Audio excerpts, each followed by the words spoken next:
What, Batman? Why you flash? There it is.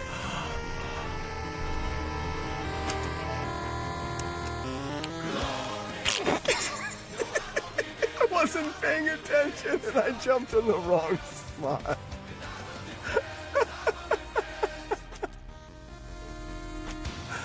Oh, do we reset that? Oh, it is a reset. It was a gloriously timed. Damn it. Wow. I'll be back. Not mad. Touch me. Not there. Who was it that had such a nice willy? I feel like the use of the willy there was well done. Moniker. Figures Moniker would have such a nice willy. What's up, Dennis? Can't expect a wheel. There's not like split up. No. I was going to do that after the stream. Okay. Dude, I got it. That's mine now. That is mine now. I got it. Yes, I did. I think I have it. You don't. You didn't find the hiding spot. I found it. It's right here. No. In my hand. I am the owner of the squeaker.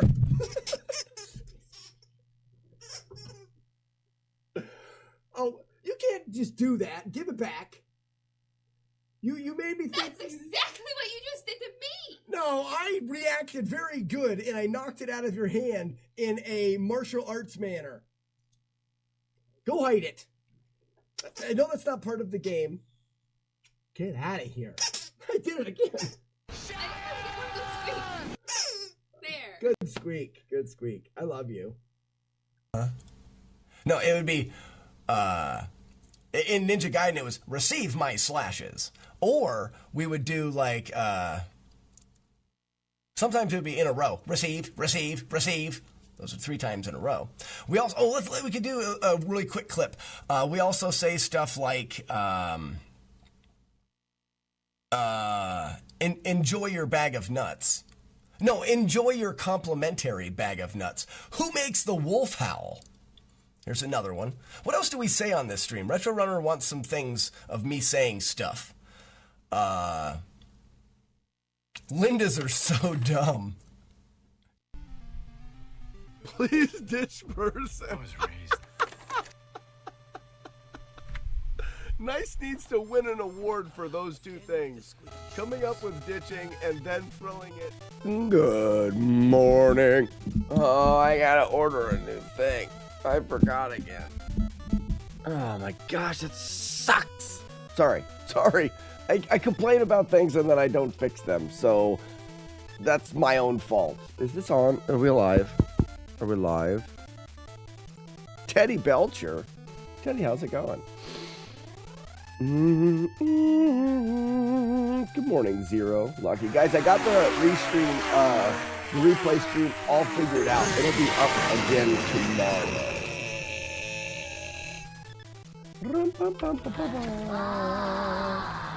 I feel like the music's a little low. Claw's our master. Claw chooses who will go and who will the chosen. song was fading out. What's up, Chiefer? Lucky up. Are you familiar with the martial arts anime series Weenus Ball? You mean Weenus Ball Z? I'm pretty sure it's called Weenus Ball Z. You gotta check your source, man. If you're gonna do it right. All right, guys, let's clean the cart. Today's gonna be Weenus Ball Z. It's just part of the series. See, now I feel foolish. Rootcamp. Why are you not playing?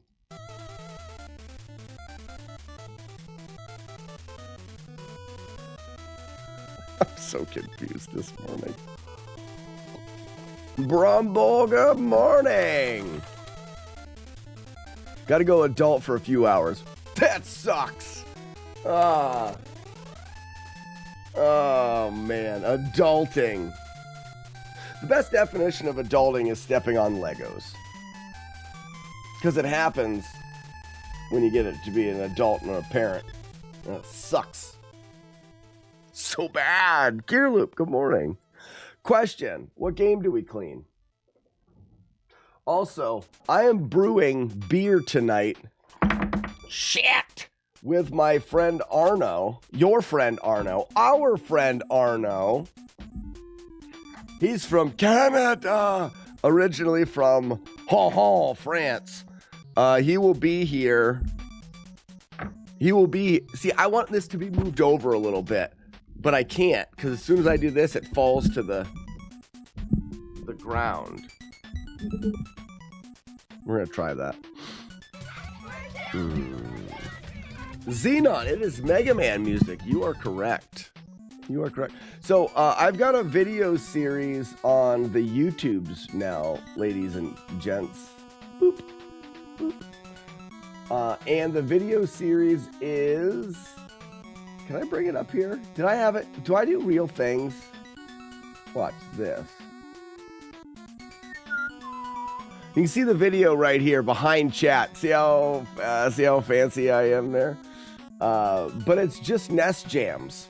And they are viewer created playlists of NES music. So this is volume 2. Volume 3 is done and will be out. And I made volume 3 based off of the comments from volume 2. This may be 1. I can't remember. But they're in a playlist. So volume 1, volume 2, volume 3, and we'll just continue to make them. What I like about it is I am hearing music I've never heard before from games I never played. And that's fun. Not the Greek, French, Canadian, that is Matt D. No, not the greasy France, Canadian. Nope, not that.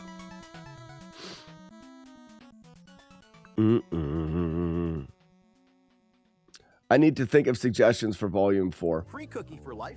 Free cookie for life? That's not a bad deal.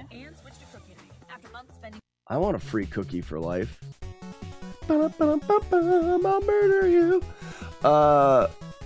BDDD. You say we have a volume 3? Yes, it's. I'm gonna put it out probably tomorrow morning. It's done. Yeah, we had enough. We've got enough music for volume 3.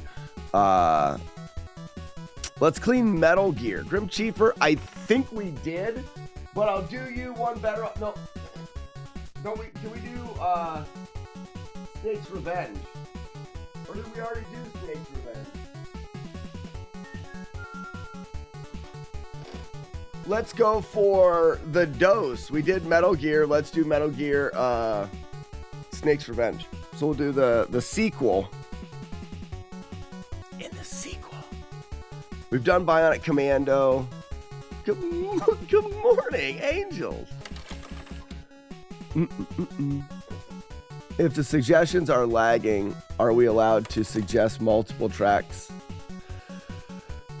You can suggest multiple tracks, and I encourage you do it. Do it in multiple comments, because I like to highlight the comment and put it in the video. And if you suggest multiple tracks in one comment, then I have to put that comment on the video. You know what I mean? Stay a while. Yeah, Xenon, it's a fun way of getting the community into helping us create these playlists. Like you'll see right there, it shows the comment from who suggested it, the name, and then he's got the box art while it plays. But yeah, if you want to suggest, here's the thing. I will always create the next volume from the comments of the previous. So for example, 3 is done. So there's no sense in commenting suggestions on 2 because 3 is done. Wait for 3 to come out and then put them in there. If your suggestion didn't make it into 3, you'll need to suggest it again in 3 for 4 if that makes sense. I can't just go, like, I'm not going to go back to 1 and see if there was new suggestions, because then if we get 10 of them, I can't just keep going through comments of 10 videos. So I'm only going to use the comments of the previous volume to make it. If there's one that I've missed or didn't make it into a volume, make sure to re-comment it. And then do 1 game suggestion per comment. That way I can put it in the video because I think it looks cool. I didn't want to suggest 4 at once, but thought it couldn't hurt if we weren't getting... Yes, you can suggest 4, but make it 4 different comments. Because then I can cut it and it's got your name and the game. You know what I mean? It doesn't really matter, but you know what I mean? It is Sassy's birthday today. Isn't that great? Get unscrewed, game. You know, I never really played Snake's Revenge. I've played a little bit of the original Metal Gear. Is Snake's Revenge, I mean, we'll see. I'll put it in. Is it the same, is it the same style of a game? Instructions unclear. I will make a new comment for each word. That's, no, Jodosh, it was clear. You got it. You picked it up. You got it right.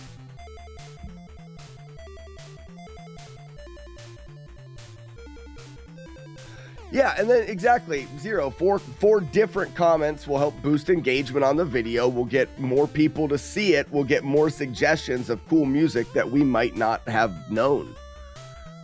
That's win, win, win, win. Win. Win. Win. Look how dirty that finger pull is. I think a dust bunny shit in there. Gross. Get out of there.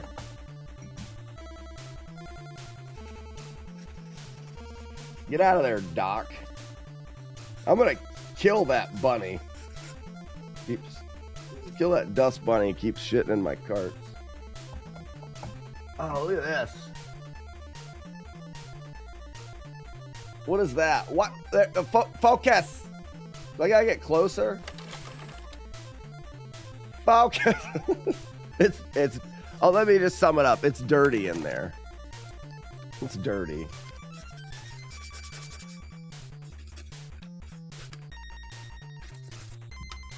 I got water on the back sticker. These back stickers are the worst. Like, I got a little bit of water on. This is how quick it is. I got just a little bit of water in the top corner of that back sticker. You can already see it a little bit there. Right there. Where just that water coming down on the back sticker. Those back stickers do not hold up to any type of moisture. They're just a paper sticker. There's no coat. The front stickers are different. There's a plastic coating on the front stickers. Good morning, Poe. How you doing? Welcome. This brings up a question. As far as I know, you must take at least 1 hit in Metal Gear. From my understanding, that's incorrect.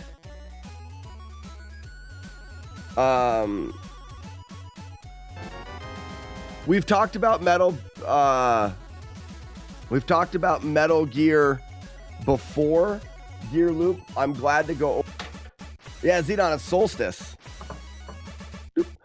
I'm glad to go over it again. What spot is the 1 hit? And the nice thing about the Flawless project is, even if there was a hit that was unavoidable, we could still do it for Flawless, because that hit is unavoidable, meaning it's not a flaw in your playthrough. It's an inevitability. It has to happen.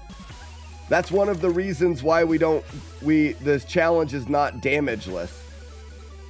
Because there are going to be some games that, to our knowledge, are impossible to do without damage.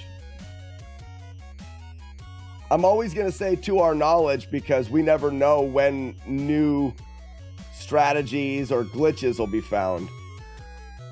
I like to not use glitches that like have you skipping large portions of the game. Like I don't want to use glitches to beat the game, but I'm okay using glitches that allow you to avoid damage, because I think that adds to the, and it's my own thing. It's just that these are the rules that I have made. It's all pretend. It's all pretend. You have to equip a key card. Yeah. So, gear loop. There is a small, there's a timer that runs when you get damaged by gas. So when you use the key card to open the door, you have like 2 or 3 frames if you time the button press correctly to switch to the gas mask. Not unavoidable, but on surface level, it would feel unavoidable, yes. But your timing is good enough, you can avoid that. It's the same thing with the electric floors later. Later on, there's electric floors, and those floors do damage to you as you're walking on them. But again, so what happens, Gear Loop, is in a lot of NES games. Why do we have a get away ad? I'm paying myself my own stuff for watching my own ads. Genius. So what happens, Gear Loop, is in most NES games, and a lot of games, period, you either have 2 things that you can do to deal with the problem behind damage. A lot of times it's an overlap of a sprite. There's a hitbox that overlaps. And when the hitbox is in collision with your enemy or in collision with the character, the game says do damage. Well, game's code run at 60 frames a second, and it's going to check. So if it checks to see if it's overlapped and it says, yes, you're overlapped, do damage, well, then 1 frame later, it's going to check again. And it checks again, and it says, oh, yes, we're overlapped, do damage. And what you end up happening is you have 1 damage per frame. Good example of this is the spin slash in Ninja Gaiden. So you'll see when people run Ninja Gaiden, they'll use the spin slash attack on bosses because that spin slash checks for damage every frame. And you could essentially do 60 attacks every second. And that's why you just shred bosses. The ways that games get around this are iframes, invincibility frames. When you get hit, you flash for a little bit, and during that period, you can't get hit again. Or big knockback. We're going to have, you ever wonder why the games do knockback? Old games always had this knockback thing. It's because they need to separate you from the enemy so that collision doesn't continue to create damage. And then another way they do it in a case for Metal Gear is they have a timer that goes, and it only checks for damage on that timer. So for example, in Metroid, Metroid only checks for lava damage about every 30 frames. About every half a second, Metroid will say, are you in lava? You are, take damage. Half a second later, are you in lava? You are, take damage. And this is why you can jump into the lava in Metroid and jump back out, and sometimes you don't even get hit. It's because you weren't in the lava while it was checking. And this is the Metal Gear thing. The gas in that room is not always checking, and you can pause the game and unpause the game in the right windows to keep from taking the damage. It's interesting. But to our knowledge, Metal Gear is completely viable for no damage, though it would be incredibly difficult. We would have to find some really unique setups to get our timing down to skip out on those damages. Didn't know about Metroid? Yeah, it's the same way with the lava and Kid Icarus. And I think it's Kid Icarus and Metroid are sister games. Same developer. They used a lot of the same functionality in Metroid as they did in Kid Icarus. One of them is lava. They both are run on the same type of a timer. Haha! The more you know. Fluffy ponies, thank you. Reset the wolves. I already did it. I mean, I just did it. Ow, right in the face, monkey. Come on. Come on. Not in front of my friends.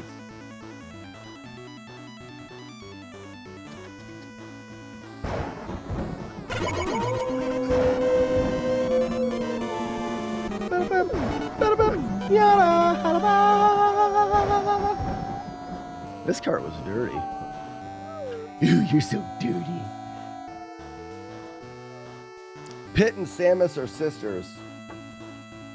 They're brother sisters.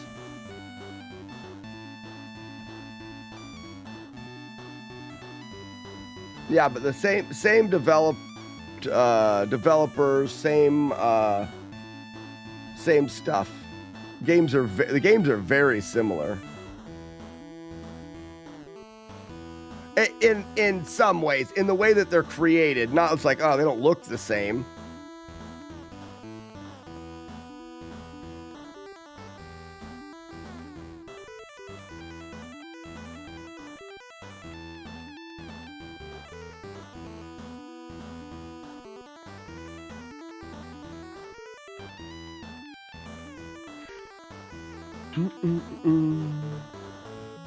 Are you assuming Pitt's gender?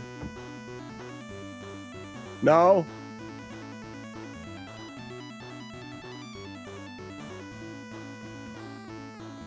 I wouldn't do anything like that, ever.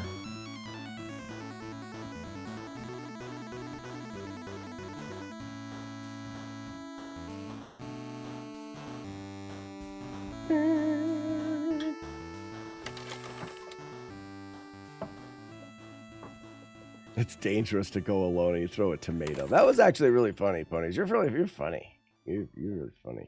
I almost got alcohol in my coffee. Well, this is the wrong kind of alcohol. Wow, I've got lots of ads. I should be making tons of money.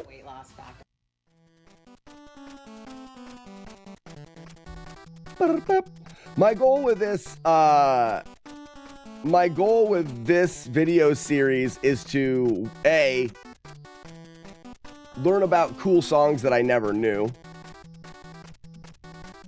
B, have a database of fun music to listen to that I can just turn on, and if I'm working out here, I'm doing code or I'm cleaning carts or I'm doing whatever, I can just click this playlist on and hit play all and then shuffle the playlist and have good NES music to listen to without having to say like, because like right now, yeah, sure, you can go to anywhere and get the full playlist for Mega Man 2 and just listen to Mega Man 2. But it's nice to have variety and the chance of listening to something that you've never heard. You know, we continue the creation of these throughout the year, and we'll have a bunch of different volumes, and someone that hasn't listened to could play that playlist and just all day long hear new songs. And as soon as you hear one, you're like, oh, this sounds cool. You get the box art, you get the name of the game and the name of the track. Just a cool idea, I think. Shout outs to Nintendo, helped me get it started in Florida. The difference is that Metroid puts 1-2 at the end of the game. That's true, it does. Max Stone, what's going on? Here's a good one, Werewolf. Never heard of the song.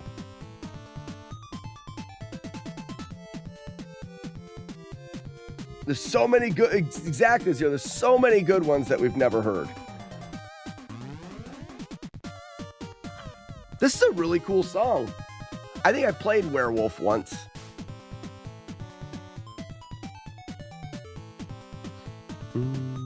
What's up, Romeo?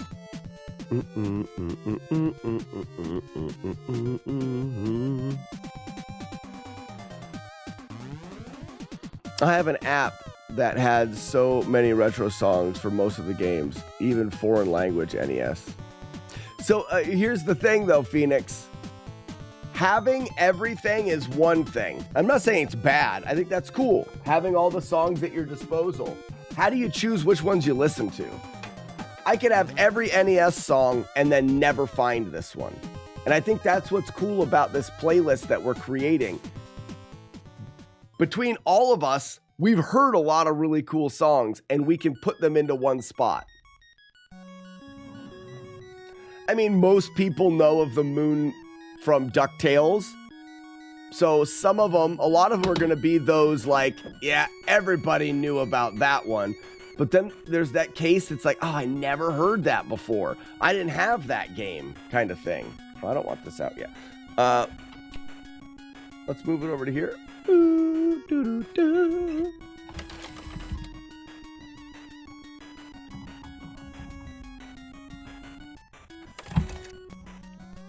First try.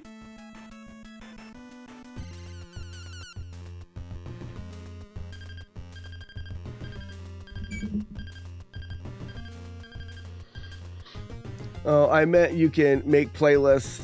It's most all sounds from games. Yeah, Phoenix, I understand you can if you can make a playlist and stuff, but making a playlist, you have to choose.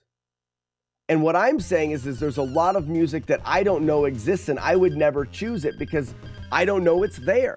So without going through and listening to everything, having people that know songs that are good and a large variety of people that suggest things, we get playlists that have songs that I never would have put into my own playlist. And I'm not, like I said, I'm not saying it's a bad thing. I'm just saying that it's an interesting way to do it to help make playlists of songs that I would probably never have listened to, even given the ability to listen to everything. Because finding the music's not that difficult to do. Whoa, John Travolta? No way.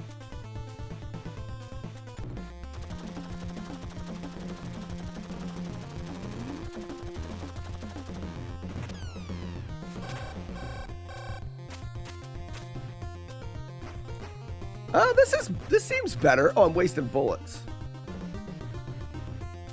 Ladies and gentlemen, Lionheart, King of the Jungle!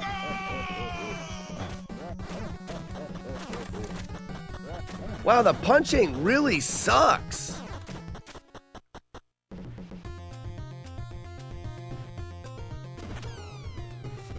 I like the idea that they have to shoot like flares to light up the screen.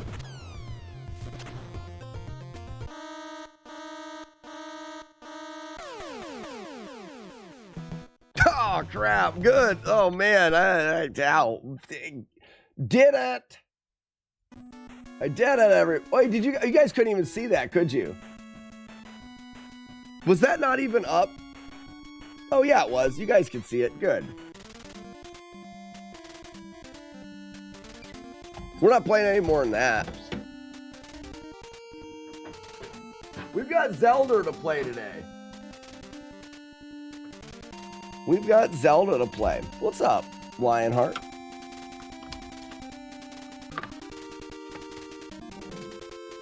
Inverse pi.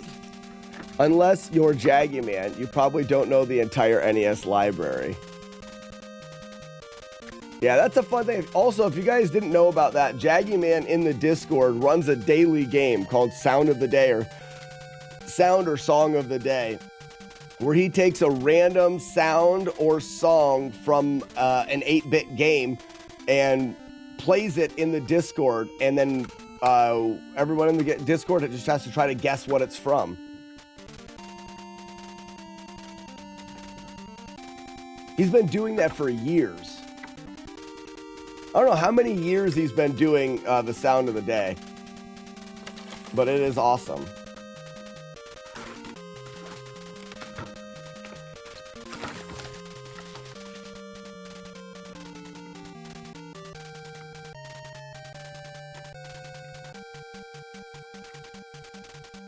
I'm actually excited to play Zelda today.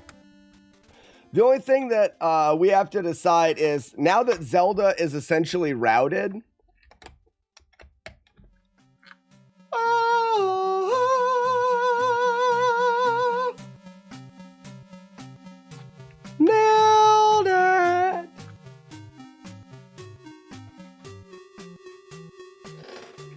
Now that Zelda is essentially routed, we need to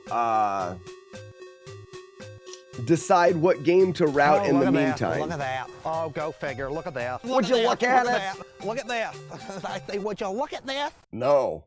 No, I won't. Beep. Bop. And hopefully the EverDrive is still okay this morning. It is. Snakes Revenge. What up, PDG? Oh, hell, I'm down with PDG. What do you guys think? You guys want to be down with PDG? I'm down with PDG. How you doing, bud? Greetings, Buzz Thunder. And dickbags and asshats.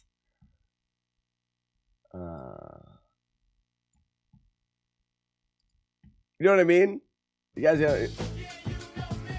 There it is.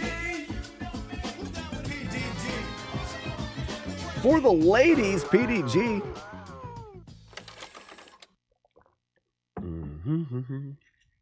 Friday the 13th. What are your thoughts on Metroid? Okay. See, I like this proposal. What are your thoughts on Metroid 100% flawless? And in return, you get a copy of Super Mario Bros. 3 CIB. Meh. Although the box is in good shape, the yellow is a bit faded. Nah, it'd have to be a lot more than that. So, Romeo, because it would take a considerable amount of my time, and it's not something that I care too much to do. For me, Metroid is done. Actually, it would make more sense to get a Metroid complete in box, wouldn't it? Because that's the challenge. It would almost make sense. Bounty offers can't be trusted. I think we can trust Romeo. Romeo's here all the time.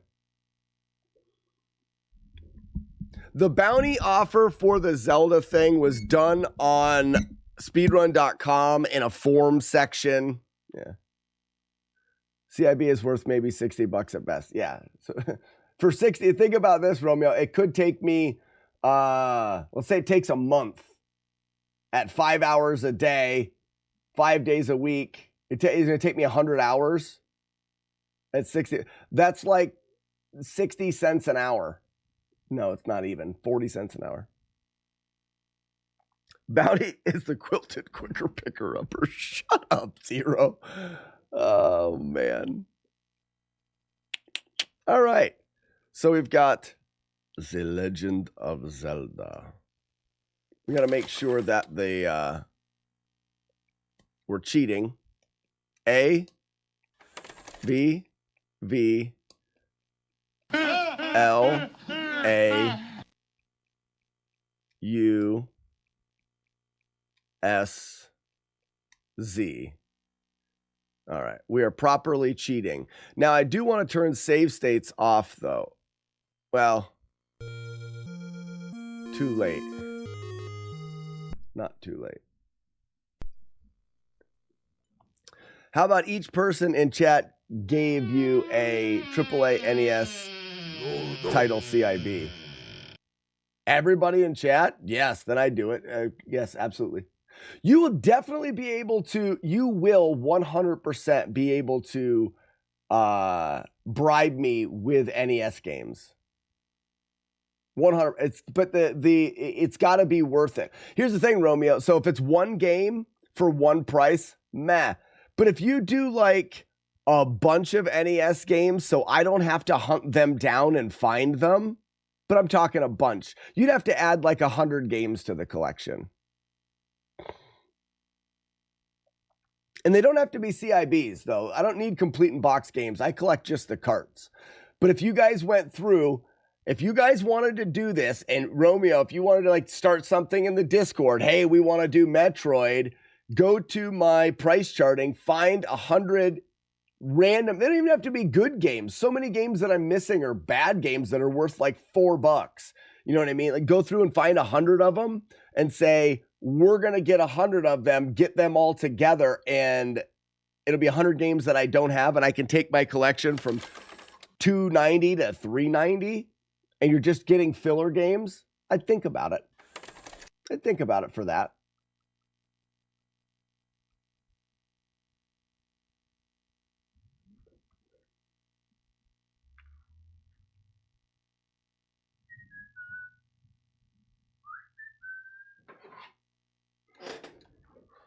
I'm down with PDG, buddy. I got me a breakthrough. PDG, when I first started live streaming, like the first year of live streaming, I tried to start a challenge called the Breakthrough Challenge. And essentially, all you had to do was beat the game Breakthrough. You complete the game, and then you can challenge somebody else to break through. And then that streamer had to beat Breakthrough. And then they could challenge a different streamer to beat Breakthrough. It didn't catch on. Buzz, I love that deal. Buzz, I love that deal. No, it's not for nothing. We're going to drink. We'll drink. I may have to take this proposal over to Scarpup.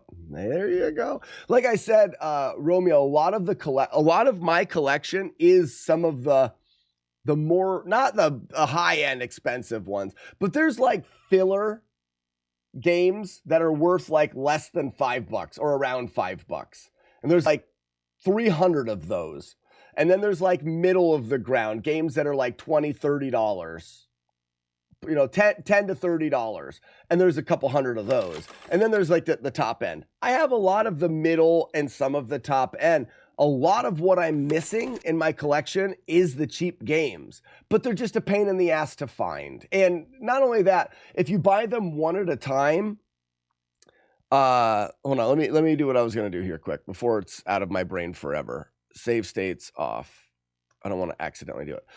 If you try to get those cheap games one at a time, you're either going to game stores, which I don't have any near me, so I can't go to game stores. You're buying singular games off of eBay, but now you're spending $5 to have them shipped. So now your $5 game is double the price. You have to pay $8 or $10 just to get the game because you're buying it one at a time. And to do that for 100 games, it's double the price. Or you're buying collections of games and then picking out the ones that you need and then selling the rest of them. And then you have to deal with selling games. And that also is shitty. So the problem is it's difficult to piece those together at a decent price.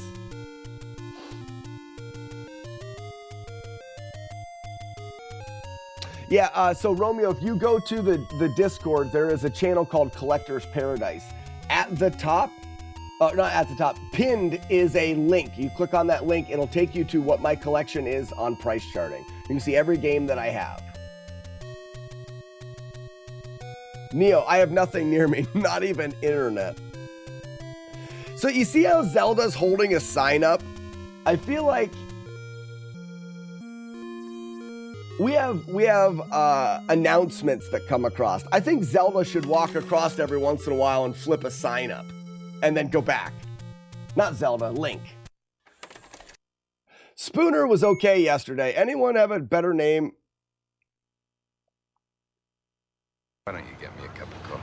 Who the hell is it? Cafe latte. What the Twist fuck? of lemon. Chief, what the fuck If is you're this? willing to pay price charting prices, you can get most games, including shipping, for price charting prices. Right, if you're willing to pay those prices, but Warlord Zen, some of those games on price charting is like, you know, $7 for this hockey game or whatever. But if you go to a store, you get it for $3. It's just easier if you have a store near you to go up. And so you go to one of those stores and you go through and you get all those $3 games. Some of them have like, buy 3 games, get 1 free.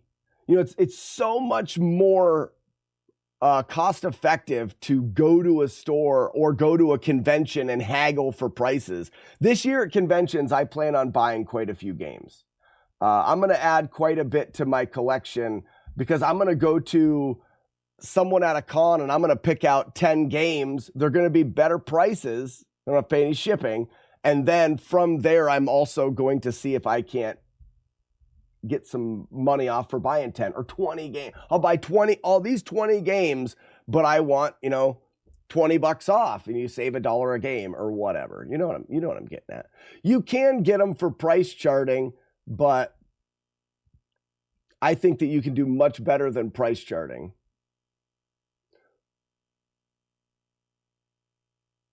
Zero said, almost doubled my 9-hit PB. In what?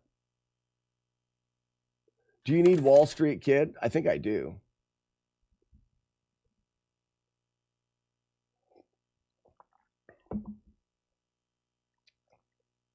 I watch someone who owns a video game store and streams on Twitch. His meme goal is to buy as many as he can. As many Wall Street Kids as he can. That's so funny. Yeah, Buzz, it's Link. I know it was Link. Okay. I like Fork It. Yeah, I like Fork It. That's good. Old Fork It. Let's fork it.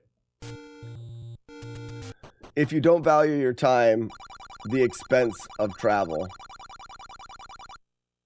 Well, that's what I mean, Warlords. And for me, it's not worth it because of the time and the travel. I have to travel well over an hour to get to a crappy game store. Some people, there's one 10 minutes from them.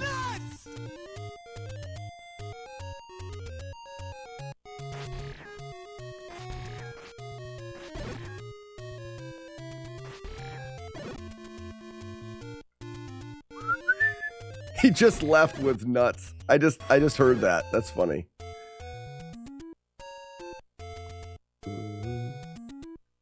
Do you have Metal Gear? I do. It'll be, Romeo, it'll be much easier for you to just check that price charting than ask in chat all of them. Like a lot easier. Because you can go, Romeo, if you go there and click on that link, there'll be a search bar and you can just type into the search bar. I'm pretty sure you can search the collection. Neo, why do you want to be on YouTube? I have 3 inside 20 minutes. Yeah, well, some people, yeah, you don't want to leave the house. That's fine. I mean, that's completely up to you. I would leave the house if I had 3 within 20 minutes, I would make a weekly trip to all of them. And I'd fill the collection so much faster.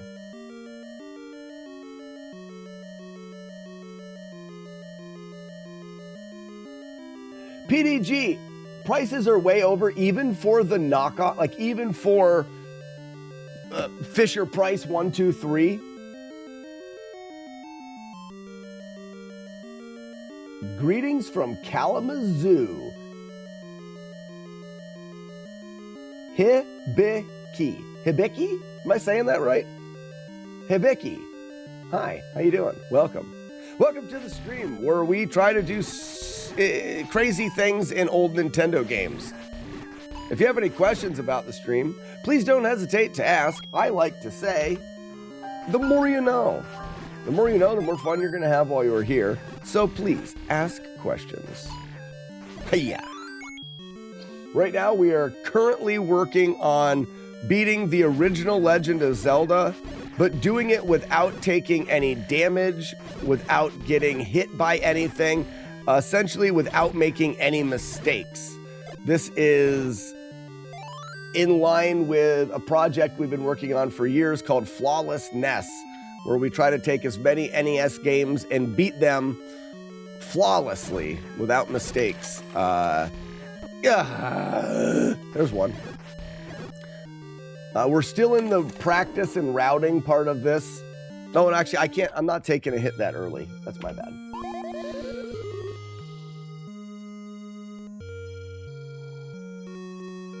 Hibiki, how do you know I'm streaming from Pennsylvania?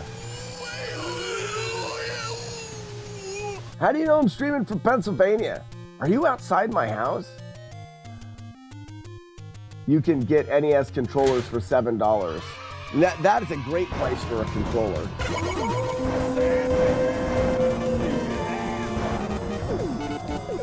Oh, we spoke once before. Yeah. I am in PA. No, sir.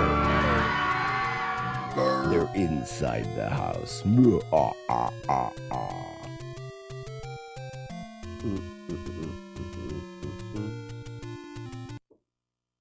Fork it. So we do reset anything that any damage that happens before Chompy, I would think. I think we have to have a clean run to Chompy. Old Chompy 4-beaks. I don't know. Maybe we shouldn't. Yeah, I'm going to do clean to Chompy. I reset anything, any damage before Chompy.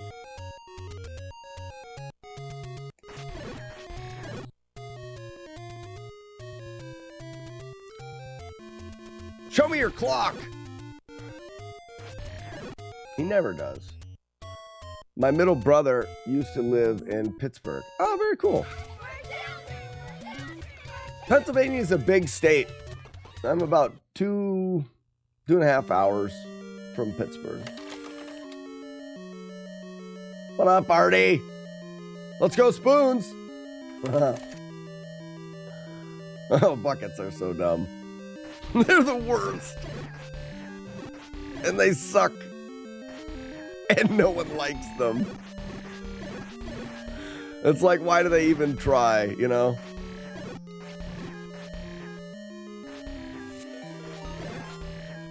Scatsman with a raid.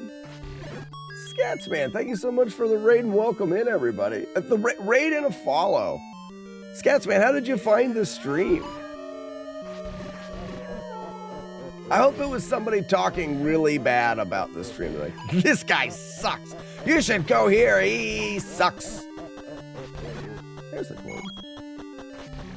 Suggested by a viewer. I know. They don't know what they're talking about. Who was it? You should ban them. Anyway, Scatsman, welcome in. And tell us a little bit about your stream. What were you streaming? Hopefully you weren't playing Legend of Zelda and trying to beat it without taking any damage, because it's a nightmare. Oh, you finished Zelda 1 for the first time. Nice. Well, I am trying to do Zelda 1, but in a different way. I'm trying to finish it and not get hit by anything.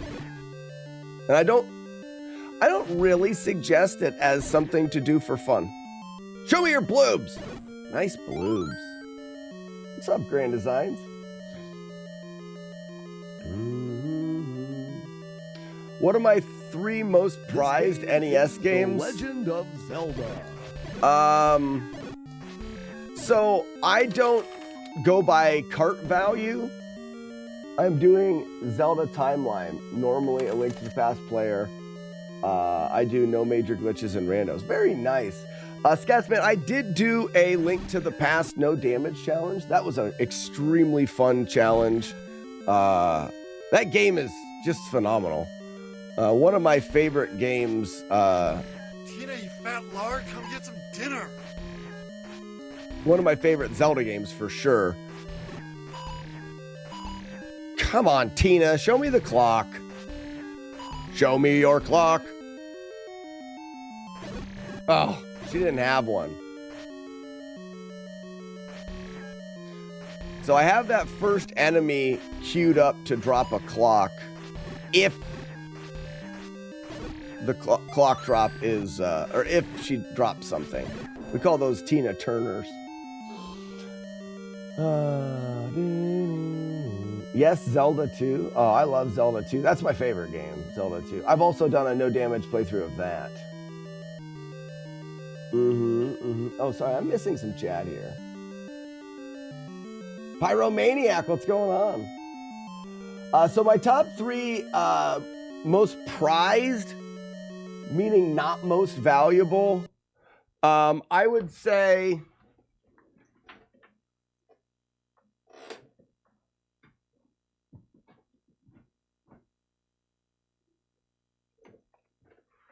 Complete in Box Faxanadu.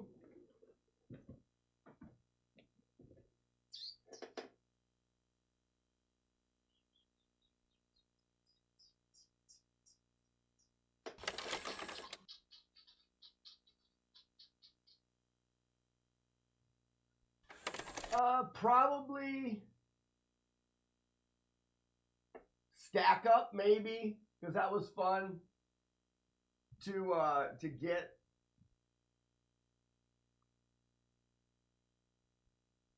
It's hard to say because when I think about that, there's a couple. I've got a Kid Icarus cart that was given to me by Chaser, and it was his cart that he played growing up. That one, it's like I can't replace that. As well as I have a Super Pitfall that was sent over by Charlie Coleslaw years ago, and he like. I don't think he wrote on the cart. Did he write on the cart? I can't remember. What was that?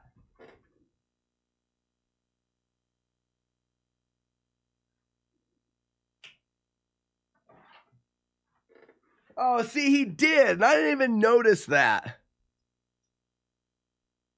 Anymore, I don't like it. But yeah, he wrote on the cart, Slack Pack for Life, get the world record, Charlie Coleslaw.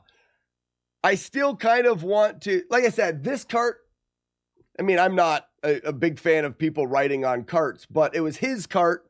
He decided to do that and send it to me. I can't replace this. If this was to ever, I just can't replace that.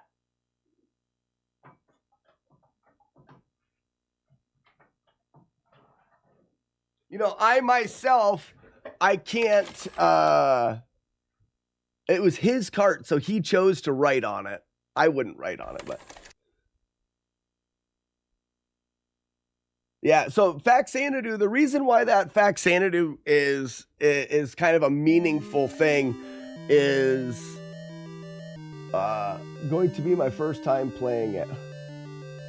Oh, it's going to be your first time playing Zelda 2?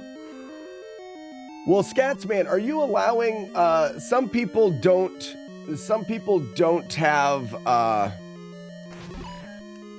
got it. Some people have rules where they don't want any help. Are you allowing help? Because I don't know, from the hip, missed it. Backseating is allowed for non-races. So Scatsman, I'm going to toot my own horn here. There may not be many people on the planet that know more about Zelda 2 than I do. So if you have any questions, I won't force them upon you. But if you have any questions about the game, the playthrough, the design, a certain area, a certain enemy, a certain thing, if you struggle in any way, just reach out and let me know. I'll quickly throw the cart in. I can do it on the stream. I can show you things, that kind of stuff. Zelda 2's my jam.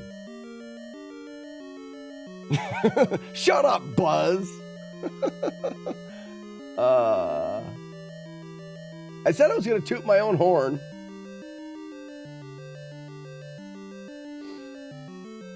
The game is, Zelda 2 is very interesting for a couple reasons. It's a big step away from the traditional design of Zelda games. It is notably very difficult. You can't just play the game and fight the game or fight the enemies in the way that instinctively it feels like you should. So for example, in this game, if someone's in front of me, I stab in front of me. Now there is these dark nuts, you have to hit them from behind and stuff. Zelda's combat system is much more involved. Different enemies have different patterns in the way they attack. You need to learn how to defeat enemies in Zelda 2 if you are going to have a fun time playing it. If you just throw yourselves at enemies all of the time, you will get killed, you will die a lot, you will restart a lot. It just will be less fun. But if you approach an enemy in that game and say, how is this guy attacking at me? And then from there, develop a strategy for beating them and slow down and take your time through Zelda 2, it will be a completely different game. Yes, treat the enemies like puzzles. Each enemy, like for example, there's an enemy that throws hammers. If you just run at it, you are more likely to get hit. Hey, Chef. If you wait, there'll be a gap in the hammers, and then you run in, and then you're going to stand between the enemy and the arcing hammers. If you're in between him and his hammers, he'll just throw over you. He won't run at you and hit you. You're safe there. But if you like just kind of go in and run at him, sometimes he will jump forward, but if you're not, it's just take your time. Look at the enemy movement and make decisions on good ways to fight them. What's up, Tsunami?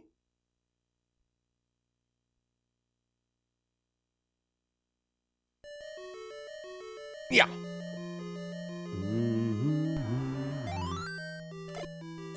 All right, this would be our normal reset, but we're going to do a full playthrough here. We got him. So that boss moves quite randomly. We do manipulate him into the top left corner, but that's some shit advice. Bull, you shut up, Buzz. It's great advice.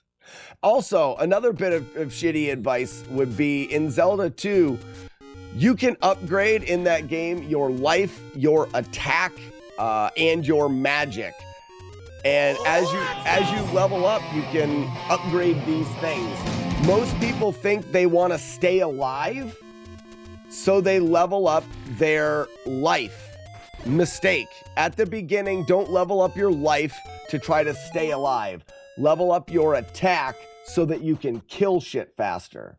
I'm not supposed to go into this palace. I'm supposed to reset that. I'll be 1 kill ahead. I'm going to try to do this. I'll probably take a hit here. Because he's... Alright, so I'm 1 kill ahead.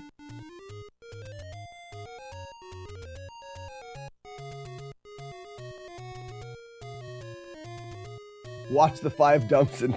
They're not dumb, they're essential. What is your second most favorite game? I mean, Zelda 2 would be first. Second game that is my most favorite. I think I played Kung Fu the most growing up. It would be a toss-up. Hibiki, it's very difficult to do, like, your favorite thing. I would put, in that list of some of my favorite games, I would put Z2. I would put the original Double Dragon. I would put Rygar. I would put Faxanadu. I would put in Kung Fu.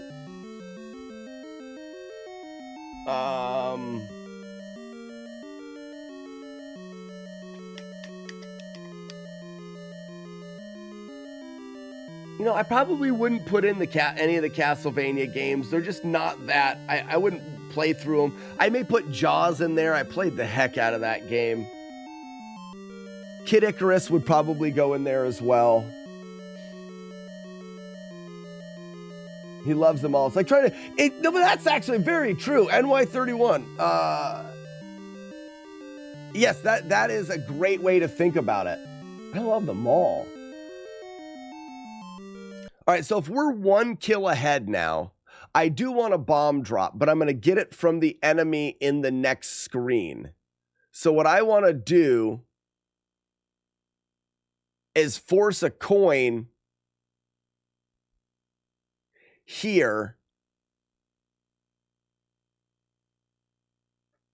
So I'm going to kill all these guys.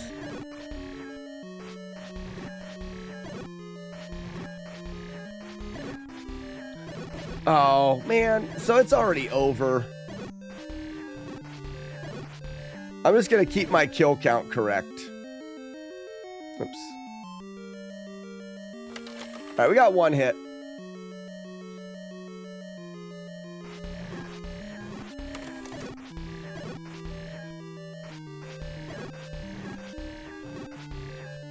I don't need to worry about all this. I'm going to lose. I'm not going to get a bomb drop. I'm going to end up getting a coin drop in here.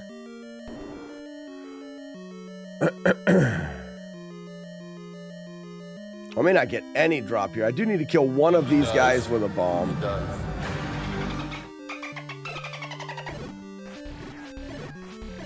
There's my coin. I'll have enough bombs to get the bomb drop after this palace. Man, sometimes enemy movement's just not very nice. We should still have a clock drop chance. Nope. Well, we had a chance, but we didn't get the clock. One of the things, yes, one of the things that make this challenge harder than, I'm just gonna reset. The challenge harder than just straight up no damage is that we're doing no damage, no hit. I can't take bubble hits. I can't take any of that. Never played Kid Icarus. It's a really fun game. Game design lacks a little bit. Kid Icarus, I believe, was programmed a little bit. The game design is a little bit off. Essentially, it's too difficult at the beginning and too easy at the end. Fork it.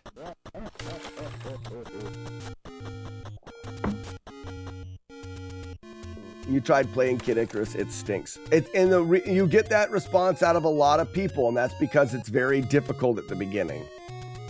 I never got the sword. I'm fine, I'm not mad.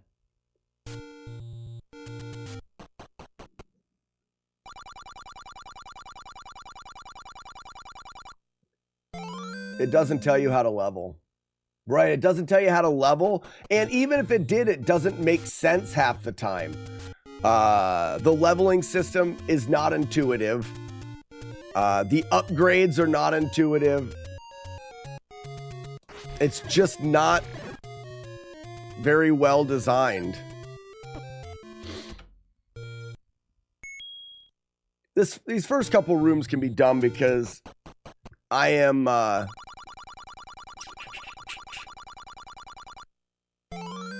I'm only killing the correct amount of enemies. Even Slack, some say, never made it past 1-2.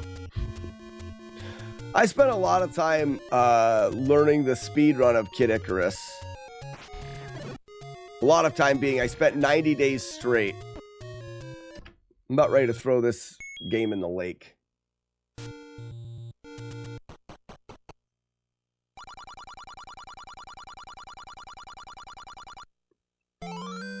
Trying to go through that screen fast because I don't want to sit here and repeat this all day. People have been asking for a while, when do the full runs start? Well, this is what you get when you do full runs.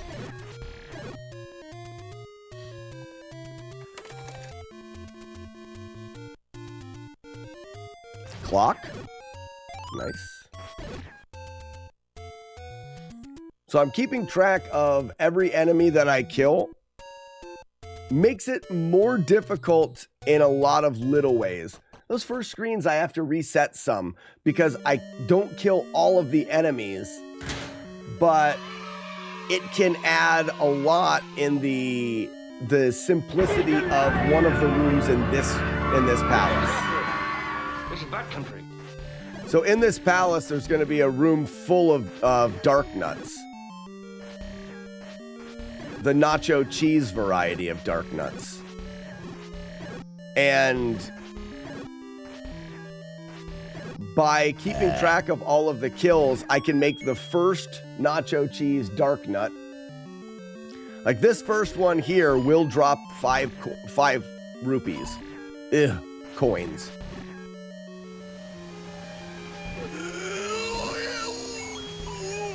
I need that because I need to have 60 after Palace 4 to get the candle early. Not early, but to get the candle when I'm there, not have to backtrack.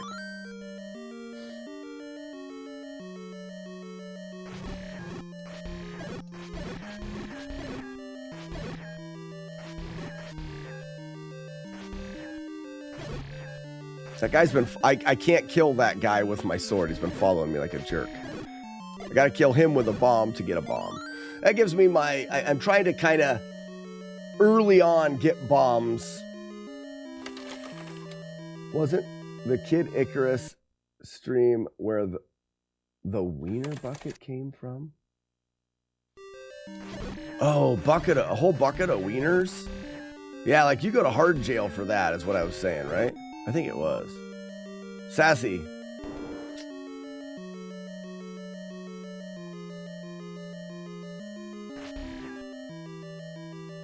Came up with that.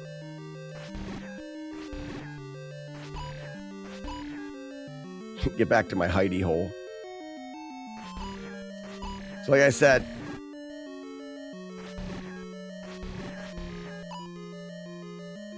one of these guys, the first one of these guys that I kill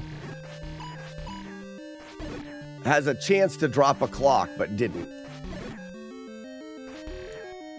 So those early kills are to save me having to sit here, avoid, and try to kill these dark nuts.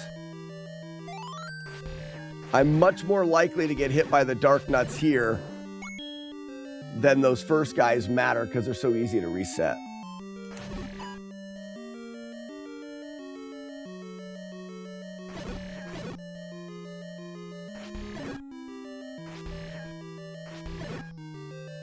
From the hip. Missed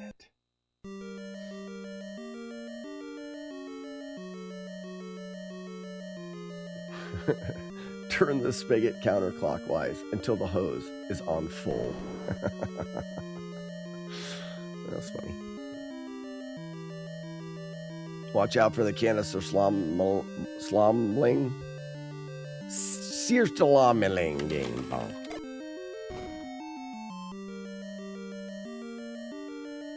Blitzben Zero says hidey hole. Yeah, you can hidey hole that room, but it just takes forever. The idea is to get to this boss, and it's not a great, it's something that we struggle with. Get to this boss as soon as possible and hope for a good boss fight like that.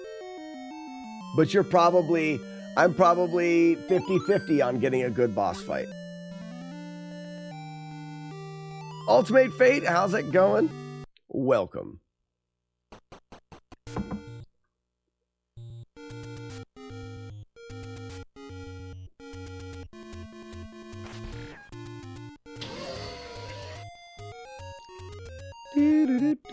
Now, I don't want to kill any of these guys.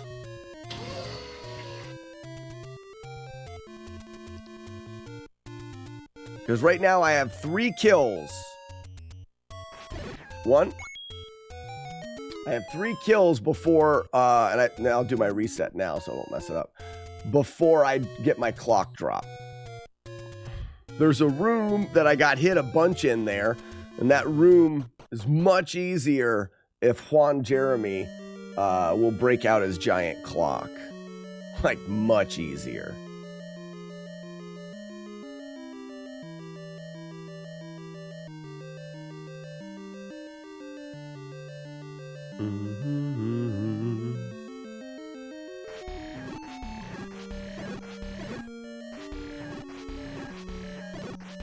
I need to leave. Look at that. Look at that. Oh, go figure. Look at that. Look at that. Look at that. I need to leave. Look at that. The one I jumper think, would you look alive, at that? he's set up to drop a bomb now.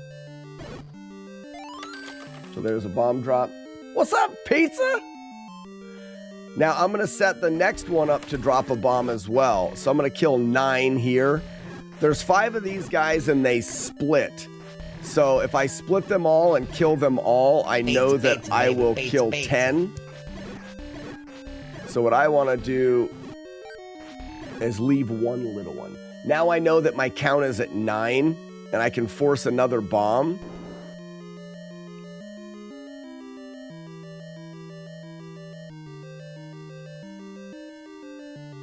But I only want to kill one of these guys. Those guys are in the way, so I'm not going to worry about the bomb. Probably going to lose that bomb drop.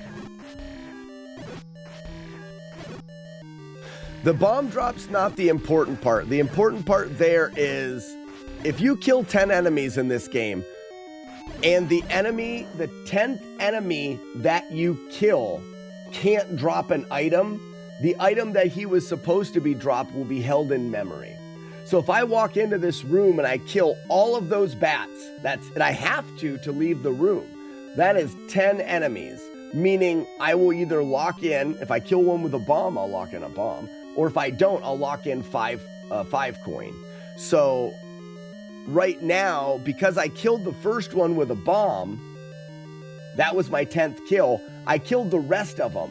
So now I'm at 8, meaning the next enemy doesn't have a locked in drop. He'll use the table. And that table will allow this enemy, Juan Jeremy, to drop a clock. He didn't. What a jerk.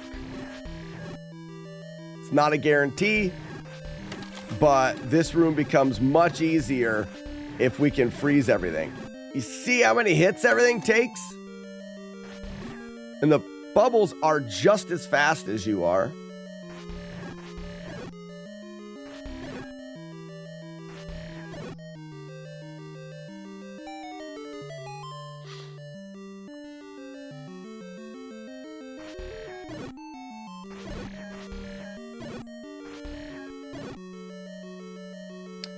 Idea for a sound prompt for Heidi Hole. Lock and Cane. It's already there. It's already there.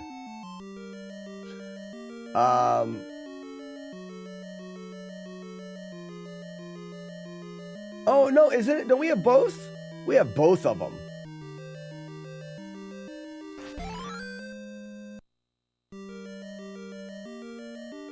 Or no, maybe it is just Heidi Hole, Good Neighbor. This guy comes back. These guys will always respawn unless you kill them and get a drop. If you split them into 2, that doesn't work. That's why these guys are back. Remember, I killed one of them with a bomb, so that one is gone.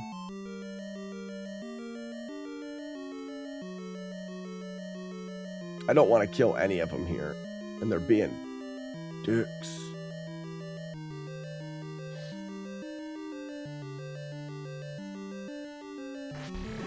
And I know it seems like overkill, but there is a spot in the 8th palace that is so stupid that we really need to... Hey-ho, good neighbor. There it is. Oh, it's Wilson. You're right, it is. I was wrong. We don't have what you want. But you can use the Wilson command. And it wasn't really for the hidey holes though, right? It was from the fences in Z2. Buzz, you're so smart.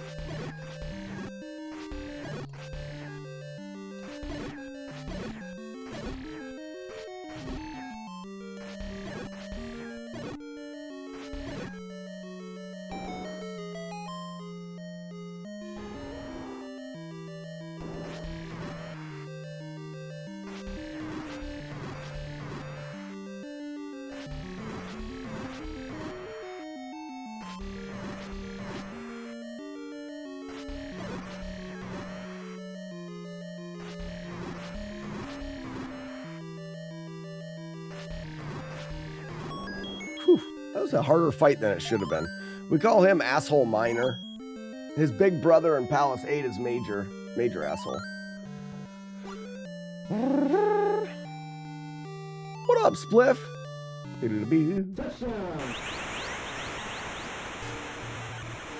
Alright, now we gotta go on the Octo Walk. Do some counting. 1, 2, 3, 4, 5, 6, 7, 8, 9, 10, and the door, and the bomb, and the coin. Oh, so good. I got really lucky. So we get that secret just so we have enough to get a candle. That way we can grab some money on our Octo Walk.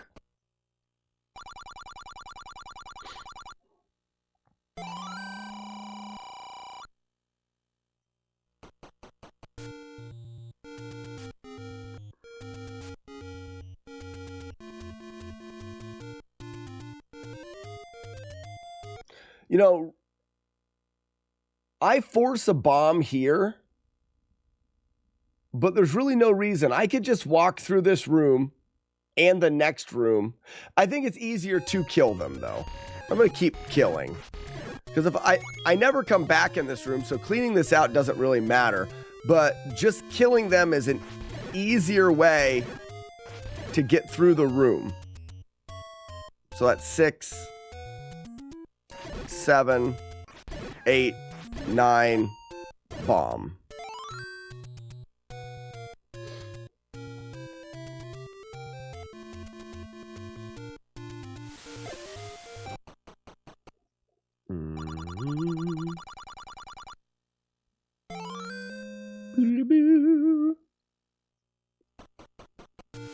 We do need to collect. It's like in this run, we wouldn't have to collect all of the heart containers. We wouldn't have to. But the magic sword is so useful in the playthrough that we want to get the magic sword as fast as we can.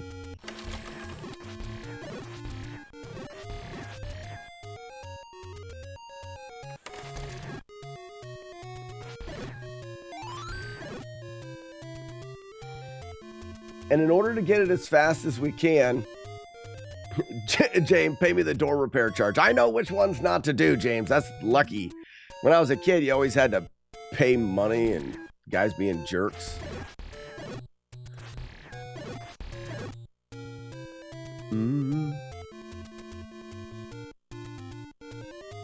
Right, yeah, James, but in this case, I don't need them. James was very rude whenever he saw me. Yuck! What dirty assholes he would say.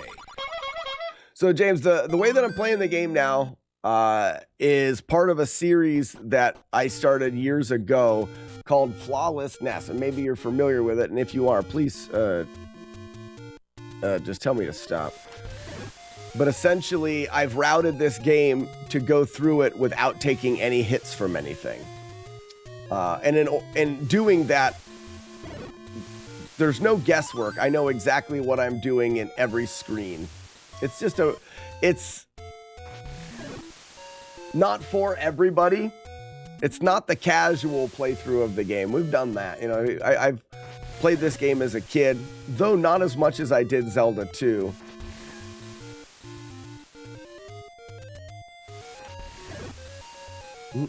I can't remember which ones are which. Oh, which bushes are which?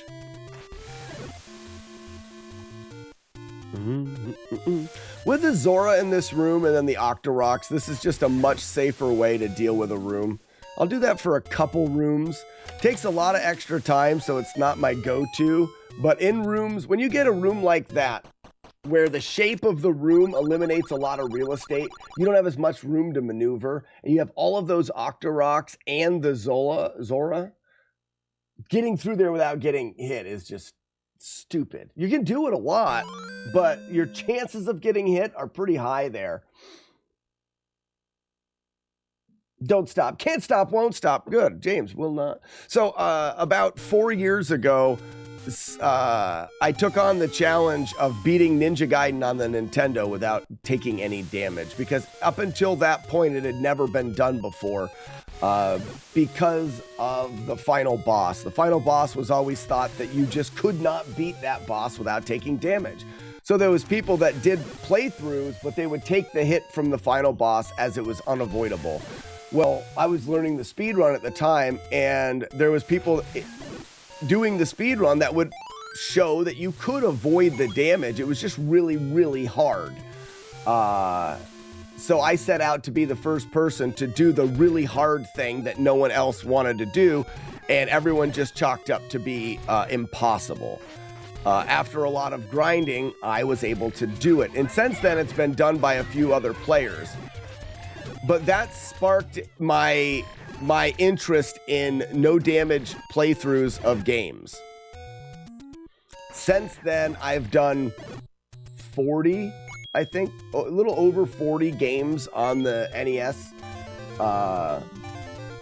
without damage, but it's not just the damage, it's without damage or hits or mistakes. Essentially a the name of the challenge is FlawlessNES. It's a flawless playthrough.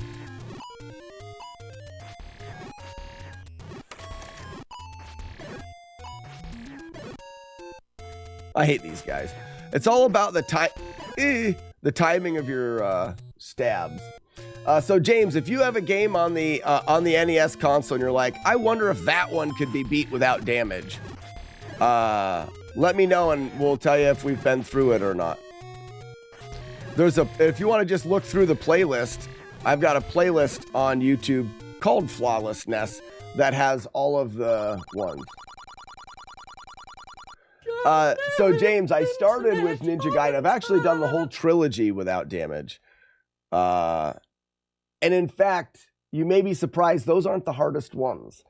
Ninja Gaiden 1 was really tricky because of that last boss, but not the most not the hardest one. Here's someone just brought it up on Twitch. Here's a list of a lot of them, but I haven't updated this list in a while because I'm terrible at my job.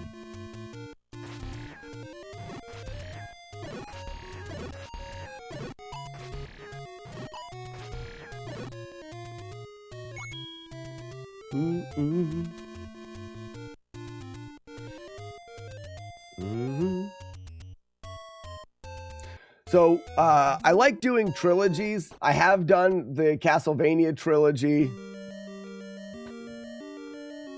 Cobra Triangle. Ugh. Yeah, so here's one of the things, James. One of the reasons why we moved from this idea of damageless to the Flawless project is because there's some games that you just can't do without taking damage. But you can do them in, for lack of a better word, a perfect playthrough. For example, a game that requires you to take damage. But as far as games like, when I think of damage, I think of like your RPGs, your platformer, stuff like that. I don't really have an interest in racing and sports games and things like that. So I don't know if you'll see me do, you don't know if you'll see me do any of those.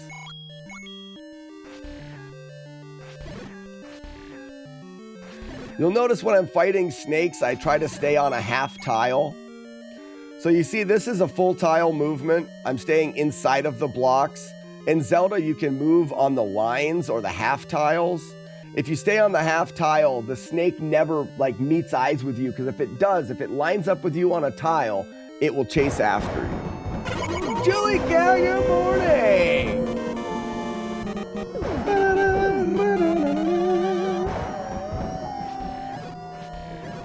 You'll see the snake won't chase me. But like if I line up at the tile here, it chases after me. Julie Cat, how about you meow? How about you meow? How about you now? All right, let's see if we can get the good blow. Oh, great blow job, me.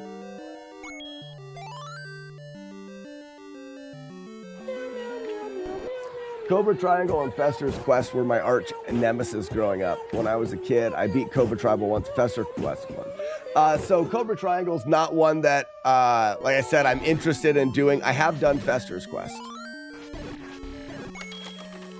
The no damage playthrough of Fester's Quest was actually not as bad as I originally thought it would be. There's a lot of heavy lifting that, what was it called? The noose? Where you could get Lurch to come out and like kill the screen. You could do a lot with that. That I don't think was just, I don't know if it was just, it wasn't known by everybody that you could utilize Lurch so much. In the last part of the game where it's like, this is absurd, you can't do anything. Well, you can just use the noose or Lurch. He says, you rang, and then like kills everything. An incredibly useful tool in that game.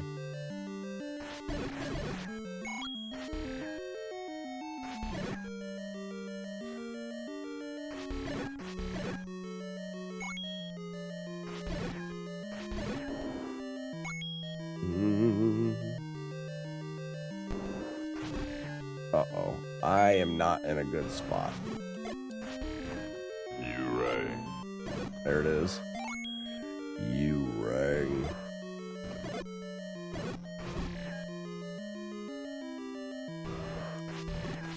Okay, we're good there.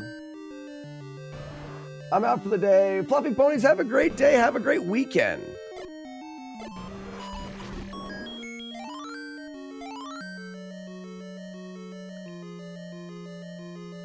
All right, we clean on the Octo Walk. We're clean through 2. Did you start FlawlessNES? Yes, FlawlessNES is my creation. FlawlessNES came, like I said, from that Ninja Gaiden run. That's what started it all. That's a Quip. But yes.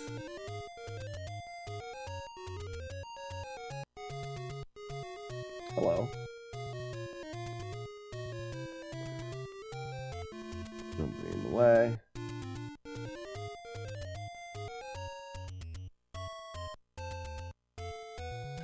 So I'm not super familiar with Cobra Triangle. Was hard. Hold on 1 second. Cobra Triangle was hard enough just to beat. I always had a hard time with the last Protect the People level. Fuck that crap. So I never played the game enough to even know how bad it would be. I know I put it in there because I put it in the console to play because it was suggested, like, oh, you know, try this out. But I didn't, I don't know anything about the game, really.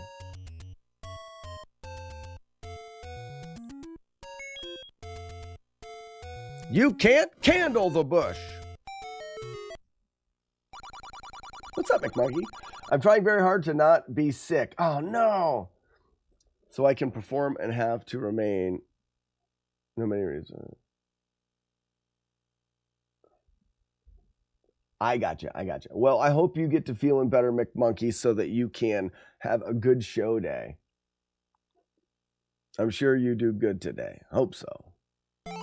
Cobra Triangle is going to deal damage. I don't know if I'm ever going to do it. So, like I said, some of those games just don't make any sense. From a career standpoint of entertaining people through beating games without damage, it makes sense to do games that are either notoriously difficult or really popular.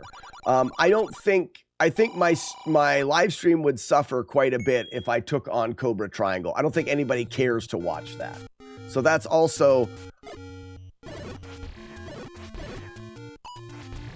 part of the puzzle that I have to play. Kyrene, good morning. How you doing?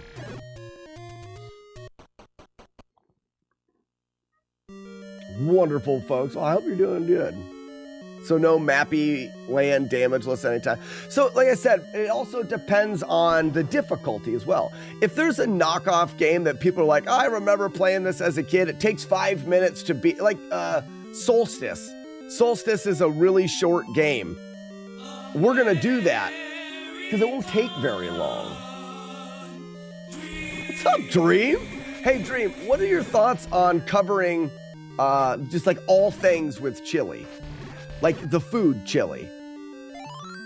Like, and I'm talking not just like something, like everything. What do you think of that? Didn't work? Oh, it's the emote, right? Damn it. Our joke is ruined. I fail to see the problem with everything being covered in chili. Fail to see the problem. See, there isn't a problem then. I fail to see That's the what I problem with thought. everything being covered in chili. That's what I thought.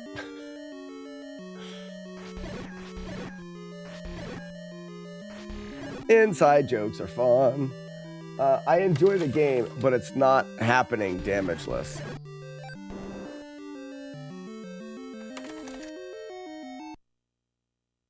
It's not doable without damage. Well, so, like I said, though, if it's not doable without damage, then it's not, then that means that damage is inevitable. Then it's allowed. You can still do a flawless playthrough of it. So, can you wreck in that game? Like, can you beat the game without crashing? you redefine it because it's not no damage Nintendo, it's flawless. So a flaw would be dying in that game because no damage is impossible, and if the damage is not possible to avoid, it's not a flaw.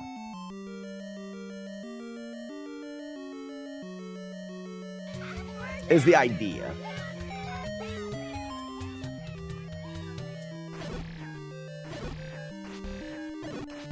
Yeah, so James, the majority of the people watching the live stream are on Twitch.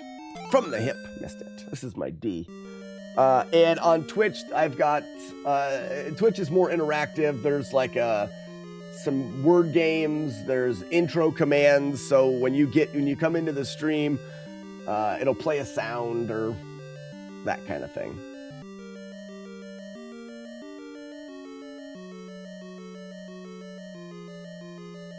It's not a flaw, it's a feature. Well, that's what I'm getting at is,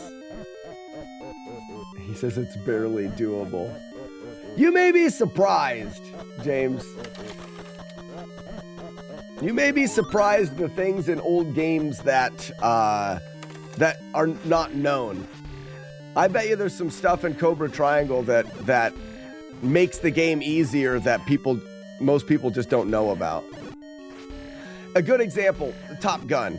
Oh, it's impossible. You can't land the plane in Top Gun. Not only can you land the plane, it's very easy to land the plane. People just don't know how.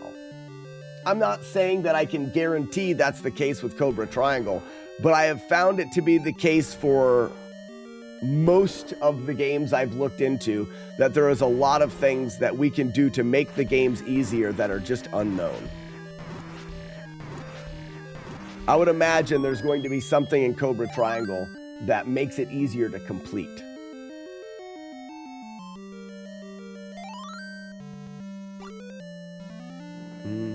Could just be the RNG's manipulatable, or there's a lot of things to look into.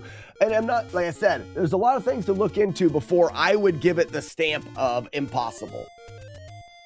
I have proven that statement to be false a bunch of times, so I can't take people's word for it because, well, I can't. Oof, barely made it through there.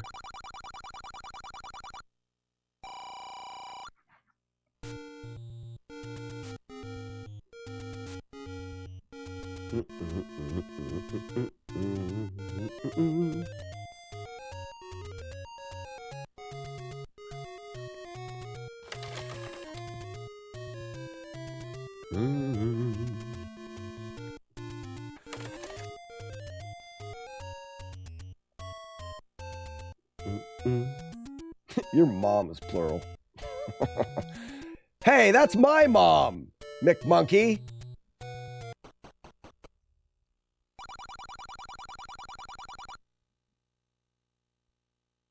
I mean, leveling up the boat and weapons is easy. Okay, so you can level your boat up easily in that game? Does that make things easier? I mean, I would imagine it would. 1, 2, and 3.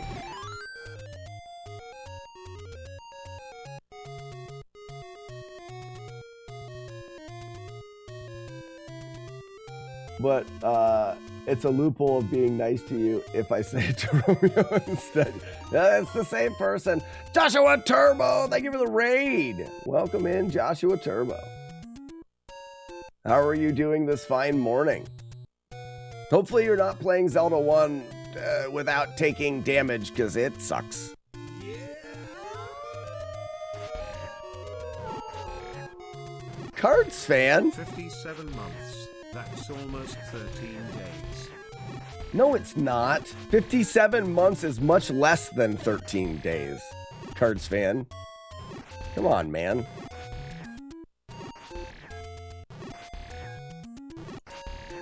Oop, he's gonna hit me. Learn math, man.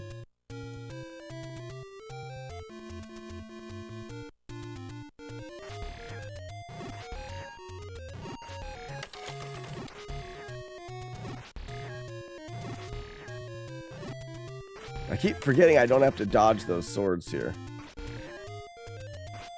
Ah!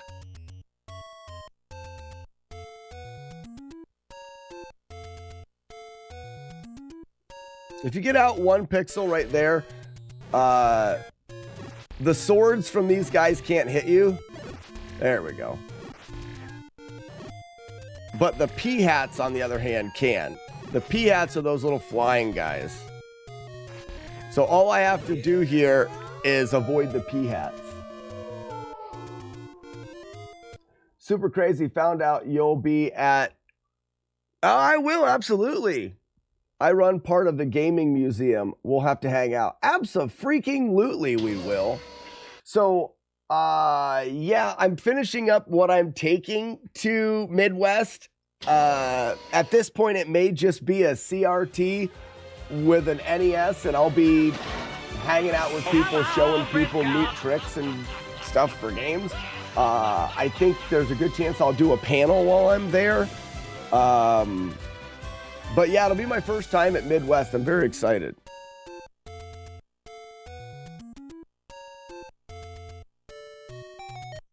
I'm trying to think of some other games.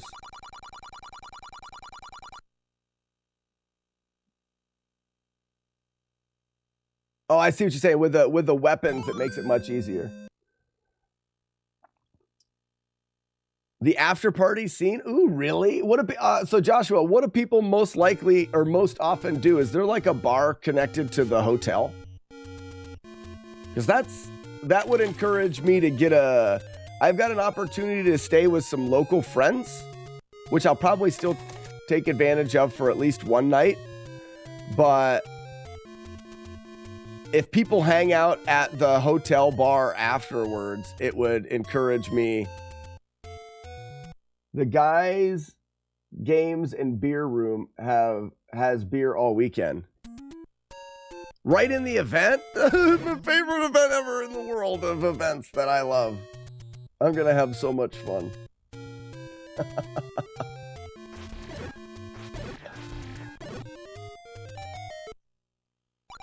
I would recommend staying at the hotel as close as possible.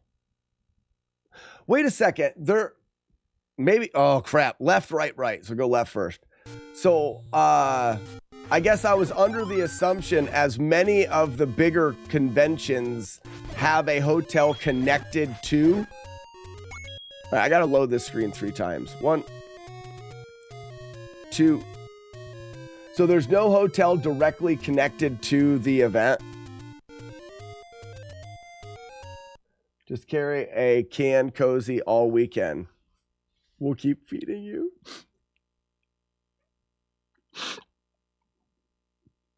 This is gonna be great. There is a connected hotel. Yeah, that's where we'll be. Yeah, okay, Sky. All right, nice. That's what I plan on doing then. I may not stay because a lot. Oh no, they're all over here. I don't want to kill them all. Oh, I can boomerang through one. All right, you ready? Take it. I don't want to kill them all to keep my kill count correct.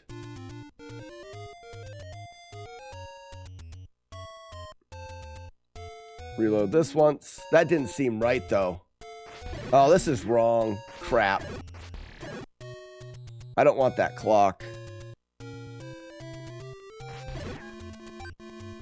That didn't seem right at all. So, I wonder how I got mixed up with the transitions here. It really stinks because now... What's up, Game Breaker? I need this guy to be in the right spot. He is not in the right spot. So now I have to go in there, check to see where he is. If he's not in the right spot, I have to reload this room. Now, what I should do is I should remember what that room looks like when I get he needs to be right tight. So I need him to spawn right here. That's the location he needs to spawn. It's not because I need him to spawn there as much as I need 10 screens away an enemy to spawn in the right spot. And the only way to track spawns is by enemy location. Retro, say good morning. How you doing? Every time I load that room, when I come back in here, it's going to change the spawn locations. Welcome to Sleep Depper. So Joshua Turbo, we do a very, it's not a similar event, but at Retro World Expo, which is in Hartford, Connecticut, during that convention, we rent out essentially the 4th floor of the hotel. We get there's 2 hospitality suites there. We get one of them and we set up a live stream. So it'll have a couch, a big screen CRT, and then a bunch of small CRTs. And we spend the whole 3 days of the convention trying to beat as many NES games as we can during that time. We call it NES Fest. Last year we beat 167 games, I think. But we rent out all of the rooms on the 4th floor there as well. So people just come and go from the stream room to their room, down to the con, back up. And the sleep deprivation is real because we get there on Wednesday and leave on Monday. So we end up we get there late on Wednesday. No, we get there Thursday. Thursday, Friday, Saturday, Sunday, Monday. So it ends up being about 5 days.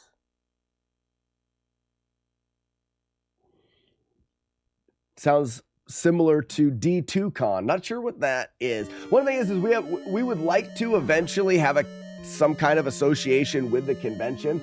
It ended up being I was going to Retro World Expo with the Easy Way guidebook series, and I was selling guidebooks for NES games.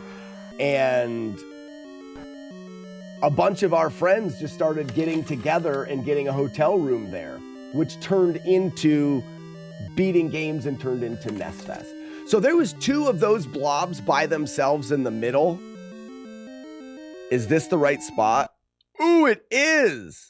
Okay, so I know that I need 2 blobs by themselves in the middle. I run a small 5 TV event in the Guys, Games, and Beer Room called Turbo Fest. I have to stack of turbo games, and we just play through a bunch. Yes, it's great. That's awesome. Very similar. We do the live stream to help, to help fund the cost of the room. That hospitality suite for 5 days is I don't know if it's a couple grand. So we try to recoup some of that money through the live stream. And then we do tickets to the event as well, and that helps pay for. Basically, it's like a bunch of nerds getting together and just pooling their money together. It's like, all right, guys, you want to do this? We just kind of pool it together. But instead of just doing that, we organize the event and we do a ticket that helps pay for that as well.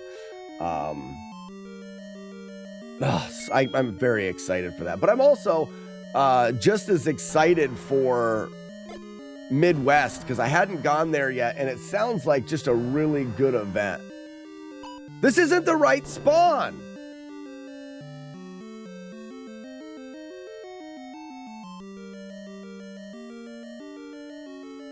How did I get the wrong spawn?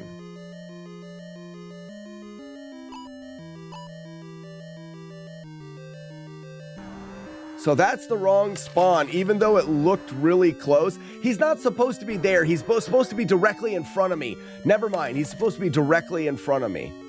My bad. Sorry. So we've got Bat, Blob, Bubble. Bat, Bubble, Blob. Maybe this is the correct spawn. Haha, there it is. So that's the correct spawn.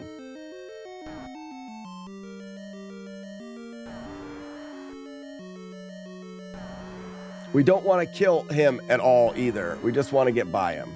Now everybody will be on the left. Ah, there we go.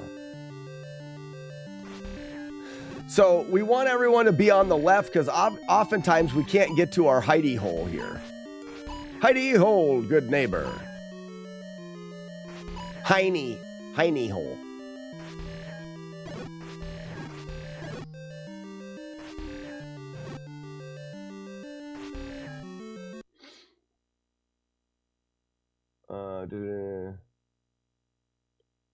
Hidey hole, good neighbor.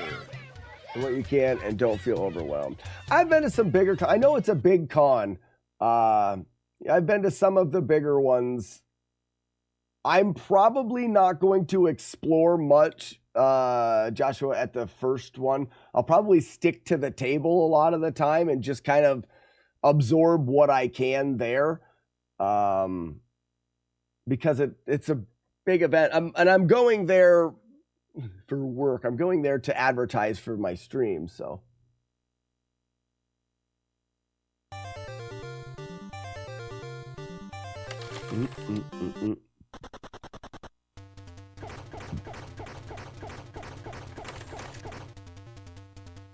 Buzz Thunder being in attendance, that makes it the best event.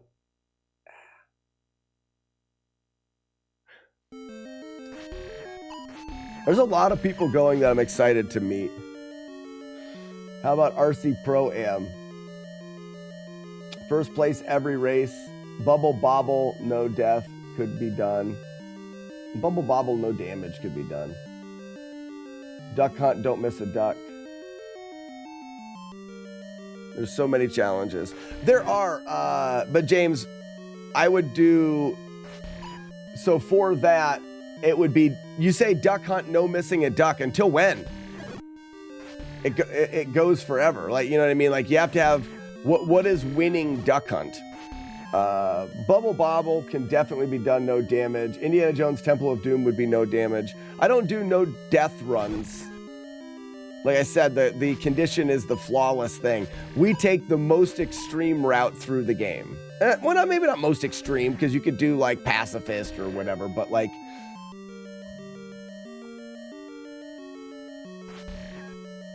and a lot of them, like I said, may not be any fun. All right, so I gotta reload this screen here.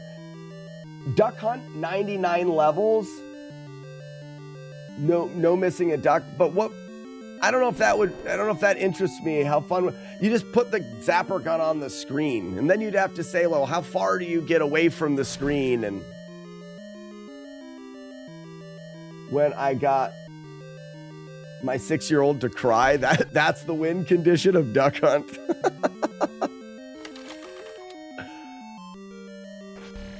This is the slowest palace in the game. Palace 8 is all about patience. You will eventually win. Don't get hit by a bubble, because that counts as a hit. I don't need those bombs, even though they're tempting. I didn't move out far enough. There we go.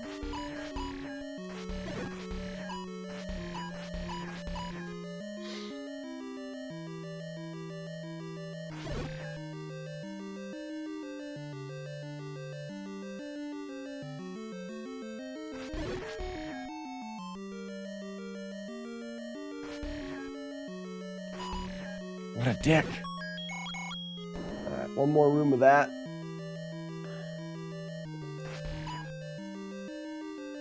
I would love to see you try Bubble Bobble. Maybe that will have to be my next speed/flawless game. I've looked at Bubble Bobble. I think that it could have some difficult spots in it, but the puzzling could be pretty easily done. I had Indiana Jones and Temple of Doom. I like that game a lot, but it's really hard because the stones are in random places. James, one of the things that we've noticed with, and it's one of the reasons why I love these challenges on the NES console, is a lot of what seems random on the console is not and can be manipulated. So when you look at stuff that seems very random to us as kids, we normally can find a way to, we oftentimes can find a way to manipulate it to not be random. And that's part of the fun of the challenges. Aha! You almost hit me, you jerk.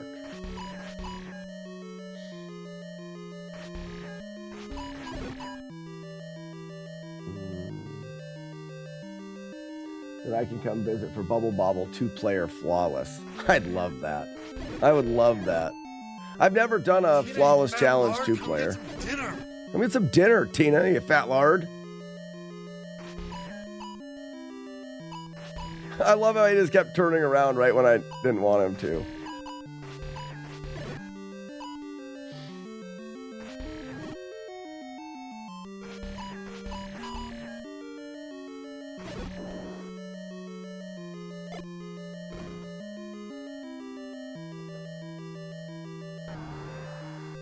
I think you will love Bubble Bobble spawn manipulations. Is there manipulations for the spawns? Ah, okay. Pay attention.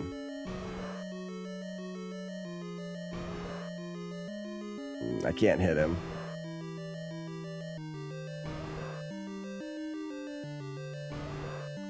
Ah, there was one of the bubbles would have hit me.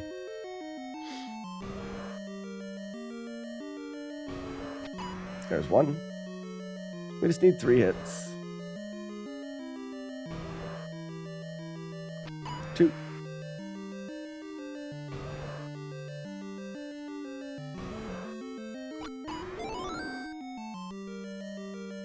Kill the wabbits.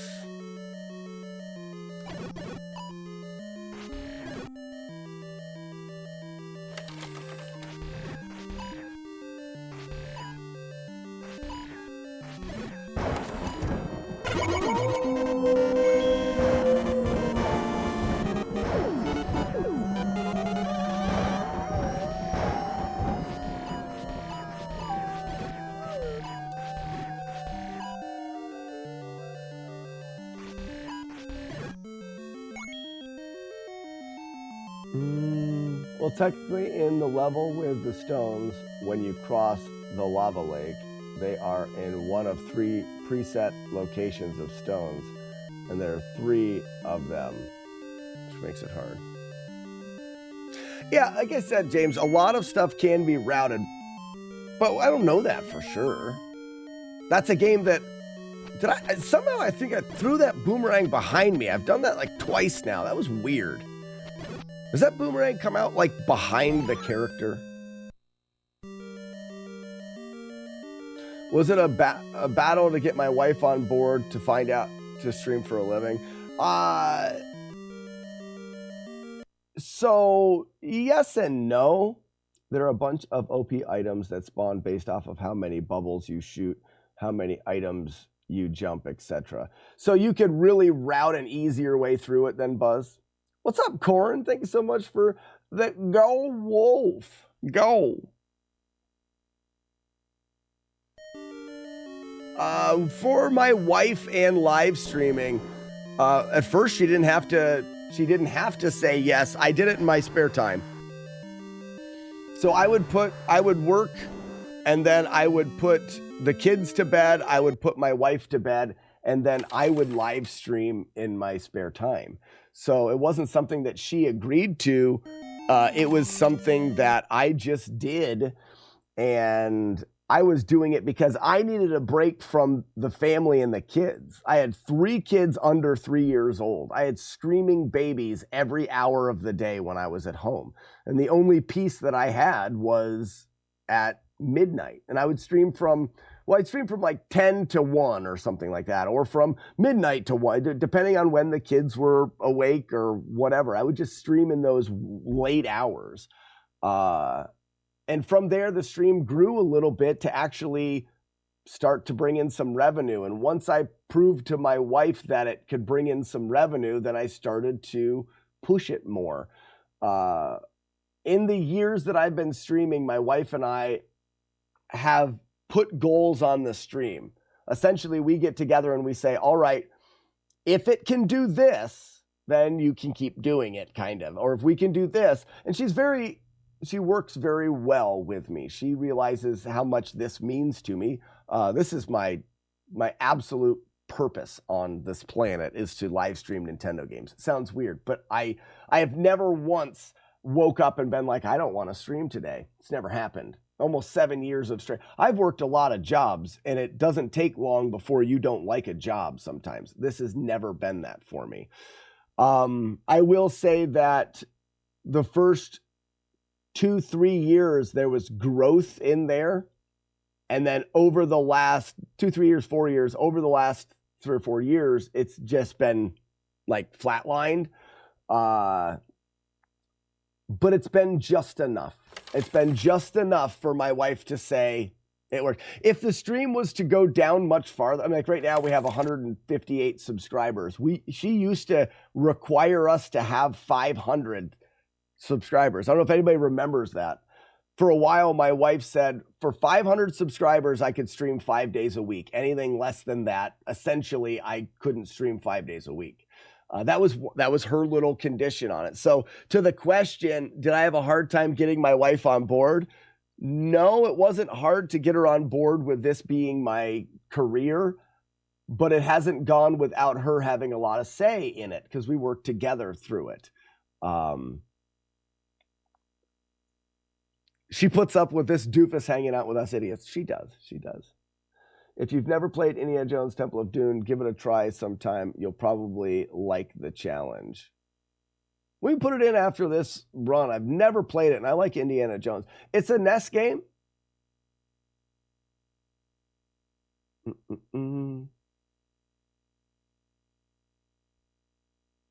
Does the replay channel bring in any money for me? Yes. In fact, if you guys want to be saints and you want to support the stream for free for you, at nighttime when you go to bed, just put the replay channel on and lurk at night.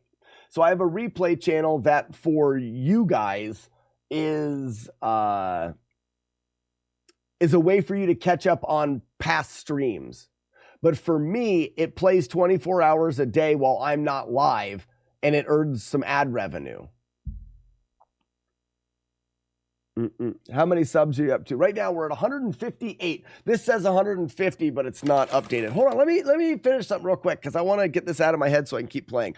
Everything that we have done up until this point is to manipulate a red dark nut into the top left corner by itself. There's a red dark nut at the top left and the bottom left by itself, and that dark nut has a chance to drop a clock, to make this room that we have lovingly called the death funnel pop more possible. Oh, it was a coin! Shit, we did something wrong. It doesn't matter, we made it. Okay, doesn't matter, we made it. It was a coin. Why? So I killed something, I killed the wrong amount of enemies, I did something. Shouldn't have been a coin, should have been a clock, but it doesn't matter. I am the Clit Commander. Yes, you are, Jagard. Yes, you are. The replay channel is unwatchable. Too much pee. Kill the wabbit, kill the wabbit, kill the wabbit. Kill the wabbits.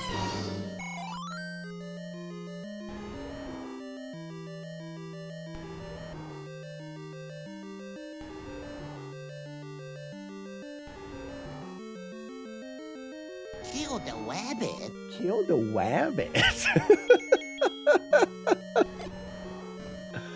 All right, everything is down to major asshole, ladies and gentlemen. Let's do this.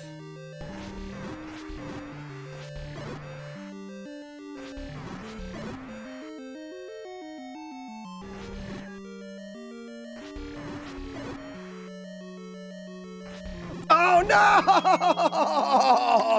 Shit. We got hit by major asshole. All right, there's our one hit, or first hit for the run. Oh, Billy! Billy.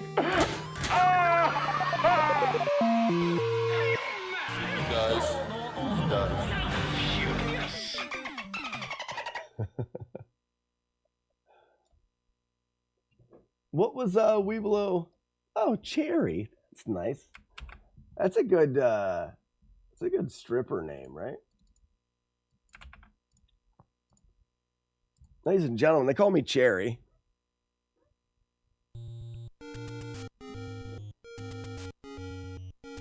What can be done to avoid major... Nothing. Wait a second. Is this the way I go? Why are you in my way? It doesn't matter. So, Romeo, the big problems, the big things that we run into, you know, one of them being Chompy Fourbeaks, Major Asshole. These big problems, I have spent over a year trying to route them out. And I'm pretty good at routing stuff. There is no easy way. There's no cheese. There's no cheese. I will gladly bow down to the person that finds the cheese in these spots. If you can find a guaranteed every single time kill for that boss, Major Asshole, or Chompy Fourbeaks, or the Death Funnel, there's just no way.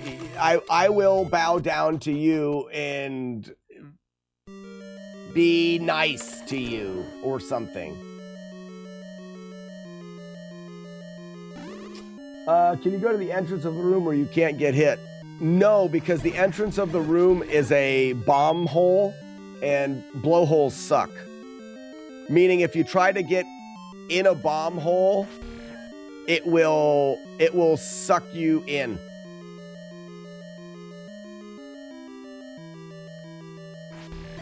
You can't sit in a bomb hole. Like right now, I'm sitting in the doorway where these things can't hit me. Bomb holes don't work that way.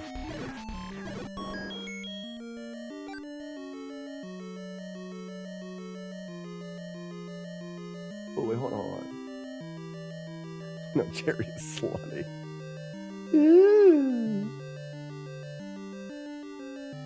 Amber is on the cute side of the spectrum. Jerry is on the slutty side of the spectrum.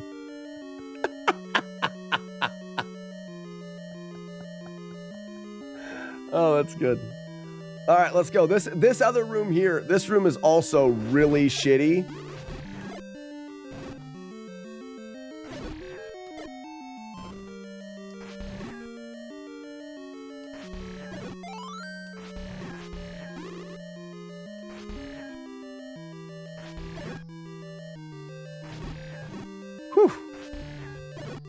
There's just a lot going on in that room. I have a nice setup for it. None of my setup worked well. They all kind of went the wrong way. I was able to make up for it just with decent gameplay.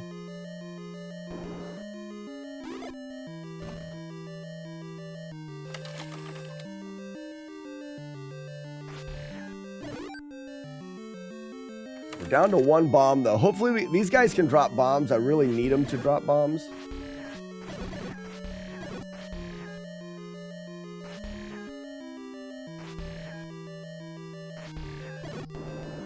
Gross. I don't think we need any bombs in here, so we could be all right.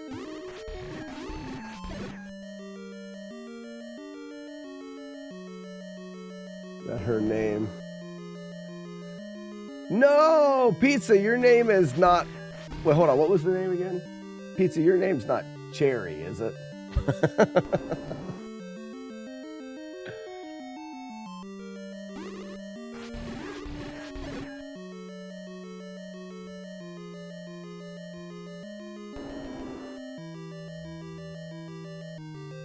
You do remember the vacuum power of the great bomb hole. Yeah, it's dumb.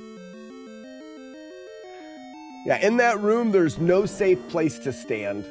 You can't kill the boss, like kill ahead of the boss and then leave. Whoa, got stuck in the doorway. You can't kill like part of the boss and then leave and then gain any advantage that way. All right, one more time. What's up, No Life? Thank you for the 100 bits. I didn't even notice 100 bits. I really got to work on my bit alerts.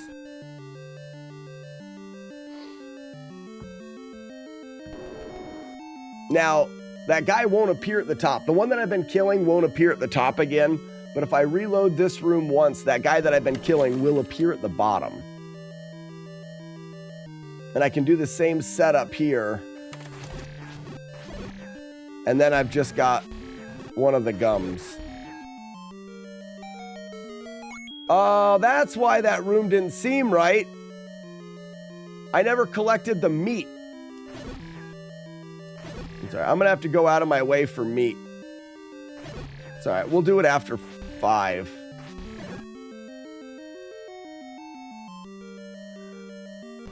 No, the bombs do not take out the dragon head. Oh, nice bombs. We reset this room once.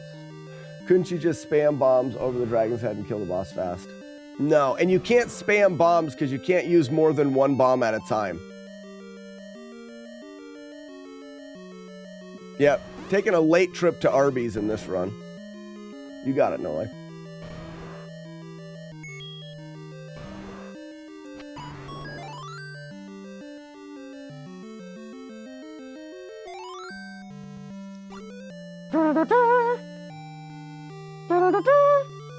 Scooby-Doo.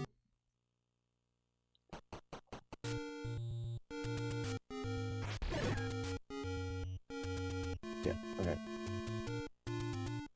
Sometimes Arby's can be busy. Yep. It's best to just leave and swing by later. Right. Now I could actually go... No, the Arby's isn't... Oh, that's not an Arby's up there. That must be a Taco Bell.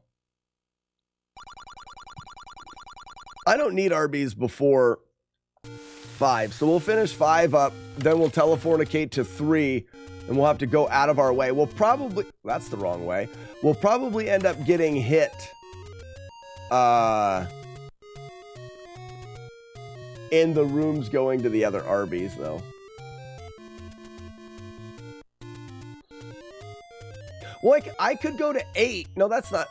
Yeah, I could just teleport to 8 first. I just teleport to 8 first. Go to the Arby's that I always go to. And then after that, teleport again. Those enemies are cleared out.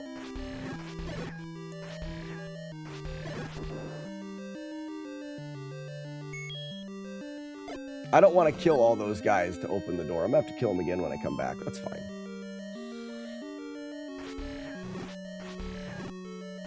So worst case Ontario, we need at least 1 bomb to get here, which we did have.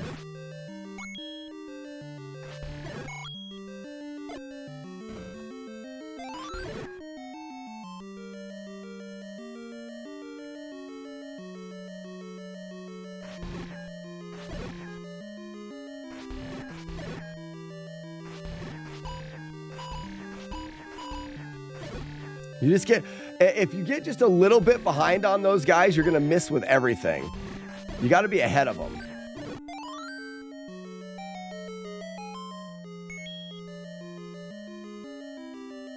Yeah, best to stick with a familiar Arby's. You never know which one you're going to get into. No, I can get into one where, you know, people are doing lines off of the back of the toilet seats in the bathroom. Yeah, and also the workers could be different.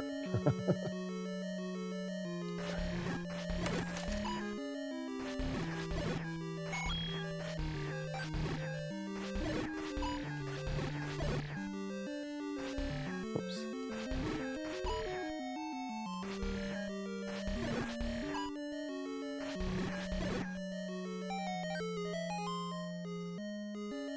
Brumble just hit affiliate. Congratulations, Brumble. Step 1. Shoot from the hip. You've done it. You have done it. Now you can... What does affiliate give people again? You get emotes now? I don't want to go that way. I want to go this way. Hiya! Oh, Billy.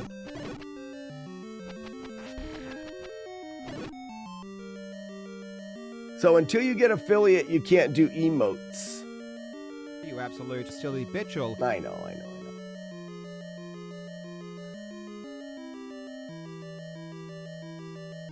Yep, exactly. Once you get sucked into a bomb hole, you can't get out.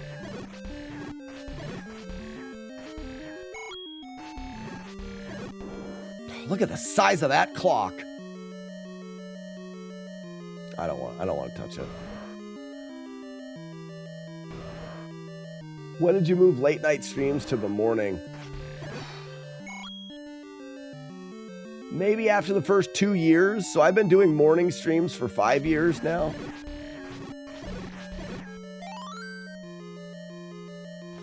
Something like that. Pretty early on in my streaming, I moved to mornings.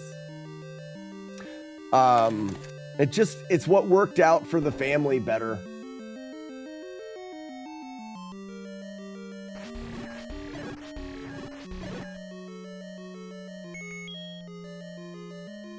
Killed the wabbits. Kill the wabbit, kill the wabbit, kill the wabbit.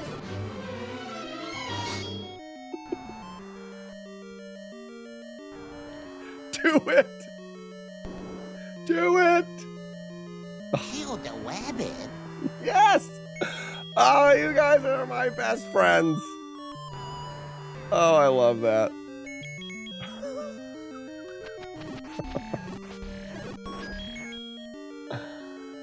Oh my god.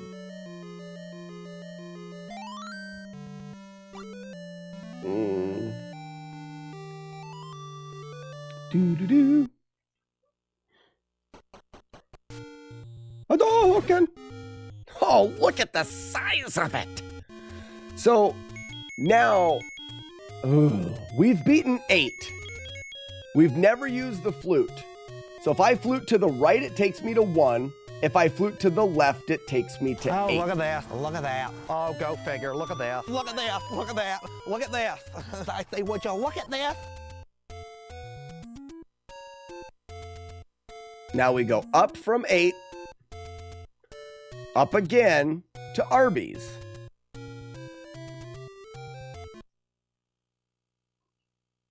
Arby's.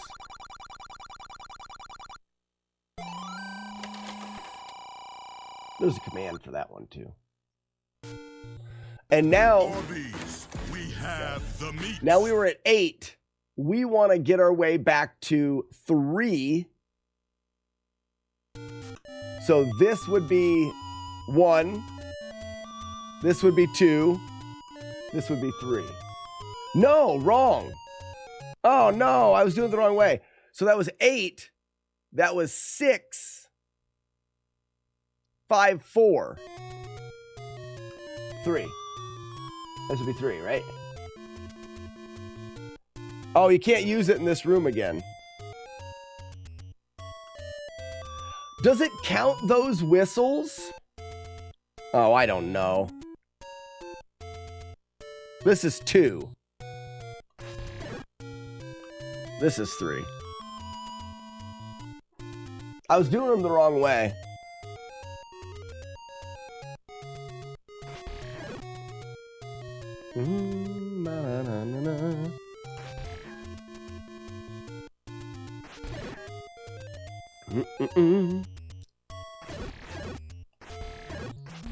I murder or I kill. Wrong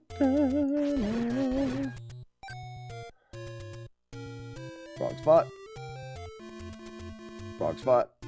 By lining this guy up, we know where the Abra-Bat-Dabra is. Identify code 187 MDK. Murder, death, kill, murder, death, kill. So if he's in the upper left corner of the pond, we know which bat to Abra-Bat-Dabra. I can just go through, right? It's the one just off to the right here. Ready? And Abra-Bat-Dabra, there. He was on the right, but he moved left. That's one of the reasons why I go in and out there. I'm going to reset this room once and get out my dried banana skin. Dried banana skin. We're going to buffer the throw of the dried banana skin southwest to get that guy, and we're good. This is load 1. On the third load, we can shoot a bat. He'll be right in front of us. Load 2. Hello. These loads are to manipulate later rooms in the game and to make this easier. We can shoot another bat here.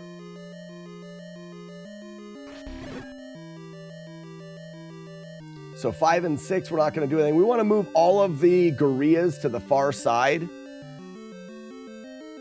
There will be one on my side now, but if I do this again, everything will be on the other side except for one bubble and the bat.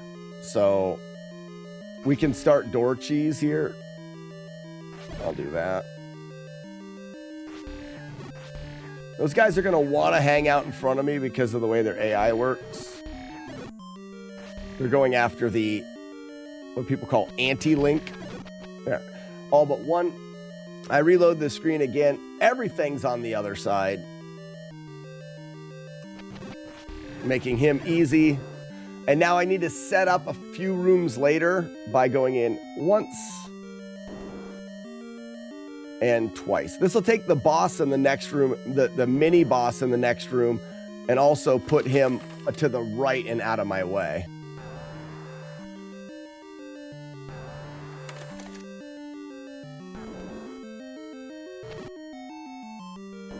This guy here has got a weird fetish. Sure does. Take my meat, put it on his face.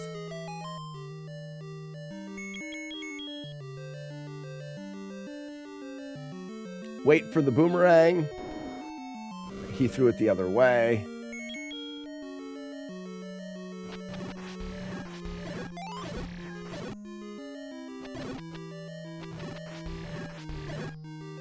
That was a good room.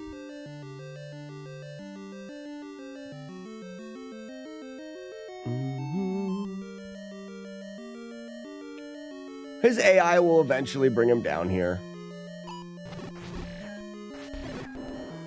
And then I need this guy to go to the left, right there. Now I know I can get through. We don't want this room. What's up, Mora? We don't want this room. Low guy? There's a low guy. We want this next room. I can buffer a banana skin northeasternly. Like this. I keep doing this by accident 64 times in a row. Someone please. Oh, you suck! Not you. Who was it, Raspel? Not you. So that guy stopped on this tile and not the far tile that I was assuming he was going to stop on. All right, we got 2 hits. Oh no! Well.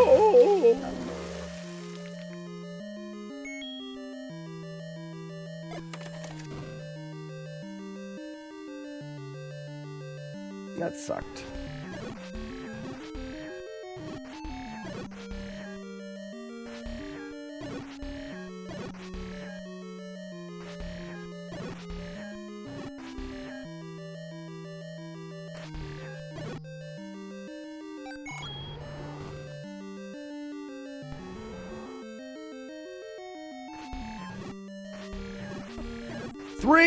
Three hits.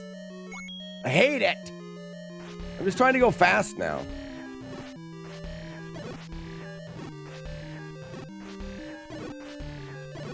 I was on the bottom there and I'm like, I'll just mash. Stupid.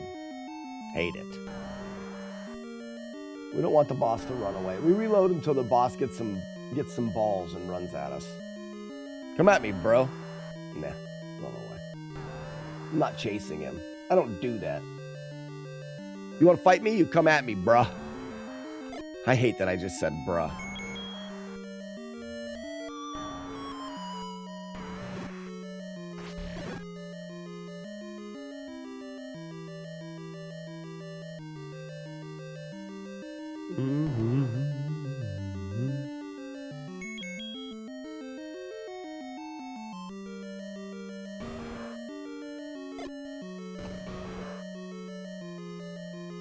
I know, Mora. I bring great shame upon my family. Great shame.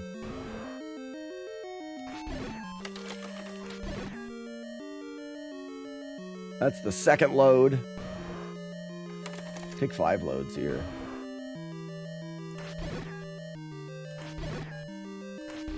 Hands are dead. So right now, we can't get to the stairs without getting hit by bubbles. You see, there's one. I mean, I guess I could go north here, but I don't. One more load and they'll be all in the middle. Dishonored. I know. I lost. I suck.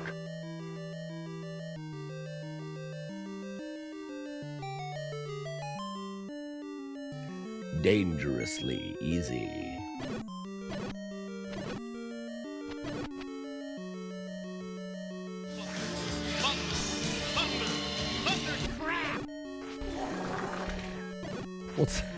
What's up, Rockin'?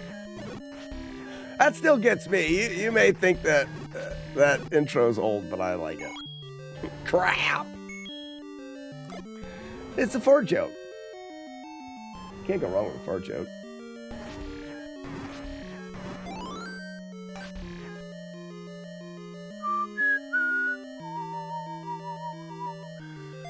Two hits in 8 or 7? It's dumb. We got hit by major asshole and 2 hits in 7.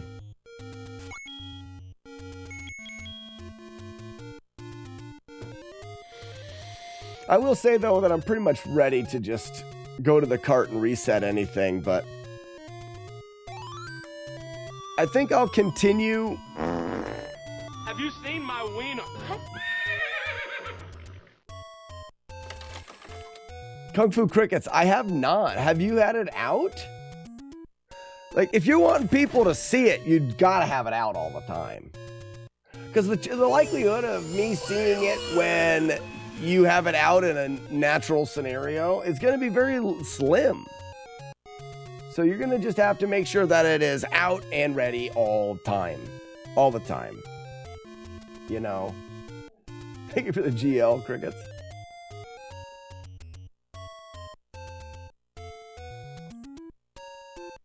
We need these boulders to be on the other side of the screen. I mean, I could wait there.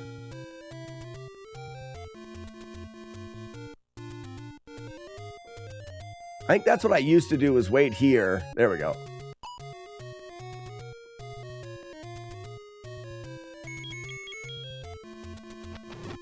Or maybe you do have it out all the time. Crickets. Do you have it out just like all the time? Are you featuring it like all the time?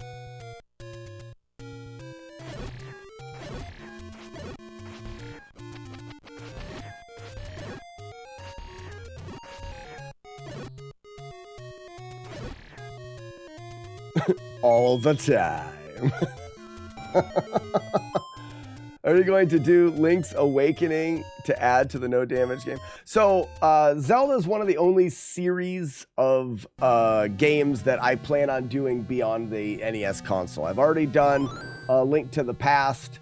Yes, I just don't know if I will do Link's Awakening before. We were just talking about it the other day. I've got the Super Game Boy out with the DS version, but I've been told that it is the same. I guess that version had an extra dungeon in it, but you can't get there with the Super whatever. I'm excited. Link's Awakening is a game that I played as a kid. I played the whole game on the Game Boy.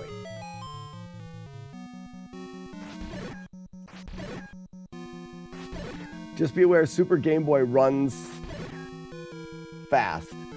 What do you mean by that, Warlord Zen? Like the gameplay will be a little bit faster? I'm okay with that.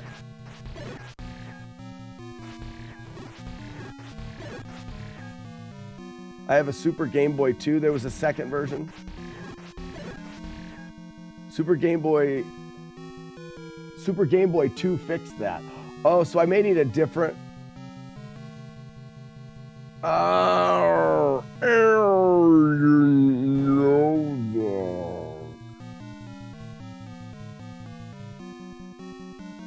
So I may end up getting a different one.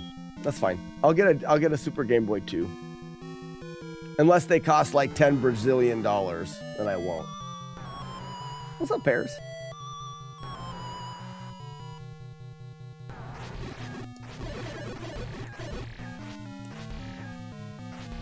Right in the B. Take that. Take that to your bank and smoke it, or whatever. I set up your SNES so you can... Well, hold on. I set up your SNES so you can use a Super Game Boy 2. Okay, so it will. Speaking of awesome, Lucky Yump, shout outs to Lucky Yump for the Super Nintendo that I use is freaking awesome. Just saying.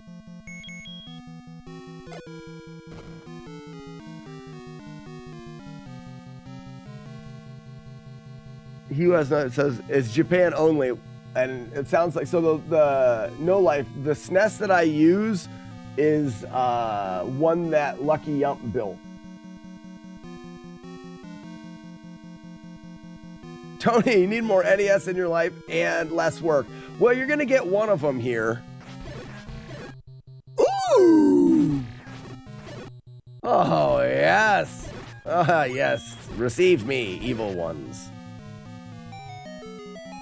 Got him. That was nice. What's up, Lit? Yeah. Don't you hate it when you throw your dried banana peel out and then forget that you have a sword? I do that all the time. It's like when the dried banana peel is flying through the air, it's like I have no attack, but you still have a sword. I think it's because I'm so used to not being able to attack when the beam is out, like when my my projectile is functioning.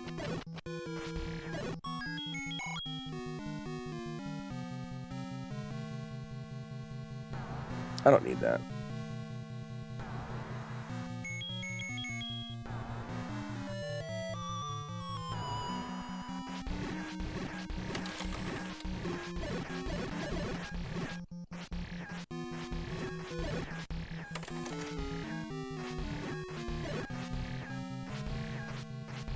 What are the chances that I keep missing? Must be a lot. I need to be off-centered there. There we go.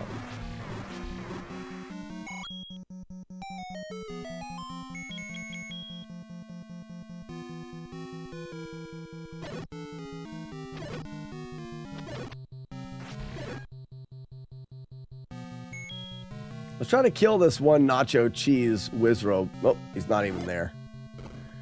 Not even there.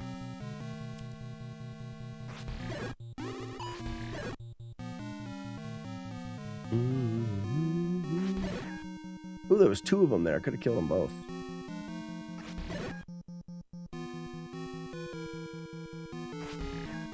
That guy's always there. That's not going to be right. Twitch is capping storage limits.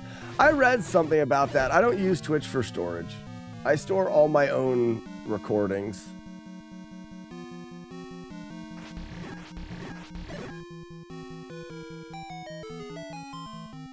But I did hear something about that.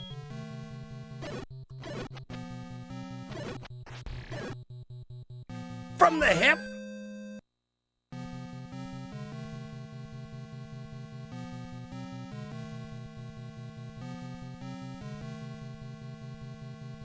This is bad.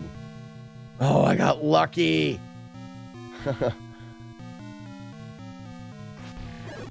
Need a bit of luck there, and I got it.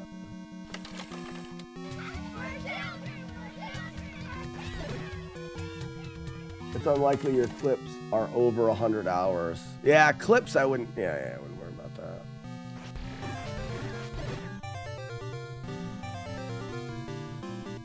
And I think Jodosh looked into downloading clips again. I'll tell you what, if they're gonna cap the amount of data that they'll store for us on VODs and whatnot, then they got to give us a better way to download it ourselves. The way they allow us to download clips is really stupid and dumb.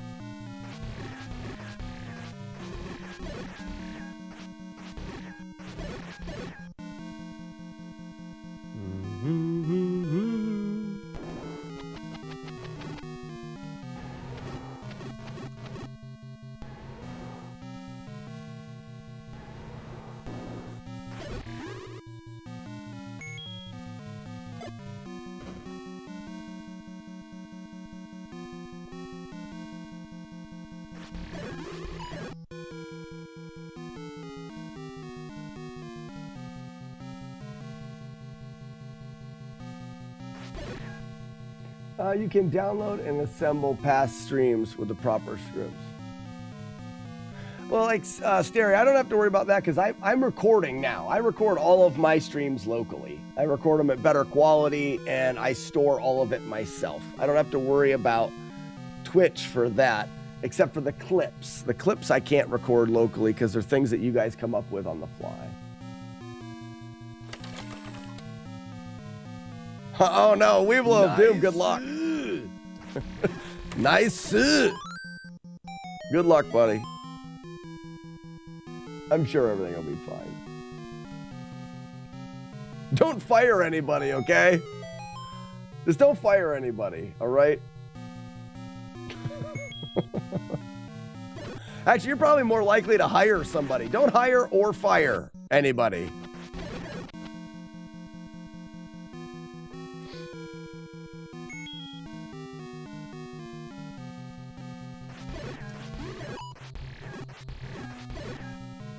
Oh, he went backwards? What a frickin' jerk! Never mind. I hit a bunch there. I don't even know how many times. That was a bad room. Man, if that happens in a run, I'll probably be sad. It won't happen in a run. I know it. He does. He does.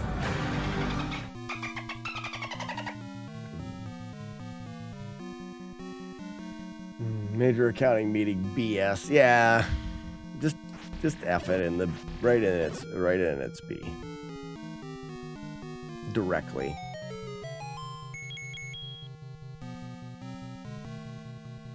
Yeah.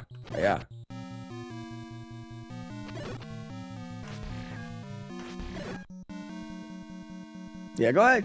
Give it a good forking if you want.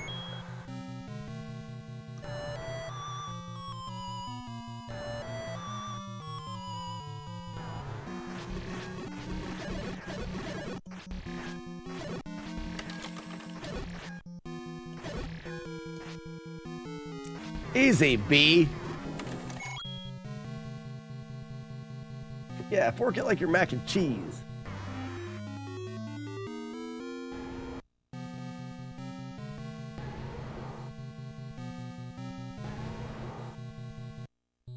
That was too long, I think.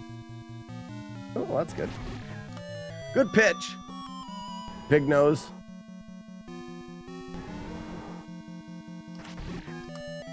That was early, but I'm sorry.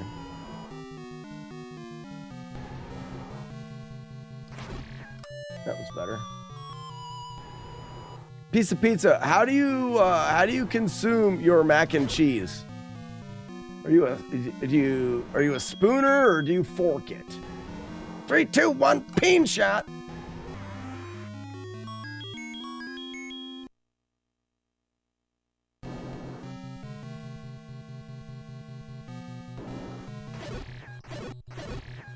I've saved the princess.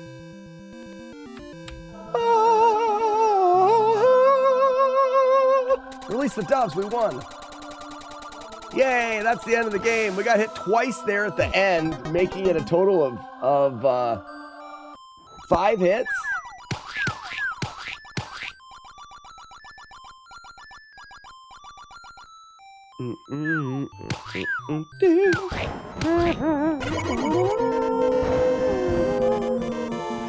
Skidaboop, skidabop, rippy papa doos.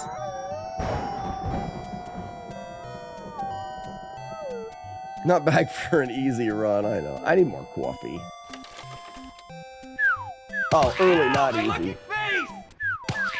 All right, we'll see you on the return.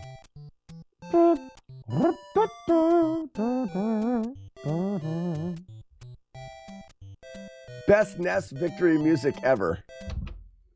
Nope, they should have just played this again. I can fix this game. Just play this music at the end and at the beginning. Win. I'm going to reset the console immediately after winning. That way I get better ending music that I can be happy with. That doesn't make me sad, is what I'm trying to say. So, what are your guys' thoughts on this thing? I'm going to continue to do full playthroughs. After Chompy, we'll do full playthroughs. But very soon, I'm going to start resetting any damage before 8. The problem is, at what point do I stop using the Game Genie code and the cart? And use the cart? Part of me says, I don't have to. The Game Genie code only affects the game if I get hit. If I play through the game and I never got hit by anything, then it played exactly like it would be on the cart.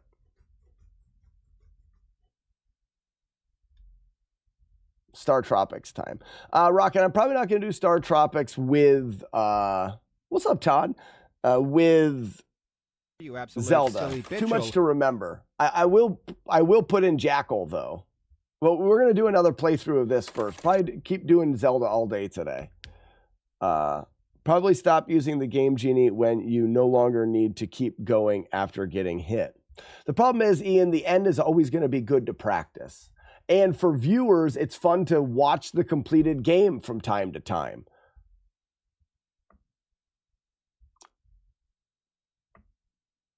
You won't be able to finish runs past 8 if you get hit.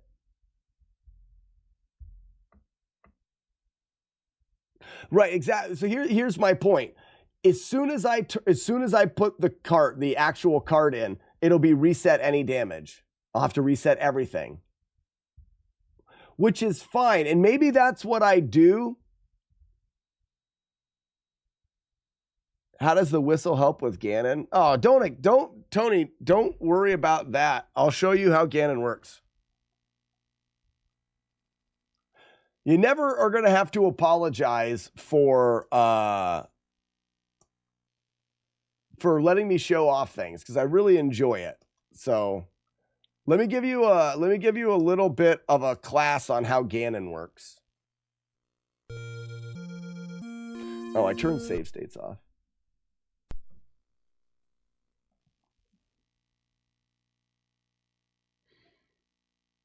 I'm a big show off. Right. You should see me in the shower. No, you shouldn't. That would be gross. Oh, look at this. Look at that. Oh, go figure. Look at this. Look at this. Look at that. Look at this. I say, would you look at this? I'll like take the shampoo bottle and throw it behind my back and catch it and then get the shampoo and stuff. I'm always showing off in the shower. What did you think I meant? Okay, so right now we're at Ganon. This is for Tony on YouTube. It's very important to understand how Ganon works. And in this ROM, we get this very nice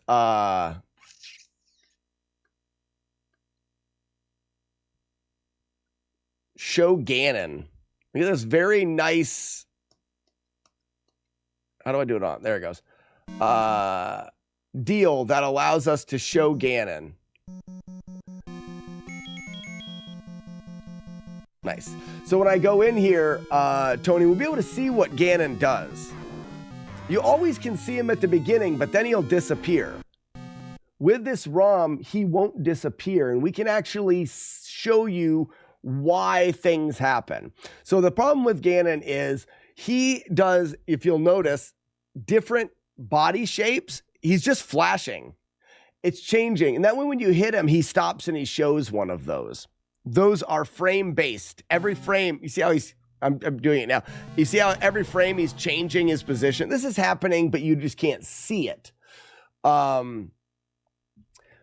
What this does is, depending on the frame that you hit him on, I'm trying to pause it when I hit him, he is going to show a different animation, but that's also going to tell him where to teleport to. You see how he teleported to this bottom left? Oops, that's not the right thing. Now, he's holding his crotch. So the first time was bottom right, the second time was bottom left. So the way that the fight works and the way that the Ganon responds is, depending on the frame, he'll teleport to left or right. And you can see that frame by the image that it shows. Well, we can't see that. So that's something that's unknown to us because Ganon's invisible. So what we wanted to do is we wanted to take away Ganon's ability to teleport somewhere randomly. The only ways to do that is to hit him on the exact frame. Well, good freaking luck with that. Or we can actually use the recorder. So what the recorder does is it stops everything on the screen from being able to move while you're whistling. Well, in this case, when you hit Ganon, the game's routine is the code is going to say, all right, you've hit Ganon, wait X amount of time, move Ganon to one of these random places. Well, if we're using the recorder, Ganon can't move. And the recorder lasts long enough for the game to run that code to try to teleport him. Long story short, if we stab him, whoops, I use the recorder, and then use the recorder, he can't teleport. He's still there. Well, now it's not going to do it. So the recorder is freezing him during those frames, those moments after hitting him that he's trying to teleport. So step one in our strategy is to use the recorder to keep him from teleporting. All right, so next up, we need to know where Ganon's going to be. The movement of Ganon seems to be very random, but it's actually not. Monkey butts. I'm a fan too, Rockin'. Essentially what you want to do is every 4 tiles, Ganon is going to turn, and he's going to turn at you, or at least he's going to make a directional turn that benefits going towards you. So if I move over here, right now, after this, he's going to have to move to the right. And there he does. If I go up here, he's going to move up. So in the fight, I'm actually doing this. And I'm keeping him moving in a circle. If I move over here, he's going to move to the left. But I don't want him to move to the left. I want him to move in a circle. So by moving in a circle, I can guarantee that he moves in a circle. So that's step 2. Now he's invisible, but we can still tell where he is because we know he's going to move in a circle. Was the recorder stat something known before you routed the game? I believe it was known, No Life, but no one used it. Speedrunners had discovered it, but it doesn't make you go faster, so it wasn't commonly known. No one brought it up when I was routing. I found it while I was routing, but I can't take credit for being the person that found it. But in videos that I've made about it, most people don't know it existed because it wasn't a strat that got developed into speedrunning or that was used by anybody, so it was kind of lost to time. So Tony, to use the whistle, we can actually make a simple fight here. What we'll do is we'll just use the sword and the whistle at the same time. So we'll get Ganon.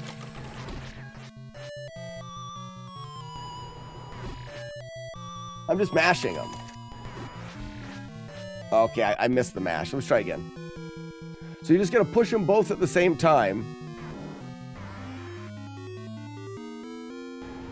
I'll do it from the side.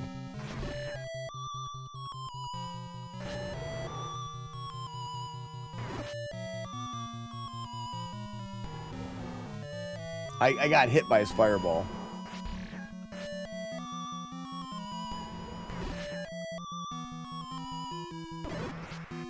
It's a pretty easy way to beat Ganon. Oftentimes, if you don't get hit by a fireball, you can just sit in one spot and mash the sword. You'll hit him, use the whistle, he won't teleport.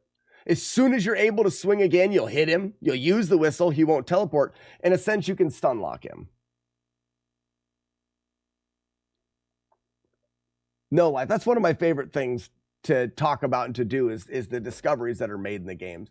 I like to say, like, speedruns are meant to be broken. The discoveries in the games last forever. And that's really more of my goal, is to find more out about the games than to beat them, without damage. So now let's put all this together into the route that I use. The problem now we can control how he moves. We can keep him from teleporting, but how do we keep from getting hit by fireballs? Fireballs are quite random. Well, they're not completely random. So what happens with the fireballs in this game, you'll look in the top left corner, this ROM shows a frame counter. That frame counter determines when he will throw fireballs. So they are pretty random based off of everything that you've done in the game. You know, when we enter this door, we don't know when he's going to throw the fireballs. But we do know that the timing between fireballs is consistent and it lines up with his movement. So we don't know when he'll start, but we do know that if we go in and start moving in a circle, so watch when he throws a fireball. So look at the fireball in the top left corner, right there. So that right where I'm standing right now, whoops, right there. It will always be there. Every one of these fireballs is the same and will be the same. Now, we didn't know when he was going to start throwing the fireballs, but we can be sure that they will always come out in the same spot as he's moving. And then the next thing, which I think is really, really cool, is when you pause the game, Ganon stops moving, but his fireball timer continues to move. So we can stop his movement and then allow the fireball timer to move. And what this allows us to do is line his fireballs up. What I say is I get Ganon to start throwing strikes. So I'm going to dodge. He's almost throwing a strike. Look at when he's right here, look at that fireball. See how it's on the left side? If I pause and unpause the game quickly, now look at it. Right down the middle. That's a strike. That's what I'm looking for. So let's pause and unpause the game and get it to not be in the right spot. All right, so none of these fireballs are in the right spot. The one there is actually in the left corner. So the one at the top left is right there. Now, if I pause and unpause the game, I'll move that one a little bit to the right. So now it's not in the top left, it's one pixel over, one tile over. Do the pause again, and now watch. Right? Oop, it's just to the left side. So I want it to be a half tile towards the right.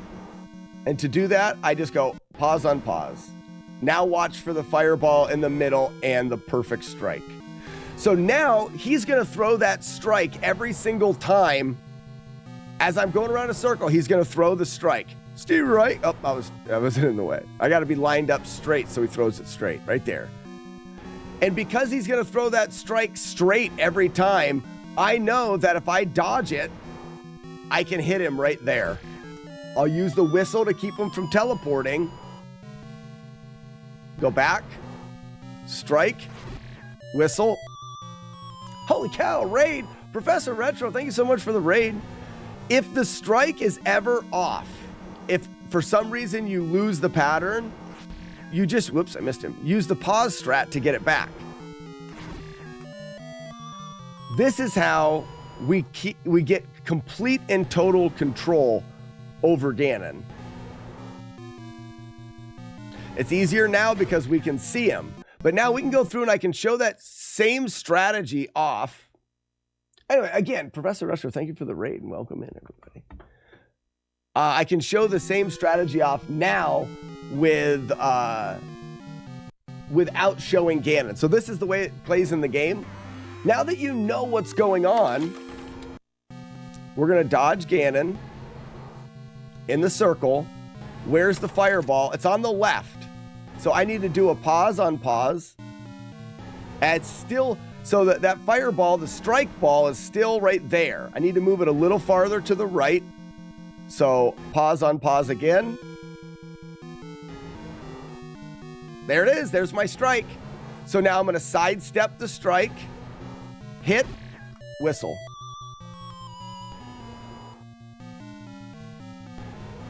Sidestep the strike, hit, whistle. What we did is we created a looping pattern. And it's a looping pattern that we can create every time. Load them up after that, explode them in a microwave with a peen shot.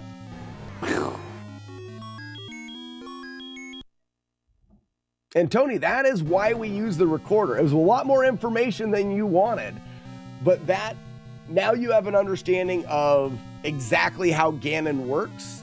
There's a lot of different ways you can fight him. There's some really consistent ways that speedrunners do it where they can do it without getting hit very consistently as well. For me, without having to learn the speedrunners and without having to react, I don't really have to react to anything there. I start him in a circle and I have to pause and unpause the game a few times to adjust his pattern. And then after that, I perform a simple series of inputs. Since I discovered that route or routed it that way, the handful of times I've messed it up and the hundreds of times that I've done it, maybe 2 or 3 times I've messed it up. Other than that, it works. And that's why I continue to do it. Even though there probably is other ways that are maybe a little bit less complicated, this one works for me like all the time.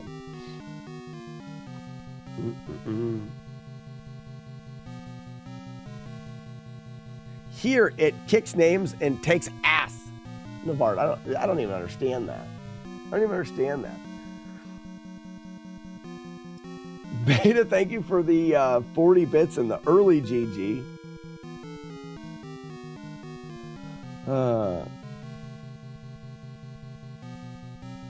He's a knuckleballer if I've ever seen one. It is. The movement that Ganon presents to the player from a casual perspective is completely random bullshit.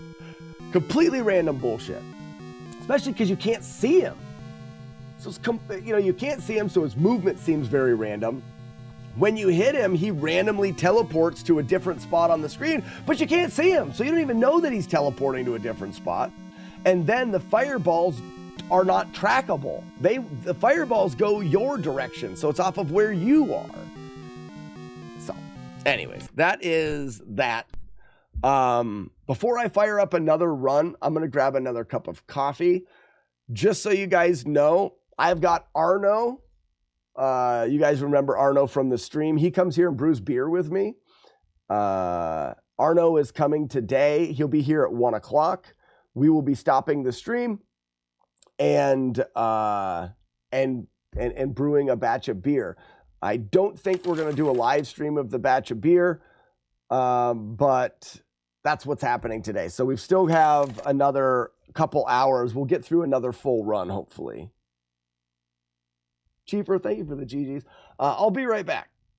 Don't go anywhere unless you want to.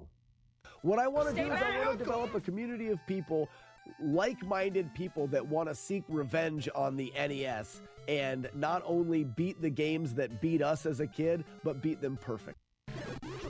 What?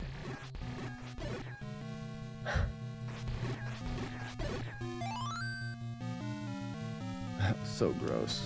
Oh, I do. You guys are good. You guys are good. I'm proud of you.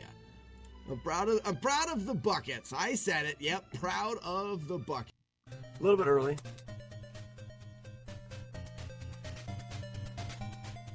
Uh-oh, that ripped it. Runs over. Maybe not. He saves it. Heart. Nice, just the heart I needed.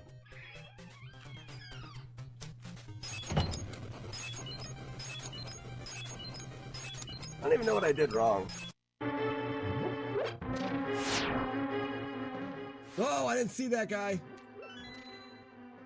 Damn it! How did he shoot through the wall? I hate that room. I have to practice that room. That is a room that needs practiced a lot. Oops. How did he shoot through the wall, I'd like to know, he said very angrily. I thought it was... We got him. Nice. Nice. Nice. Nice. D-nice. D-nice. We got all of them. D-nicely.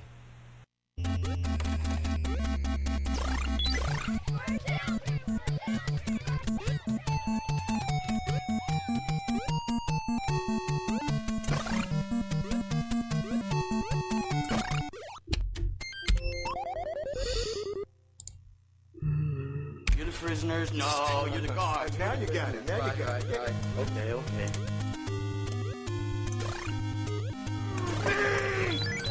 Balls. That's Impossible to beat Ninja Gaiden without taking any hits because of an unavoidable hit at the end of the game. Well, we realized there was a way to avoid it, and I became the first person to ever beat that game without damage, and then I got a hard-on for no damage challenges, and I've been doing it ever since.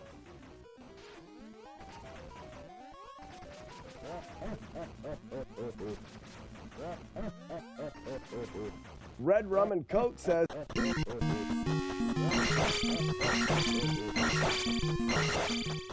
yes! Clip it and time it.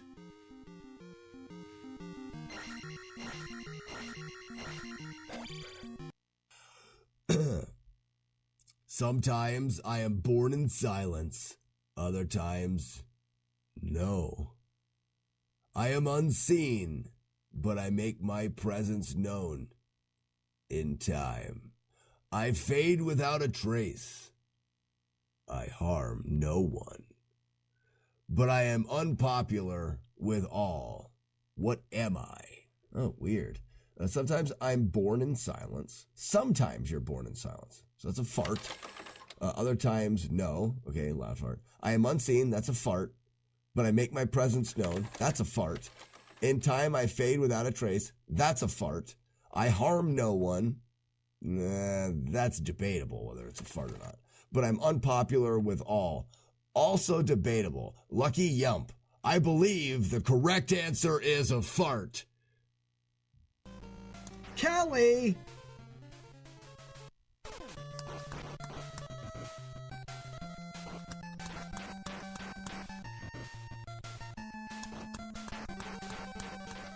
For anybody that's here that's wanted to know, Machine Gun Kelly is a terrible shot. I mean, look at him. Awful shot. Really bad at the shooting. Oh, you shoot that gun so well. You're doing so good. Yeah, shoot it. Shoot it. Just trying to be encouraging. You stink. I am a colorist. I am. Actually pretty darn good at staying between the lines with a crayon. I even go over the outlines a little darker with the crayon. And then leave the insides a little bit lighter colored, you know? You're a loony. I'm guessing that Retro Runner was playing the same game that I'm playing right now. That's just my guess. That's just a straight up guess, but it's a good guess. It's a pretty solid guess if I had to guess about my guess. How are the runs this morning? I hope you got that. Yikes! I hope you got that 5th or top 5 spot. Did you? Did you get it? Tried to sneak in a PB before through. That's better. 3 and we're good. Jump there, jump there, jump there. 1 bush, 2 bush, 3 bush, jump. Late jump, little hop, no freaking snowman. Yes. Little tap, big tap, big jump.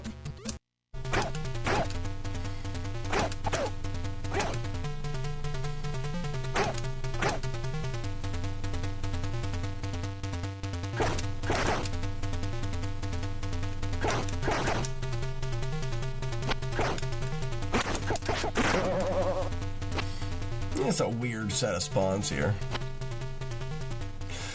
Need PhD to understand the stream schedule. Yeah, I mean, I'm not going to make it easy for you. You guys are doing nothing else. You're just watching me. You got to have something to figure out. Unless you choose the one end of the would you rather, then you would automatically understand it.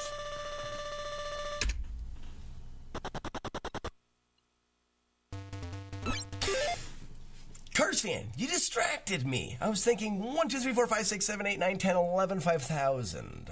Shut up. Shut up. Gosh. Just shut up. All right. All right, Zelda, select only. The health refill, pause, and sound effects got me hyped up to fight Ganon.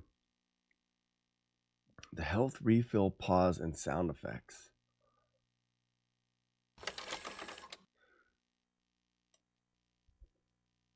Does it fill your life up when you go to Ganon? It doesn't fill your life up, doing it? What do you mean by that?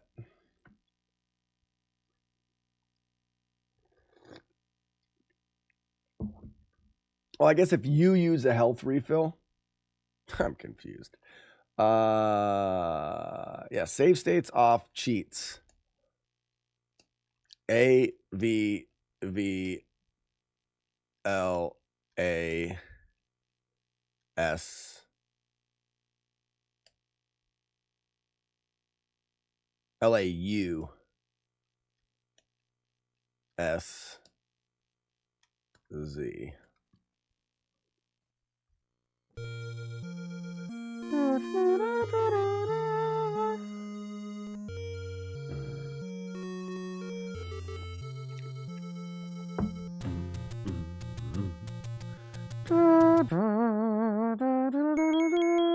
Let's register a new name, and then we can take like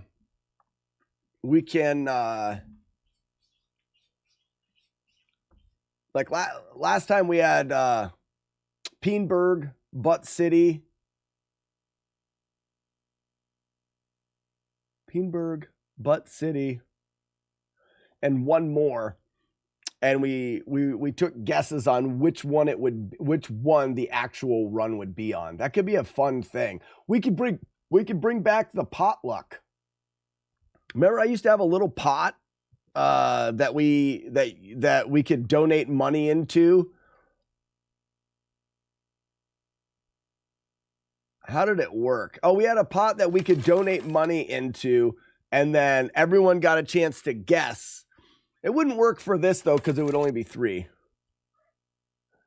Bucket, no. No, we don't do that. Fart face? Even better.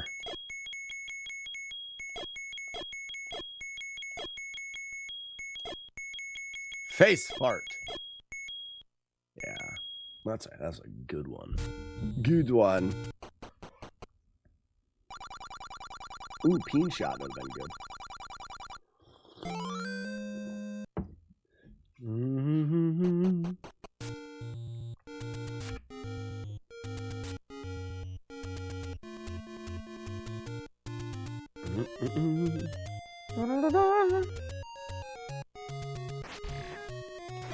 That was weird. Excuse me, Tony.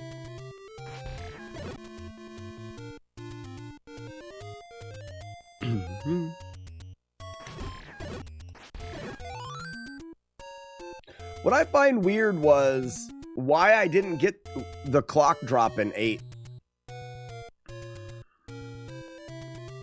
Somewhere along the lines, I bet you I got a double kill somewhere.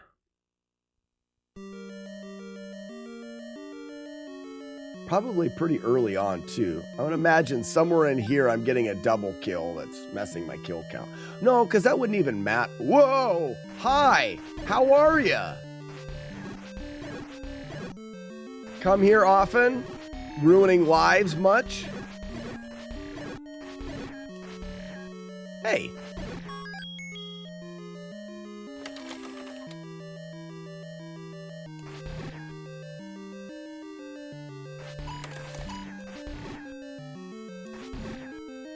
Yeah. I'll fork it again. Doesn't look like that other one did very good.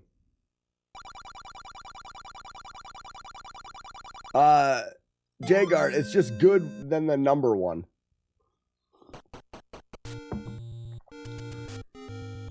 I think it is. Try it out.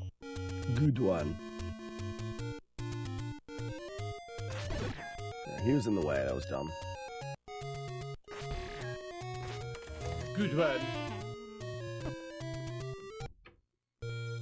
Yeah, good one. Spooner.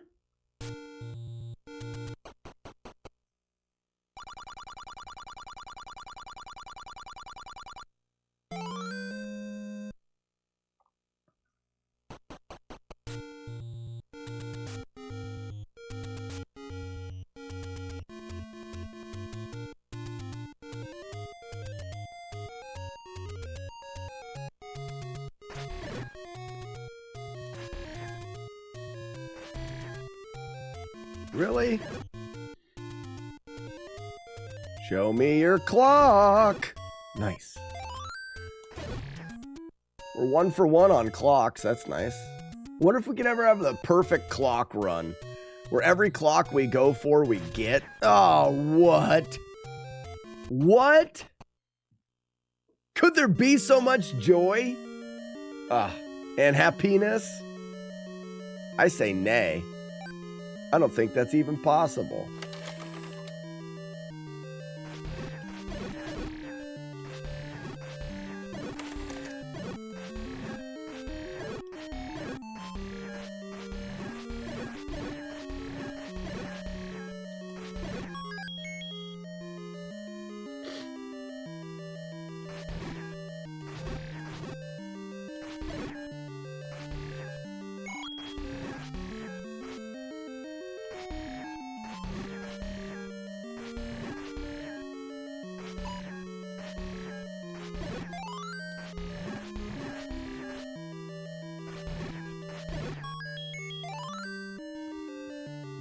Good one.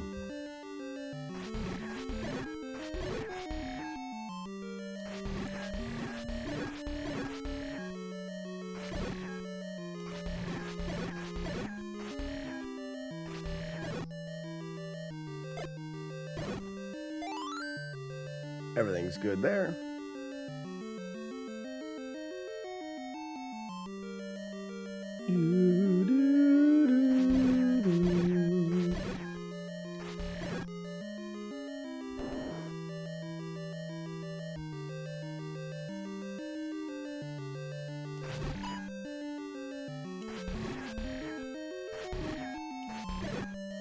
Nice.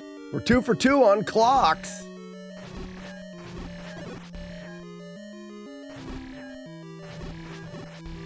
I should do them this way.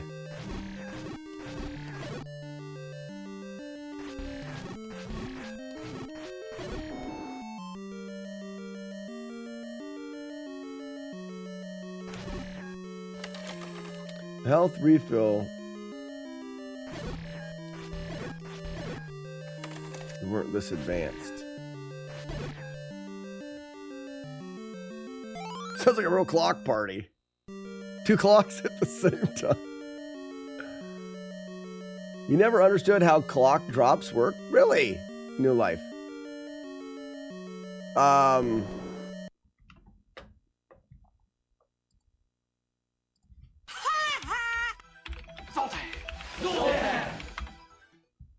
Zoltan!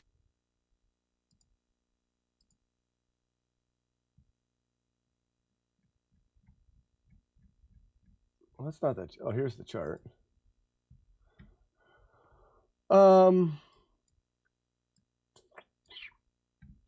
Essentially, we have this.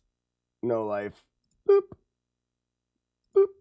This is Zelda's drop table.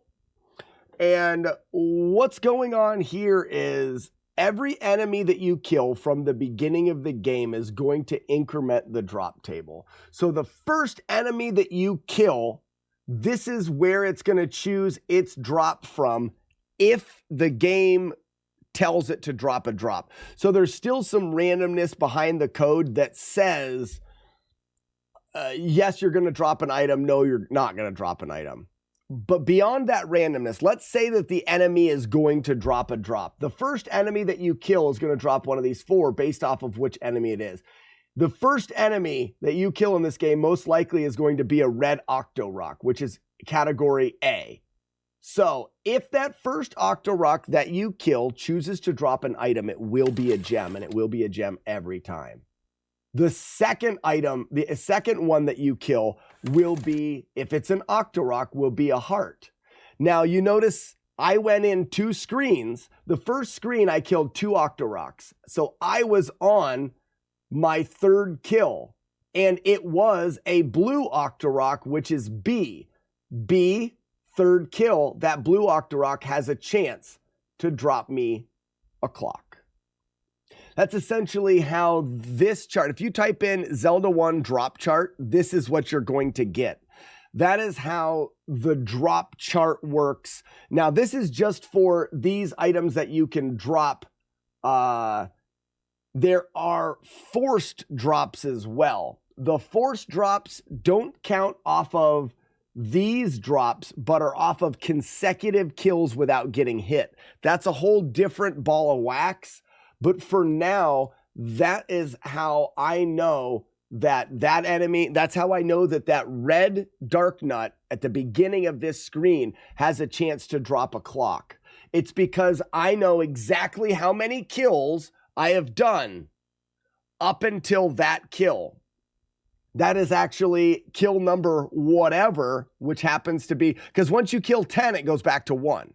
So 10, 1, 10, 1. But essentially it's counting from 0. So that is kill number 33. I've been through it, but it's always going to be on the 3 because that's when the clock drops for enemies in column B. Real. Did I get the item yet? I can look. Yeah, the raft. I got it. Okay, we're on our way out then. Watch out for the canister. Oh, I stepped right in it. Stepped right in it. Now, no life. I can go in more detail of how the consecutive drops work and how they also affect the rest of the game. Like right now, that's a coin. That's a coin because that enemy counts as 4 kills.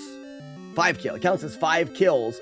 And I have already killed X amount of enemies without damage before and locked in a coin kill. Or coin one. I would pay attention to the consecutive drops. So you want to know more about them.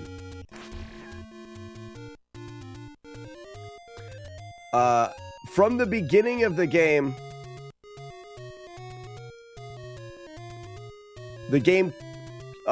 tracks how many enemies that you have killed without getting hit. If you get hit, that number goes back to 0. If you don't, on the 10th enemy that you kill, he will always drop 5 coins. Guaranteed.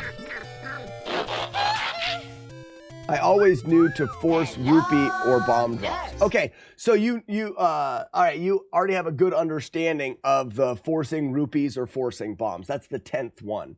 Now, there's a subtle variation to that. The 16th enemy that you kill in a row will drop a fairy. The one thing that people don't normally understand about the force is if you force on an enemy that can't drop an item, then that item is stored and will be dropped by the next enemy. And until then, the game will not calculate anymore. That is a little bit of an unknown. So right now, the last enemy that we killed was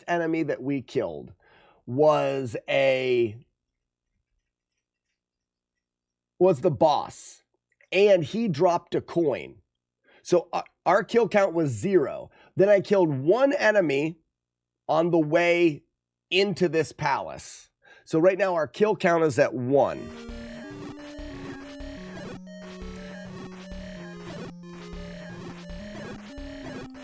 We split apart 4 of these guys and killed the 2 guys that came out.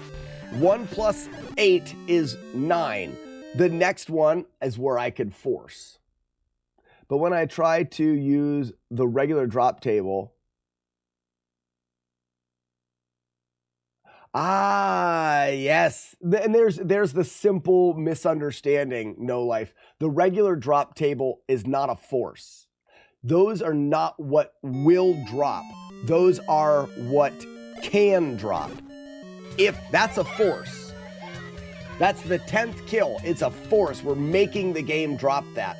All of the other drop table is a chance for a drop. And that's based off of randomness, off of frame count. There's no real manipulating that.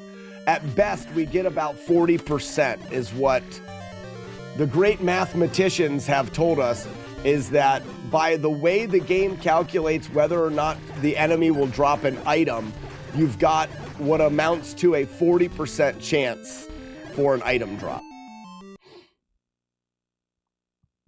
Yes, that's why you don't get clocks when you think you should. The best we can do is make the clock the item that the enemy will drop if he chooses to drop an item.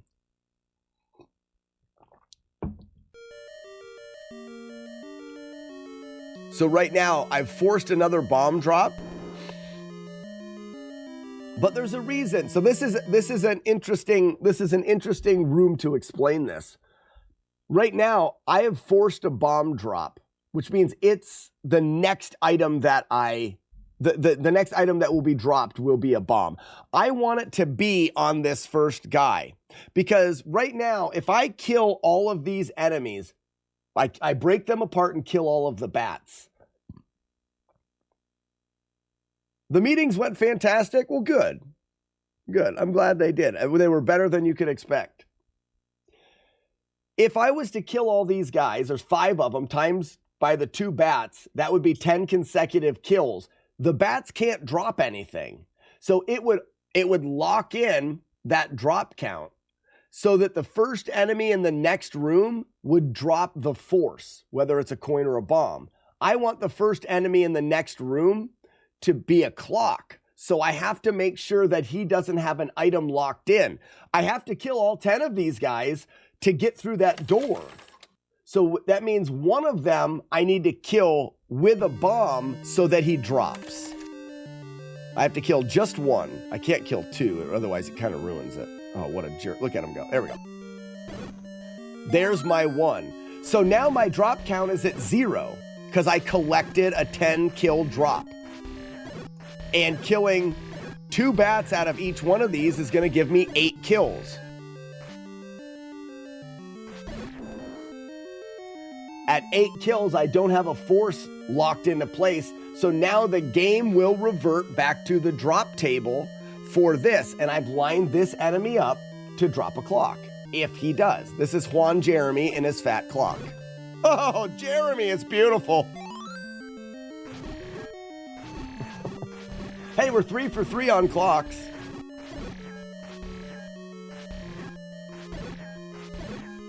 And I had to, No Life, I had to kill that guy with a bomb, because if you kill the small ones, they don't drop items.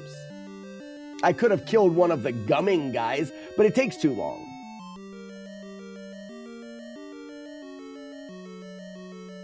Yes, bats, no dropping items, but do alter the consecutive count. But so to be clear though, the red bats that you get from those jumping guys are a split and do not increment the drop table. So they won't increment the drop table. Neither will the small bubbles. Now keys, the blue bats don't drop any items, count towards the drop chain, the consecutive, and increment the drop table. So that's why this is such a difficult thing to understand for a lot of people, is because there's so many variations to it.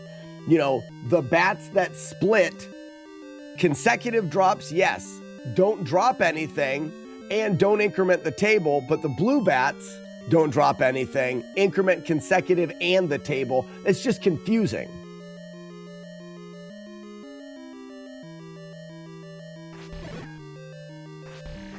Oh, I missed with that shot. That was dumb. We can't stop here. This is bat country. Like those guys increment both the drops and the consecutive. So going into that room, your global count had to be 5 going into that room. My global count, so those enemy, the blob is C, would have been 6. Going into that room, it was 4. Or it was 1 shy, no, because it would have been 5. Yes, you're correct. It would have been 5. Because I used a bomb to kill one of the jumping guys, incrementing me 1 to 6, and then getting it dropped so that I could have 8 consecutive that don't affect it, and then be at my 6. Yeah, you understand it. Now, an interesting thing, you'll see that this blob is back, but the other one isn't. Because I killed the other one with a bomb and he actually died. When you split them, the game doesn't consider them to be dead. Now, also, no life, we killed 8 of those other guys, and then all of the bats, we've loaded our consecutive count up again, meaning that this guy, we force a coin. Now we're back at 0 again. And we probably locked a coin in on the bats. I can't remember. But that's what's weird, because you go by consecutive count, right? But if your consecutive count is met, but the character that you killed the 10th on can't drop an item, you lock it in and then it stops counting until you drop that item. So it aids in more confusion.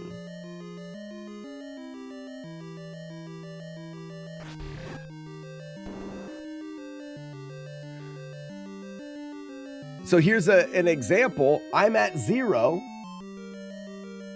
5 guys splitting. All right, so here we go. I'm at 1, 2. It doesn't matter what I get here because the enemies that I kill until this point can't drop items. So I'm gonna lock the coin in right here. There's 5 of these guys. I'm already at like 2 kills. None of these guys can drop items. So I'm gonna get 10 kills here.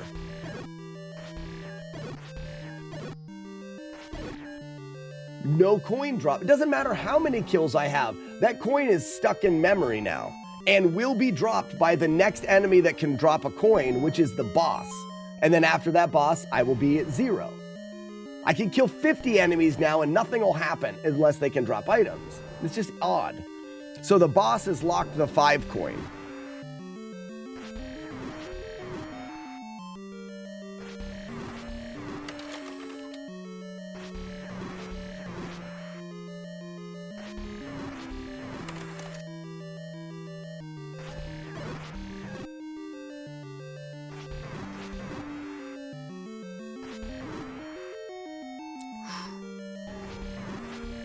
Just got away with that.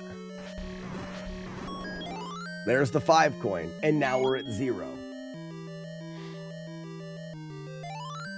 And I've also routed, you'll notice that I have 30 coins. I've routed exactly enough coins because I'm gonna go over and get the secret for 30 and I need 60 coins going just off of drops. 1 kill, we're gonna get some bombs here. 2 kills, 3 kills, 4, 5, 6, 7, 8, 9, 10 for the bombs and the hole. Great. There's the 30, giving us 60. So I don't have to worry about any randomness in the game. I am going to have 60 coins here, bare minimum, right there. I didn't collect, no enemies dropped any other coins. I got just the bare minimum, which is from all forced coins.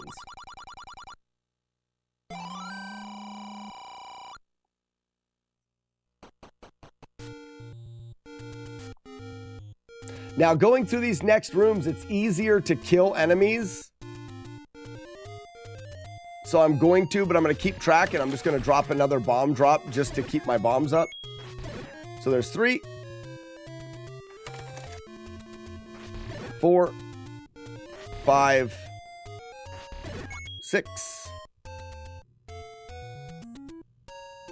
7, 8, 9, bomb. So we're back to 0.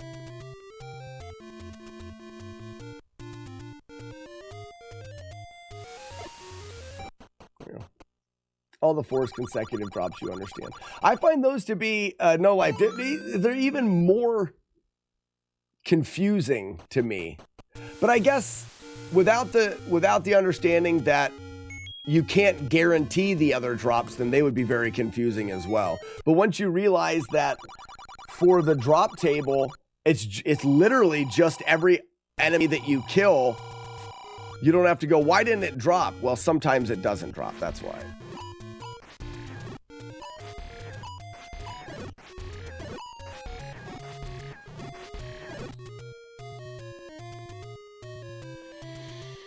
So, Iron Monkey, we are on full runs, not real runs. We had a 5 hit. We had a 9 hit yesterday just to kind of kick it off. Or no, an 8. I am still using the Game Genie code because that allows me to finish the playthroughs. If this run right here finishes the game without damage, I'm counting it. Because the code that I have, the Game Genie code that's in there right now, just makes it where if I get hit, I don't lose any hearts. If I don't get hit, then the Game Genie code didn't affect the playthrough. But as soon as I get a couple really good runs, then I will, I'll swap back to the cart.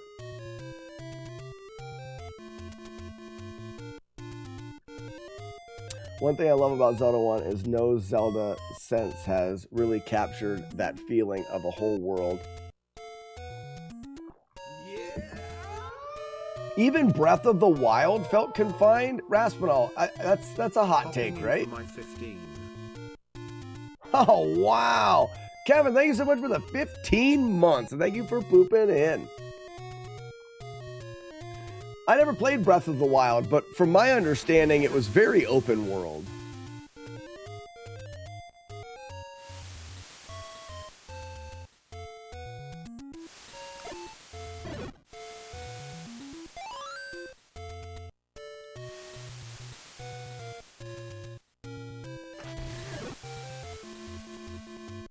Breath of the Wild felt confined because it kept pointing you to the next place to go. Oh, I gotcha. Will the Game Genie code reset the consecutive counter? Yes.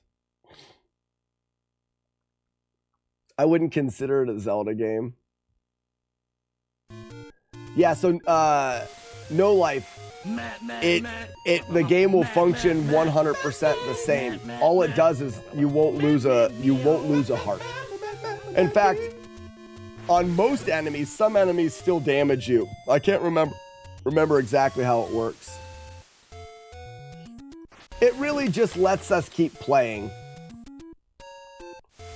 Breath of the Wild was okay, but I wouldn't consider it a Zelda game. You know, and I think it's because some of us are so old school in the Zelda games that this is what we can, the top-down tile movement, Link to the Past, Zelda games, that's kind of what we want, right? Had no conception of games, and it felt like exploring a world. Breath of the Wild made me feel the same as this game. Feel the same. So Kevin says that, and I feel like a lot of people, I could see what Raspinall was saying about it keeps leading you around, and that's what definitely, this felt like you were in a world and you had no idea where you were supposed to go. So I could see the difference in this and Breath of the Wild, because this is more traditional to the games that we played, where it doesn't tell you where to go and what to do. Whereas Breath of the Wild is, well, it's a new game. I'm sorry, but the modern gamer wants his handheld the whole time. He wants his handheld. He doesn't want to get good at the game, and also wants the character to get better so that so he can beat the game.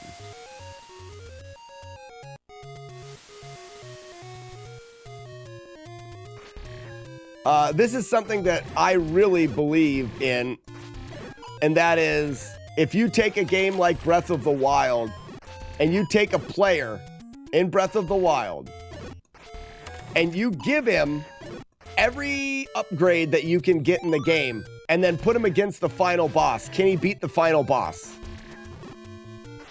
This is a great thing to think about. You take a person that's never played Breath of the Wild, put me in there. I've never played Breath of the Wild, not a single bit. You give me all of the upgrades and the goodies that you can get, and you let me understand how they work. You put me up against the final boss, I'll beat the final boss. I don't need to get good at the game. You take a person that's never played Mike Tyson's Punch-Out, you tell him everything and put him against Tyson. He stands no chance. None. You have to get good at games with the old games. Anymore, the development of video games, people want to be spoon-fed, and they want to... They don't want to get good. They want their character to get better. They don't want to have to know where to go. They want you to tell them where to go. That's a huge difference.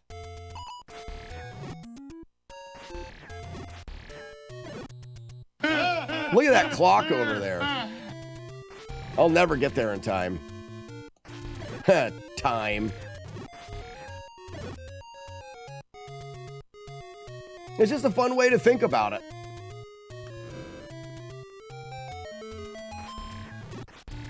Get away from the Arby's. I want that.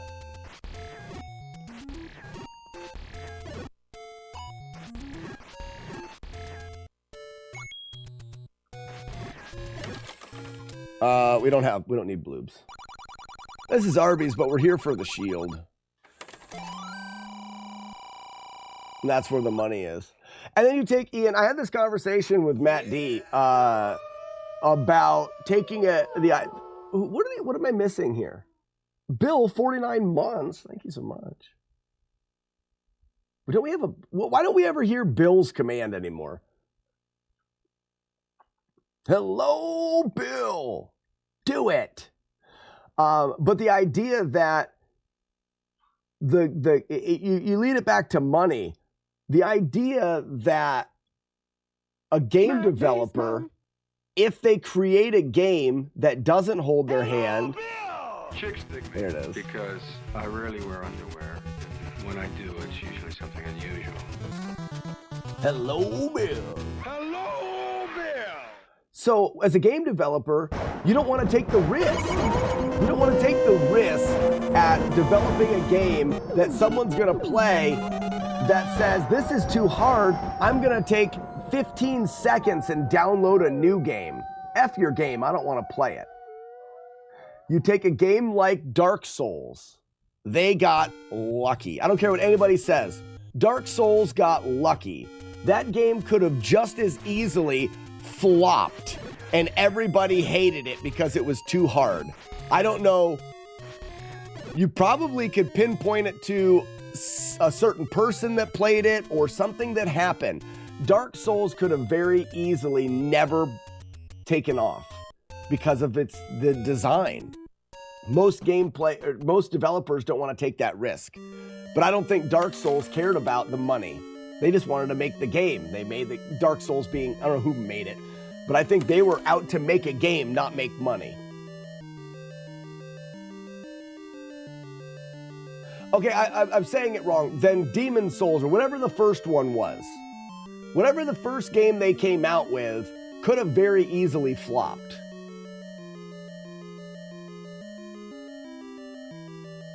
Breath of the Wild deserves way more credit than you're giving it. I'm not discrediting it. I'm just saying in a comparison between in a comparison to the old games. I've never played it. I can't discredit a game. I know nothing about it.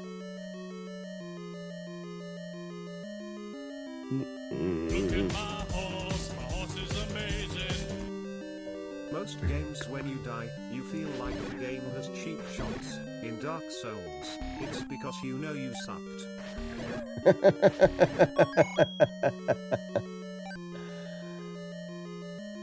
Kevin, I've heard a lot of really, really good things about Breath of the Wild, and I'm excited to play the game. I was more so pointing out the differences in the game and how people that have played old Zelda games can take like, for example, Weevilow's statement of Breath of the Wild is a great game, but it's not a Zelda game.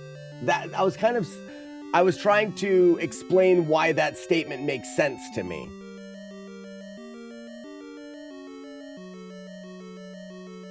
There's a lot of parallels. Well, it's still, I mean, I did this room right. I got to reset it. I mean, it's still a Zelda game in story and in some of the design. There it is. I don't know for sure because I've never played it. I can't, I can't speak for a game that I've never played.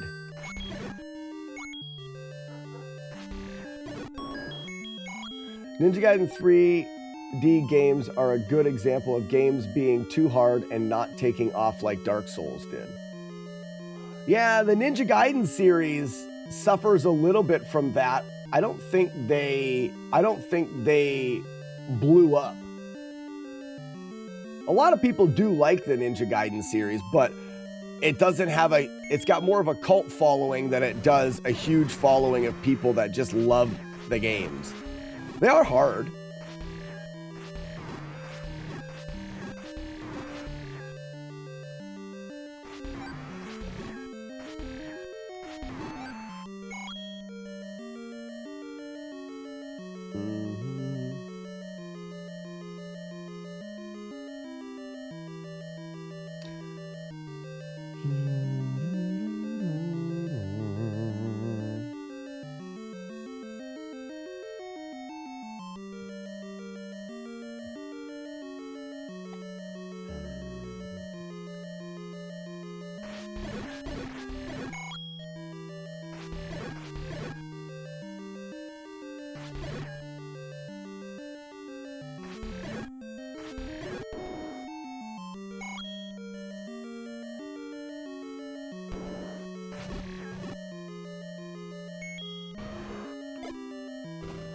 Ooh.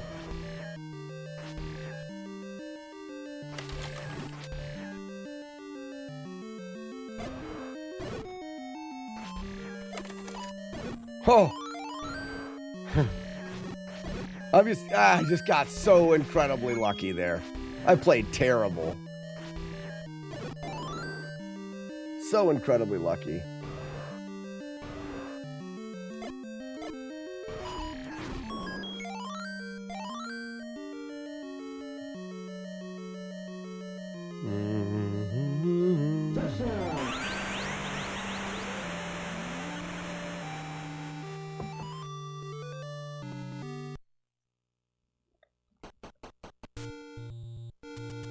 All the game series that last a lifetime evolve into something different.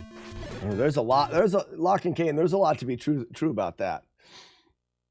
You either like it or you don't, but you can't say it's not a real entry in the series.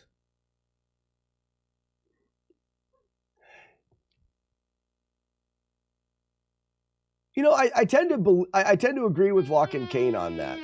As much as Breath of the Wild to some people is like, this isn't a Zelda game. Well, then you're boxing up what a Zelda game is to you, and you're allowed saying that, but it's an opinion, which it's all opinions anyways.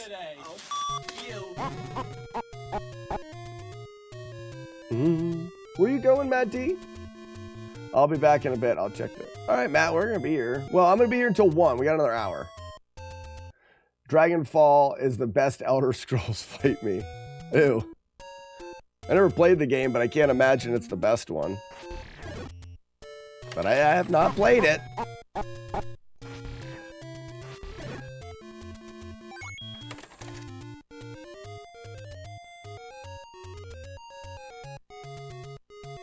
Again, in the end, it's just whatever you... Ooh, we got a little early. Whatever you think, and it's your own opinion.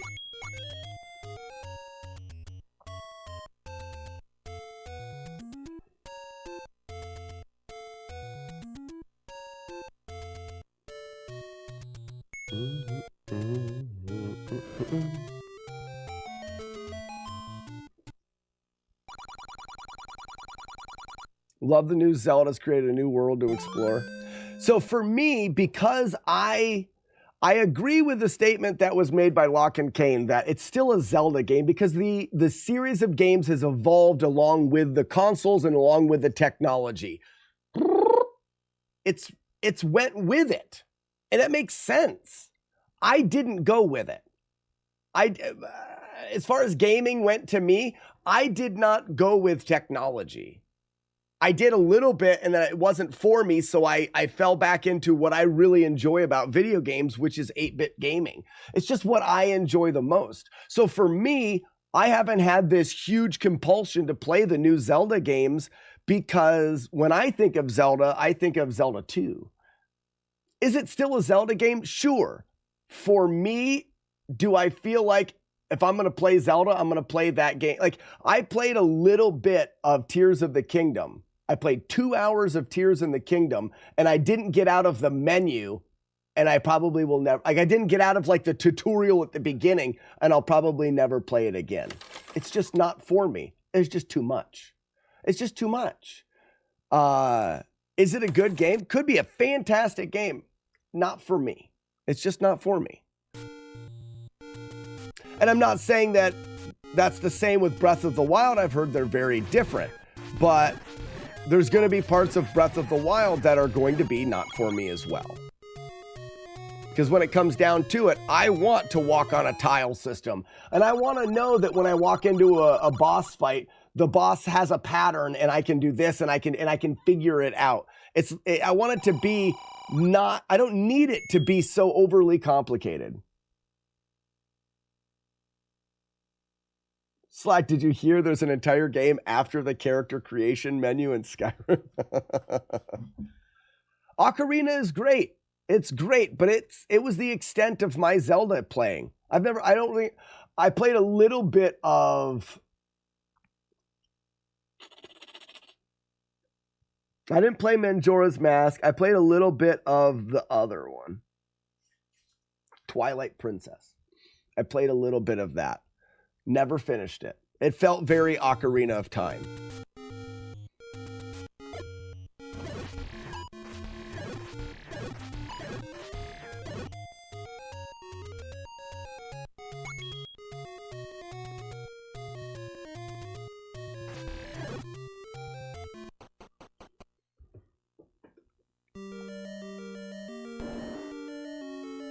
Now, and I do want to play through them all.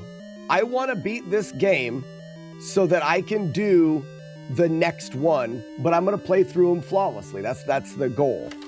After this will either be Ocarina or Awakening. Ocarina or Awakening will be next, and whatever one I choose, I'll do the other one after that.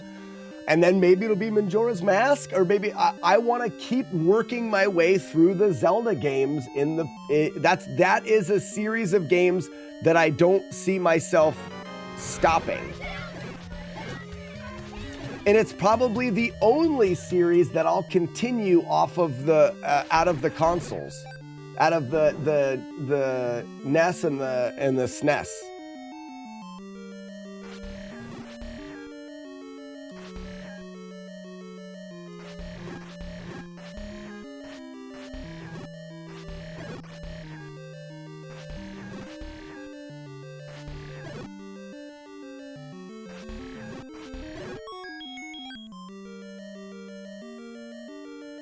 Remember to not get distracted by chat.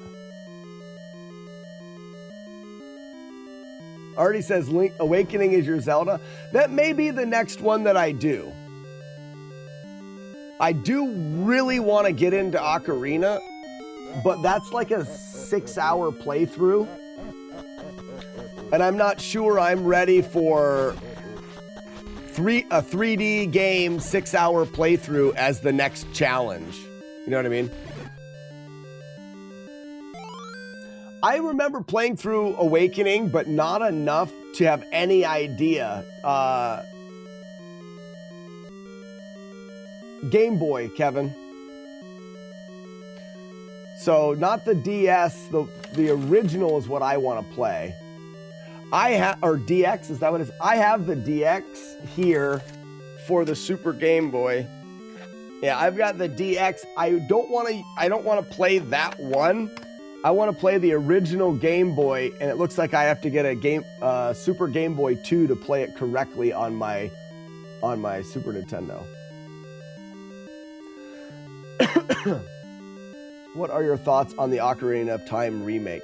I haven't looked at it. I've never seen it before. Link Awakening is the best 2D Zelda. I will not be accepting comments at this time. Really?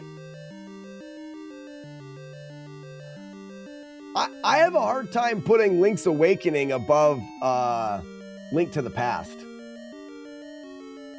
I mean, I feel like that's really... I feel like there's no question that Link to the Past was better than Link's Awakening. But oftentimes when people have to choose like that, you're talking it's better. And maybe it's just that I liked it. I mean, I don't know. It's pretty clear, right, though? Awakening's good, but it's no Link to the Past.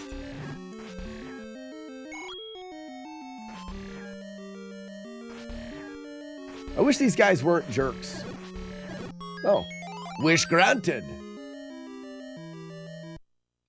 Into a sparse feeling on Breath of the Wild. Like they wanted to make the game so big and expansive, but it just felt like a lot of empty space.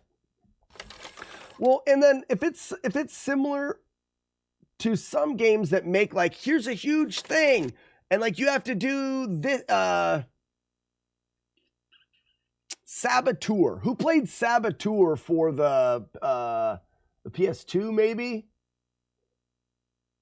You're essentially a guy that like blew up buildings and stuff like that. It was a really fun game, but it's very open world, and it's like, oh, open world, and you do these things. You do all of the same thing in different spots. So it's just like, oh, it's a huge world. You go here and you do this. Yeah, I've already done that. You go here and you do, yeah, it's a huge world, but you just were repeating the things.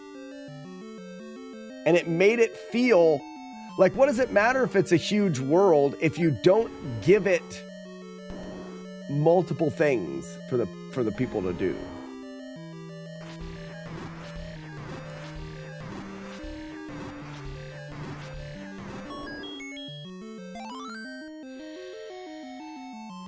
And I wonder if that you get that feeling a little bit with Breath of the Wild. It can be a big world, but if you fill it with repetition, then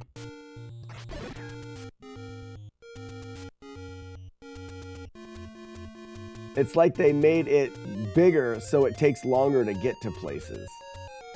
Oh, I can see that.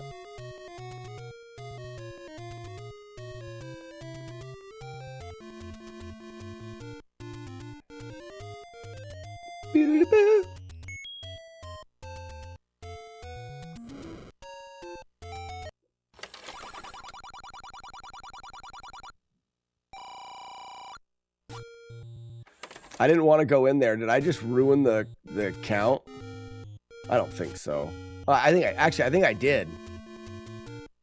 Yeah, I bet you I mixed up the count completely here.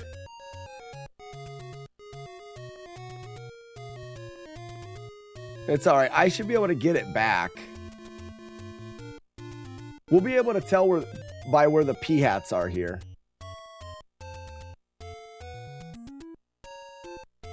Yeah, this doesn't look right.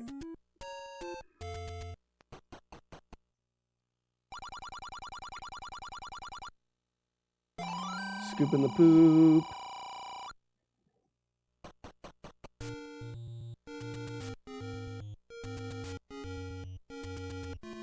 One, 2, and 3. So I essentially could get the count back. Because they should all be... Oh no, they're all on the other side. This may actually still be good.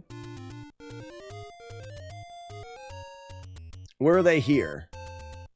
This feels right. This is right, I think.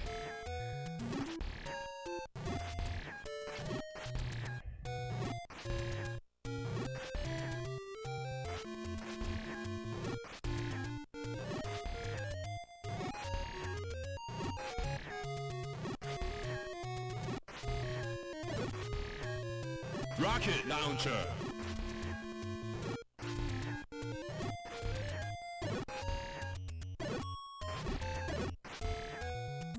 Wow.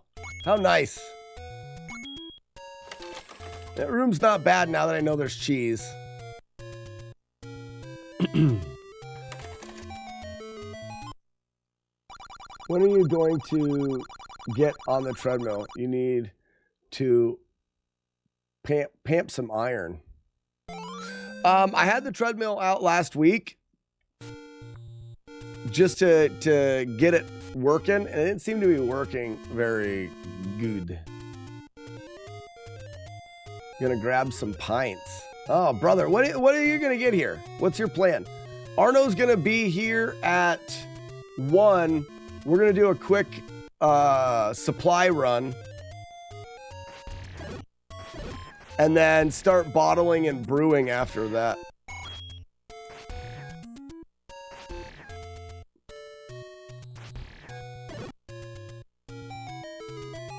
I'm not going to get that coin.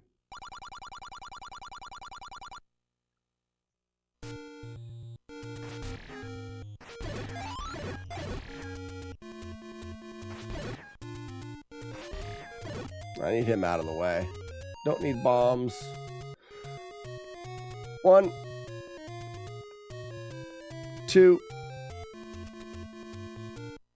3. That doesn't look like it's changing, though.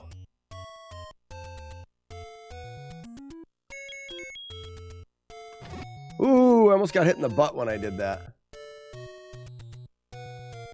I walked away. What did you say? I said, what is your time expectancy and what are you planning? Oh, I didn't want to kill him. Crap. That's fine. Arno's going to get here at 1. And then we are doing a quick run into town. And then we'll be back. So where are these guys? Oh, good. We've got the right pattern. This is all good.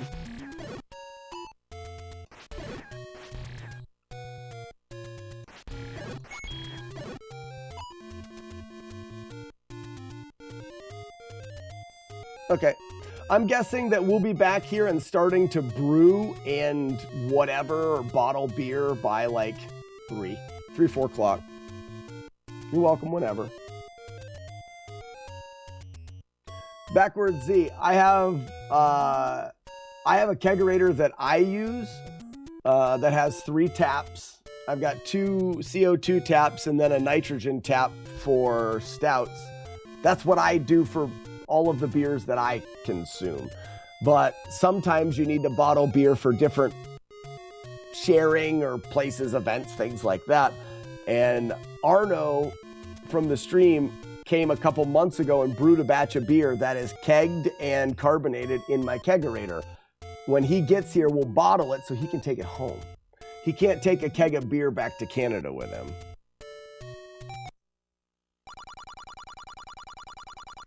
Maybe you need to lube up the treadmill belt. I do.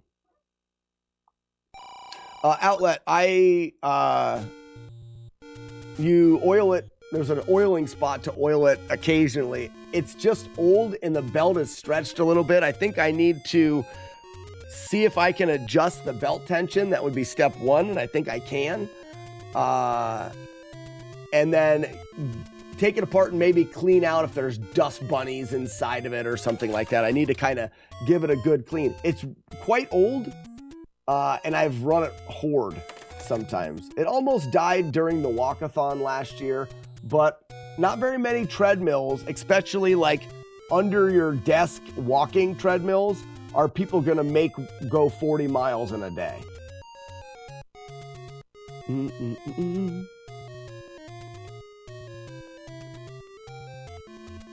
Sounds like it's time for your buddy to invest in a kegerator. I don't think Arno has room for a kegerator. Oh, nice. I can stop at Arby's on the way. That's good. This is Arby's here. I don't think Arno has room for a kegerator, and then I'm sure that they won't let him cross the border with a keg of beer. He's allowed crossing with X amount of beer, but I don't think they would do that. Carb caps are fantastic. So backwards Z, I have a bottling gun that I use through the kegerator, and I find it easier to force carbonate in the kegs and then just bottle and cap. I don't do it very often, and we make a fun time out of it. It's just a thing that we do.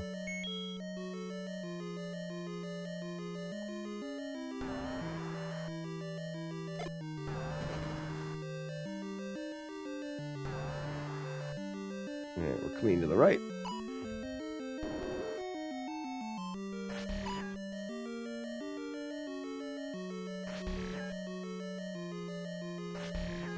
I forgot, I don't have to pop out here. I can just unload.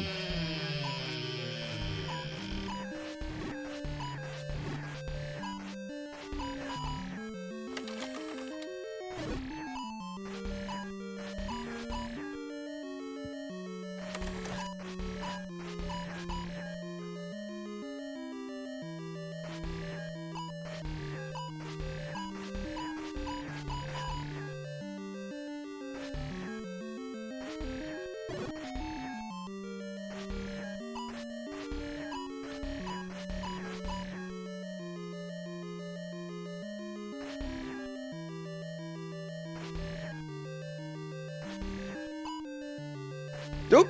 Ah, you almost got me there. You almost caught me looking.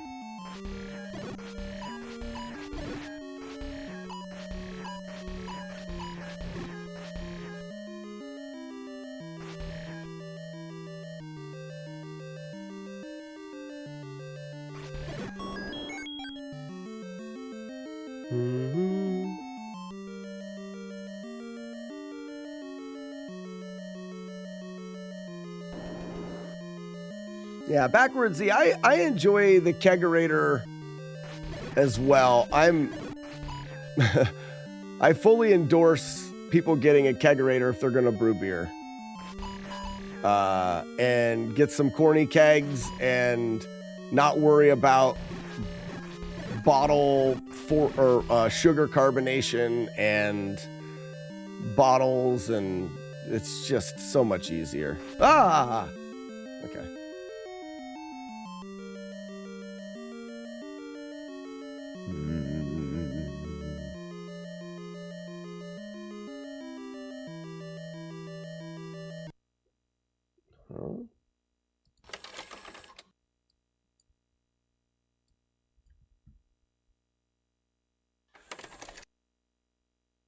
The carb cap carbonation fitting for bottles. Handy dandy gadget makes kegging beer portable. Just fill a soda bottle from your keg and attach the carb cap. Use a gray gas disconnect. Okay. I don't have ball locks, I have pin locks, but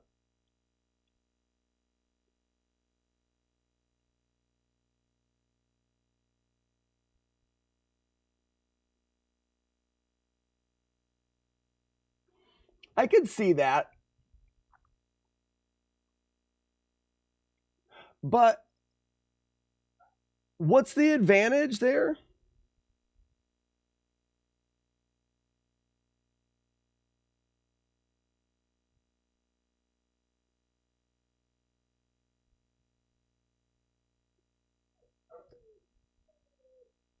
But like, I really feel like for what he's doing. Oops, I wasn't quite out far enough.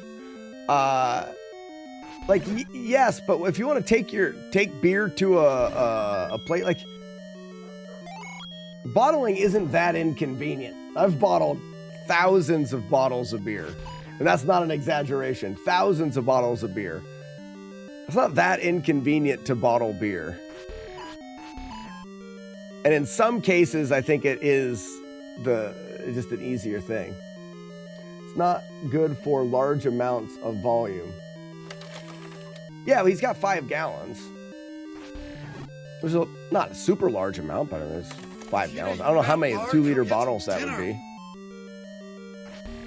And then he's got 2-liter bottles of beer there that you have to store.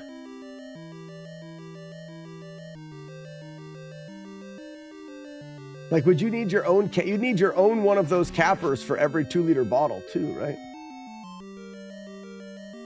I need to. This is still no damage. I need to shut up and pay attention.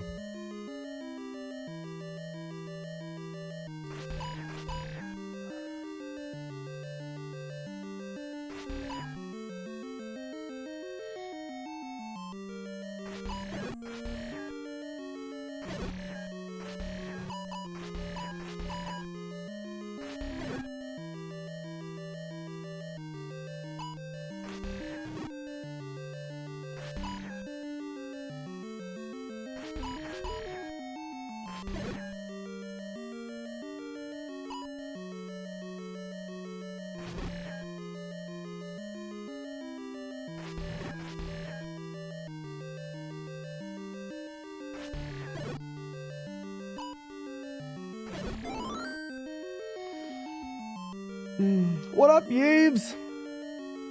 When first made the comment, I didn't realize the scope of the project. Oh, I gotcha. We use kegs for large storage and use carb caps for travel to avoid having to go through the whole bottling process. Yeah, and Backward Z, that's a cool thing for certain scenarios. For sure. Like if I had, it's better than putting it into like a growler, for example. You might as well, a growler, you better drink that day. Whereas that, you could carbonate and transfer.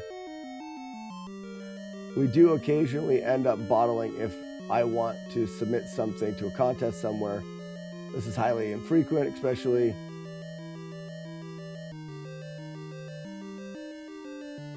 most homebrew judges are totally clueless. It's embarrassing. I've never even considered, I have no desire to go to a competition for brewing beer. There's a lot, I mean, there is some places that we could go, but yeah, for me, it just has to be, I just have to like it. And, oh, you better edit it now, Yeeves. People are waiting for their podcast. You better edit. Oh, I couldn't get him.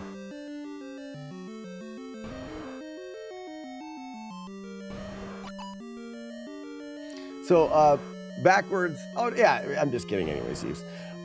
Backwards Z. My start with brewing was about 20 years ago.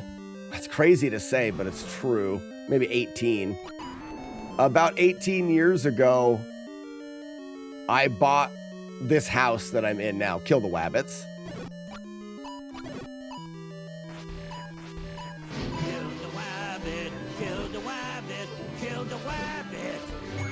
And when I bought it, I had a couple buddies move in and it became a bachelor pad. And one of the things that we thought we would do is like, oh, you could brew beer. And back then, craft breweries were not as huge as they are now. So it's like, oh, we could brew our own beer. And we had no freaking idea what we were doing. And what we did was we started with all grain. We jumped into the deep end of the pool and we had no idea that there was a shallow end. So we started with all grain brewing and stumbled our way through it. And I would say within, 2 or 3 years of brewing, we got pretty decent at brewing beer. And we built the brewery, which is the spot behind me, and started brewing beer really frequently. Every weekend we would brew 5 gallons of beer, and it became the hangout for all of our local friends, and everyone knew that Saturday was brew day. At one time we have 13 corny kegs. At one time we had something in every keg. We had a bottle fridge for the beers that were on tap, but we ran out of tap. So we had 3 on tap. When we needed a new one to go into the fridge, we would bottle one, and that would go into the bottle fridge. We had a whiteboard that had all of the beers that we had in process. We had things in primary and secondary fermentation, and like every week we would just go through the cycle and brew more beer. And then people would bring beers to try, and it just became the thing that we didn't go out to the bars. It's just the thing that we did. And we did that for 4 or 5 years. Just every weekend. I started brewing for like weddings. We had a golf tournament every year that we brewed for. We got really, and we pushed that line of, is this something that we want? Do we need to open a brewery? We looked at some locations. We looked at buying and opening a brewery. And it just never happened. Then friends moved on, got married. Now the 3 of us are all married with children. It was in my house, so I bought them out of the equipment, and it's my brewery now with the equipment that we have. And it just collected dust for another 5 to not quite 10 years, 7, 8 years or something like that. And then when I started streaming, I started talking about brewing, and we started to brew beers on stream with retro-inspired names and things like that. What is this? Okay, that link doesn't do anything. I have I think they refer to it as a Brutus 10 brewing system. I've got a 15-gallon mashed in, and then 2 half barrels, quarter barrels. They're 14 gallons of 15 gallons, a quarter barrel. No, that's a half barrel. The kegs that I've put the fittings in with ball locks, and then I have 2 pumps that I can pump liquids back and forth, and there's 3 burners on the setup. I believe it's referred to as a Brutus 10. At least it was when I built it.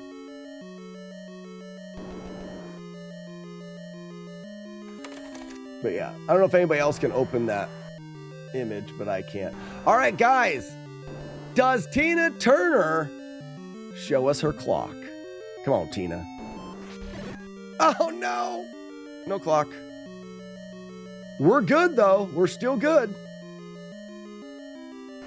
We got the first 3 clocks in the run, but we didn't get the best one. Oh, it's true. No, it wasn't. It's true. It's true. What is that one? It still says error.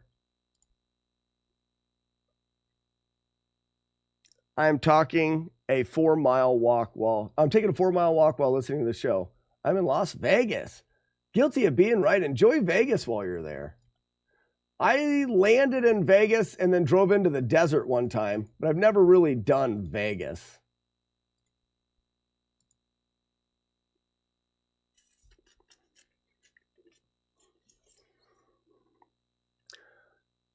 I drank Coors Light last night and a mixed drink with brandy and cranberry. I'll do the Coors Light. I'm not a big mixed drink kind of person. All right, kill the wabbits.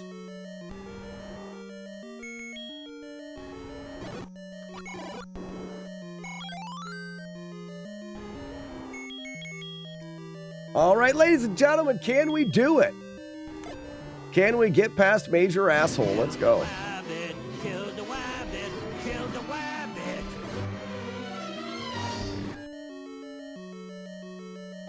Get away from me. Kill the rabbit. Why is he following me? I mean, because his code's telling him to. I understand that.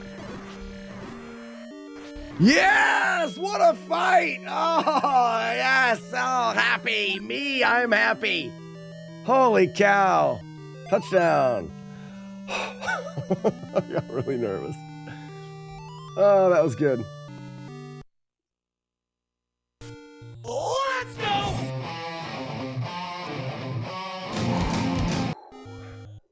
Let's go!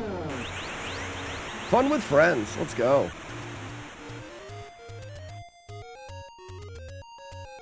Yeah, this is still no damage. What's up, Antlers? So we're back at it, Antlers, and I've rerouted things a little bit better, maybe, but not really haven't changed much of anything.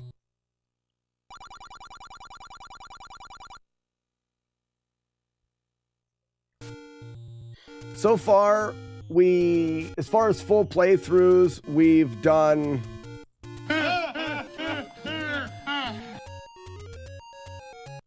Ooh, that guy freaked me out a bit. We had an 8 hit yesterday. We started the day off today with a 5 hit. Oh, Alex, you've been here then.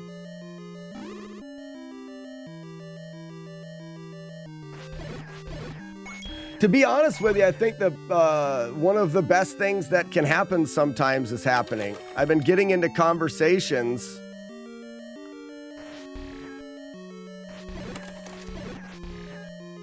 and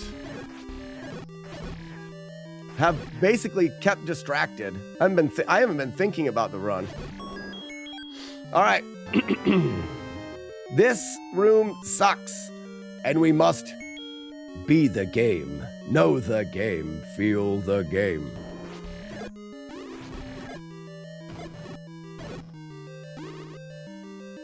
Oh no, a fucking bubble! Sorry. Hard K. I had the room done. Oh, Billy. A bubble in the room of suck. A freaking bubble in the room of suck.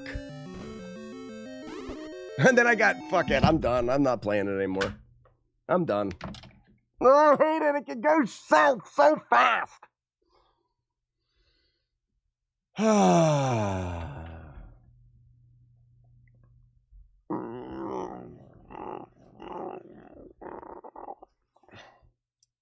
There's a little rage quit for you.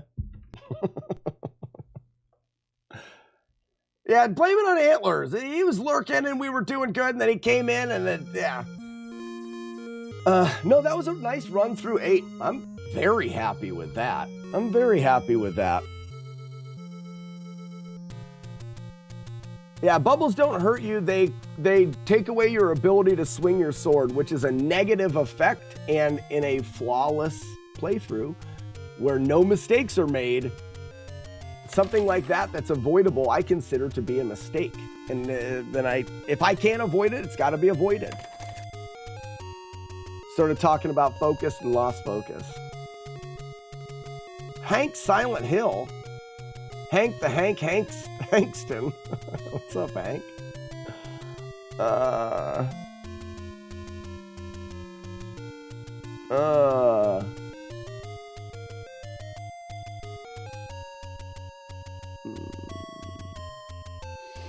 It's all right. Well, we're going to finish up this cup of coffee. Like I said, the stream ends a little bit early. I've got Arno coming over. We're going to brew. And speaking of beers, we are brewing what is going to probably end up being my go-to beer. I've always, when I first got into brewing, I really enjoyed Killian's Irish Red. I liked that beer, and I kind of got hung up on wanting to recreate an Irish Red. Killian's is a lager, but I would go with Irish Red Ale. Ales are just easier for home brewers, at least starting out, if you don't have the ability to ferment lagers. We did put on a chest freezer where we could control the temperature so we could start to ferment lagers, but I really got, you can call me Hank for short. Well done, Hank. We will. Todd, do you already have a one-hit playthrough? I've got 3 of them. So yeah, we've been through with one hit a couple. As soon as I get a hit, it's over. We can't get a PB or anything. So we worked a lot on trying to recreate an Irish red Irish red ale, a Killian's, and we got close, but nothing I really enjoyed. And then I also thought it would be cool to replicate a Guinness. At the time when I first started brewing, Guinnesses weren't my thing. I found Guinnesses to be flat. I was more into like highly carbonated, crisp beers. And we were experimenting with getting into IPAs and different things. A lot of the crispier side, I guess, of beers. And I did some dry Irish stouts, but never really cared for them much. And then I got into drinking Guinness more as I traveled, and Guinness on taps. And the nitro dispensed beers are just different. And I started to appreciate them more. And then I wanted to do better at actually brewing one of those. So my recent journey in brewing is a dry Irish stout. Really worried about capturing Guinness. I just want to make a nice dry Irish stout, which I think the recipe I've got does well. The key is in the carbonation, for sure. Water profile makes a huge difference. I've never tested my water. I live in nowhere's land, and we have well water, and our water's really good. I've never tested it, so I don't know if it's the right pH levels or whatever, but it is not tap chlorinated water. It is water from the ground. So as far as like having minerals and things in it, I've heard that for European style beers for like this, I've heard being a little bit on the hard side of water is good, and our water is a little hard. So I think it is the right place, but I can't say it for sure as I have never tested it.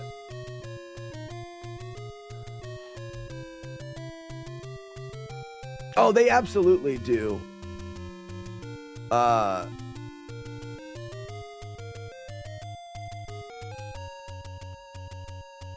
So they use the idea of spoiling mash, or not mash, but spoiling wort and then adding it back in. I'm gonna get that little bit of that slight sour using lactic acid.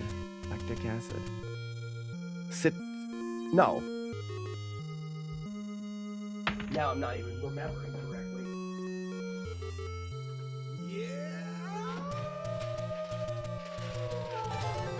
Yes, I was right the first time.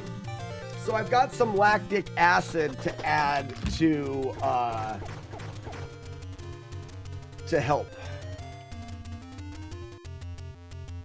For instance, UK water is way harder than most. Oh, yeah. So, and as far as dialing it in, hey, Hank, thank you for the follow.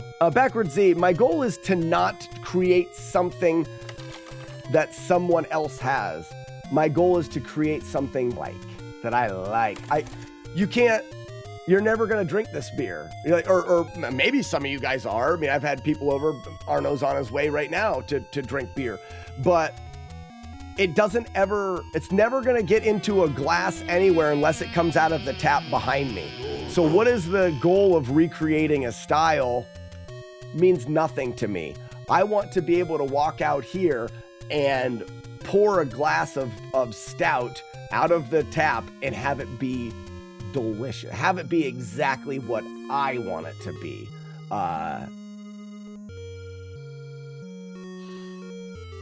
If you learn to build water profiles, it is much more in the tool chest. Yeah. Oh, and I mean, that's one thing, is to collect those tools as you brew. Absolutely.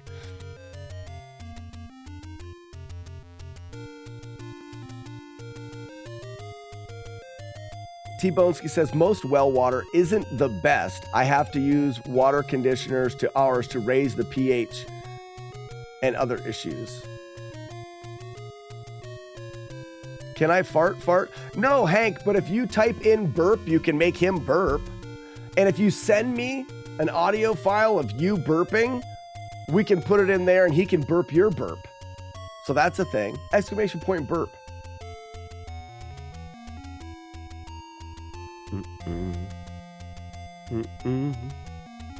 I should get... There he goes. Every burp that he burps is a burp that one of the people in chat have burped before. Actually, no, I think there's a couple from movies in there. I should test the water just for fun, just so I can see where it's at. That took the elevator. Yeah. Well, Hank, go ahead. Exclamation point burp.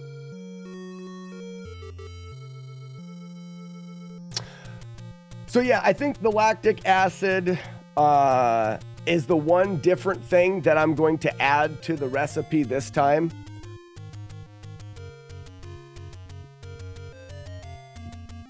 That was Barney from The Simpsons. It may have been.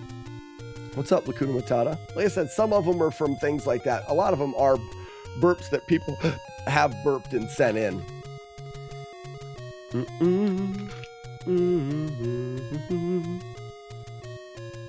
All right, ladies and gentlemen, we've got time for a Q&A. Let's bring out Nest Jams. This is Sundays for Dogs. Sundays is You're going to get skipped, ad. dried dog food. 90%.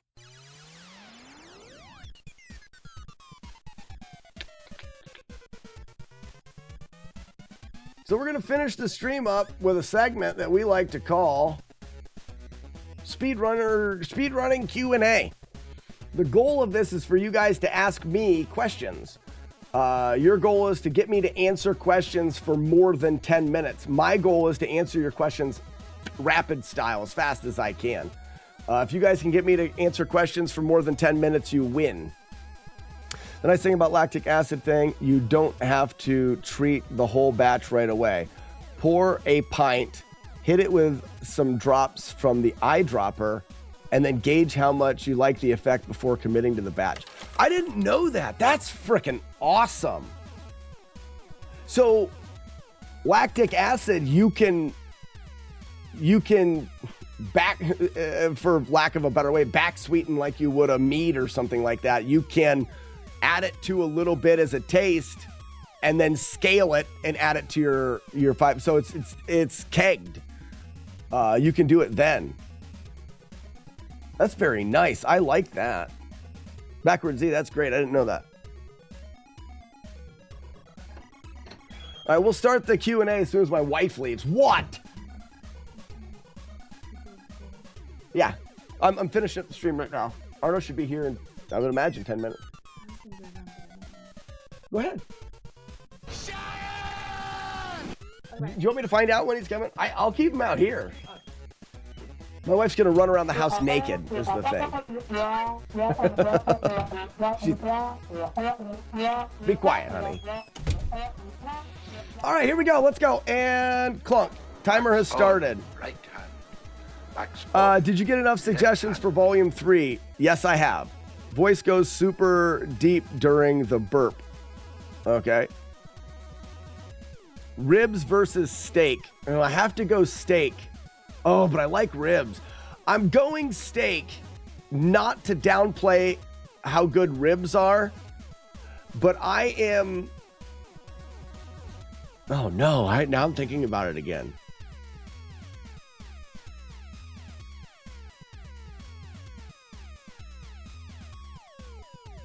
Nope.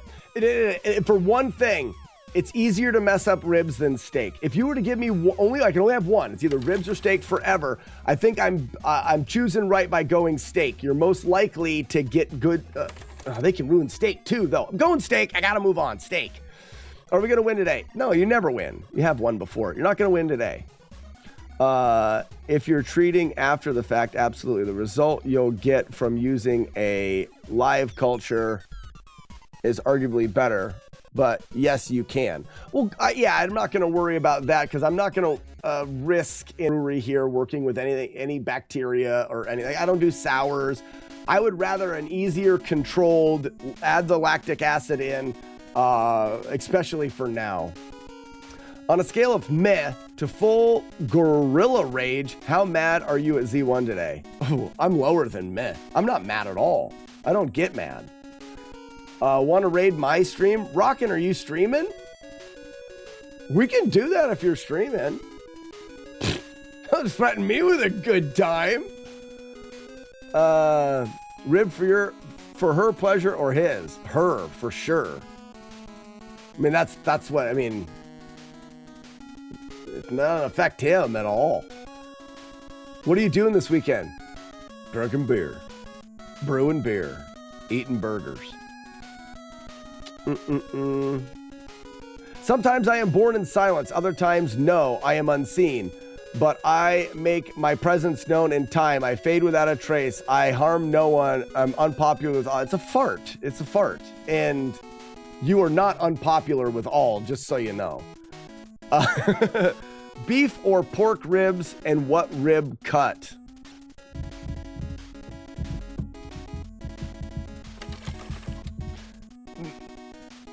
I think short ribs or beef ribs, short ribs, probably, because I have the most experience there.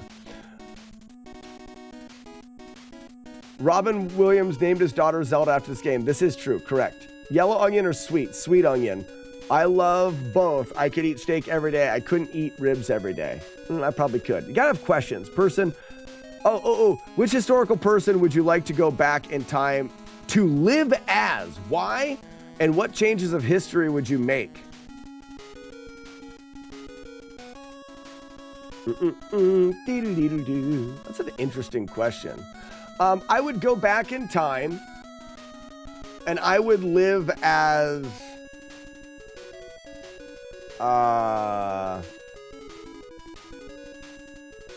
what's the actor that did the Naked Gun stuff? Yeah. Frank Drebin. I mean, what's the actor there? I can't remember his name.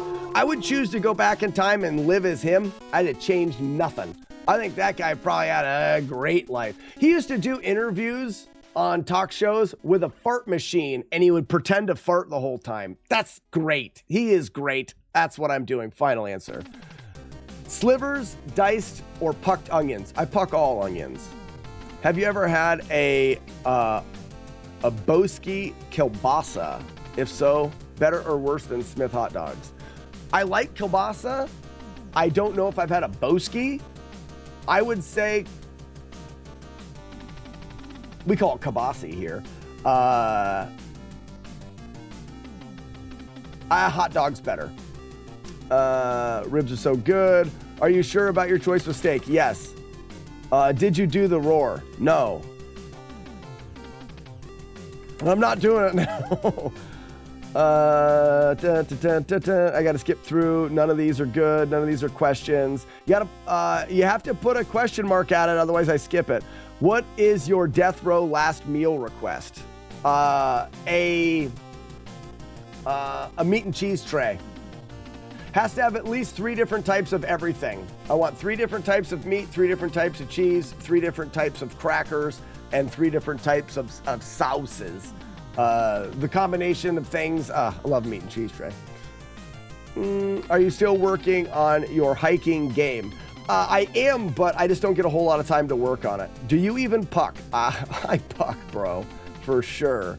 What is your favorite sci-fi TV series and why is it Babylon 5? It is not. I've never seen Babylon 5. Yes, Leslie Nielsen's who I was going for. My favorite sci-fi TV show?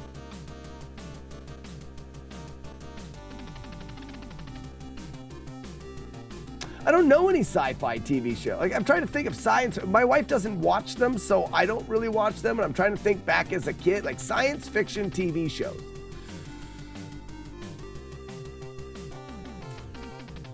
Oh, got it. Third Rock from the Sun. Nailed it. And Clunk. What is your favorite sci-fi TV series? Third Rock from the Sun. I did it. Best animal to eat. As in, you only get to eat meat from that animal for the rest of your life. I'd have to go with cow. Wait, the name of the place is... I don't get it. Favorite smoked sausage variety and why is it... I don't know what that is, and I don't have a favorite smoked sausage. Favorite Quentin Tarantino movie. I'm going to throw out one nobody knows. I'm going to say Four Rooms. I think it may have been, or at least was, one of, if not his first movies. Four Rooms is a great movie. If you haven't watched it, watch it. But if I had to choose from the more recent ones, I mean, Reservoir Dogs is good, but Pulp Fiction. Yeah, it may have to be Pulp Fiction. Now you got me thinking about cloning Guinness. Oh, cool.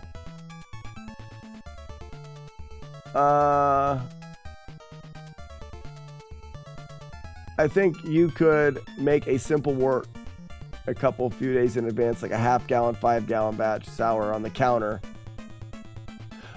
And just dump it into the boil? That's actually a really good idea. I was thinking you would brew it, separate them, but then you have to deal with reboiling, but you just dump it in the boil. Okay, anyways. Have you watched Severance? I don't think I have. I'm going to go with no. What is in the box? It's his wife's head.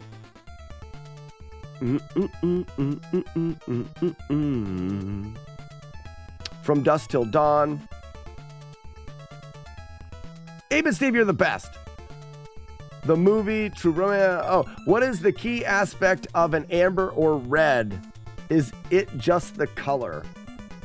There's like a little bit of extra malt profile there. The color is visually, that's going to tell you what a red is.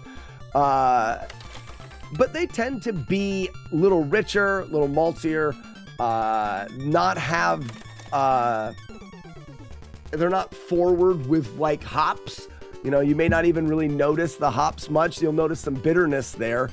But yeah, pretty much the malty characteristic and the flavor.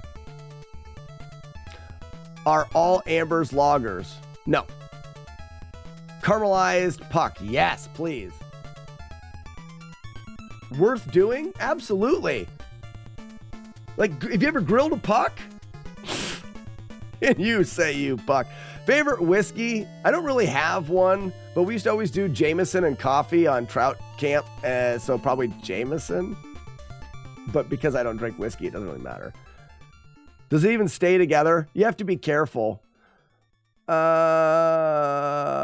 is Is it almost like a stage on the way from blonde to stout or dark? No, it's not like it's just in the middle. It has its own defining characteristics. Yeast has something to do with it as well, but it's hard to explain. What is the difference between ales and lagers? The yeast used in fermentation.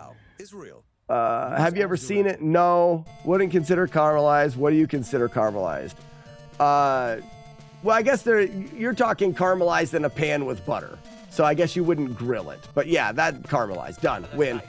Last question. Got it. I did them all. So Silverhawk, in a way, on the color spectrum, yes, it is that color spectrum between blonde and that. You know, you're starting to use less roasted barleys of different varieties, give you your color range.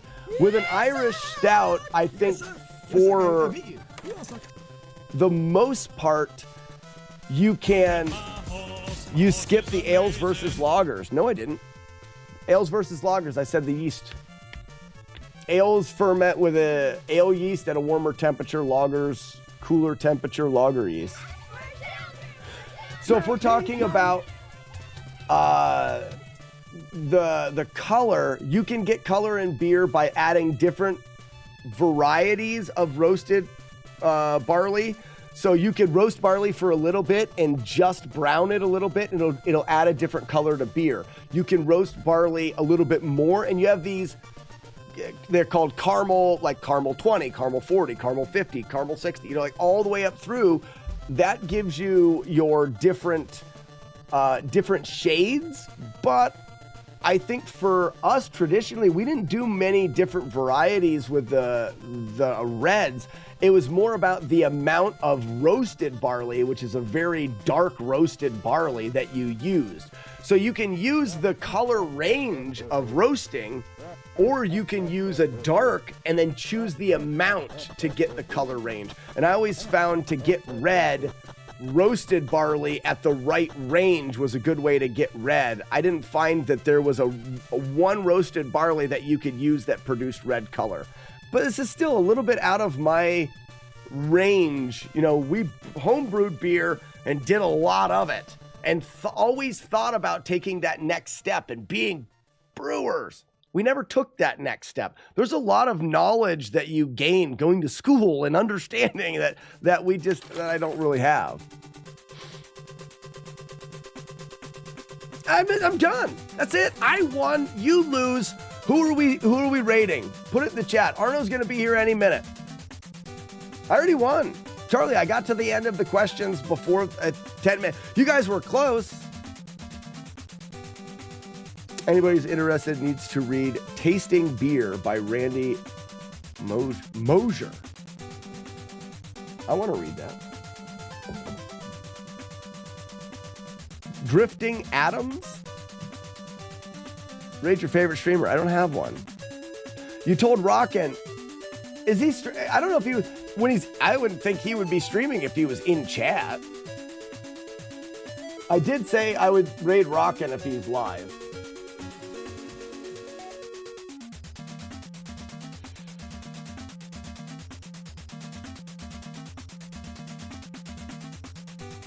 Rage Replay channel. I'm not, I will do.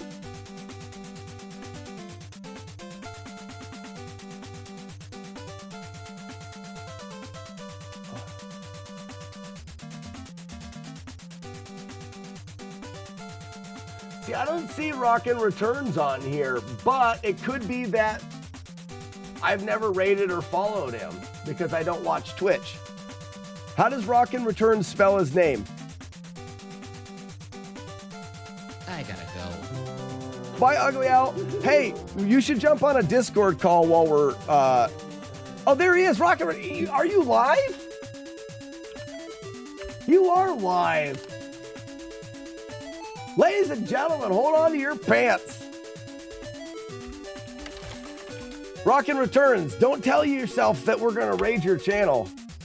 Shh. Shh. Guys, you'll never know. You'll never know, everybody. He has no idea. Adobe Acrobat AI His nipples are gonna be so hard. It's gonna be so gross.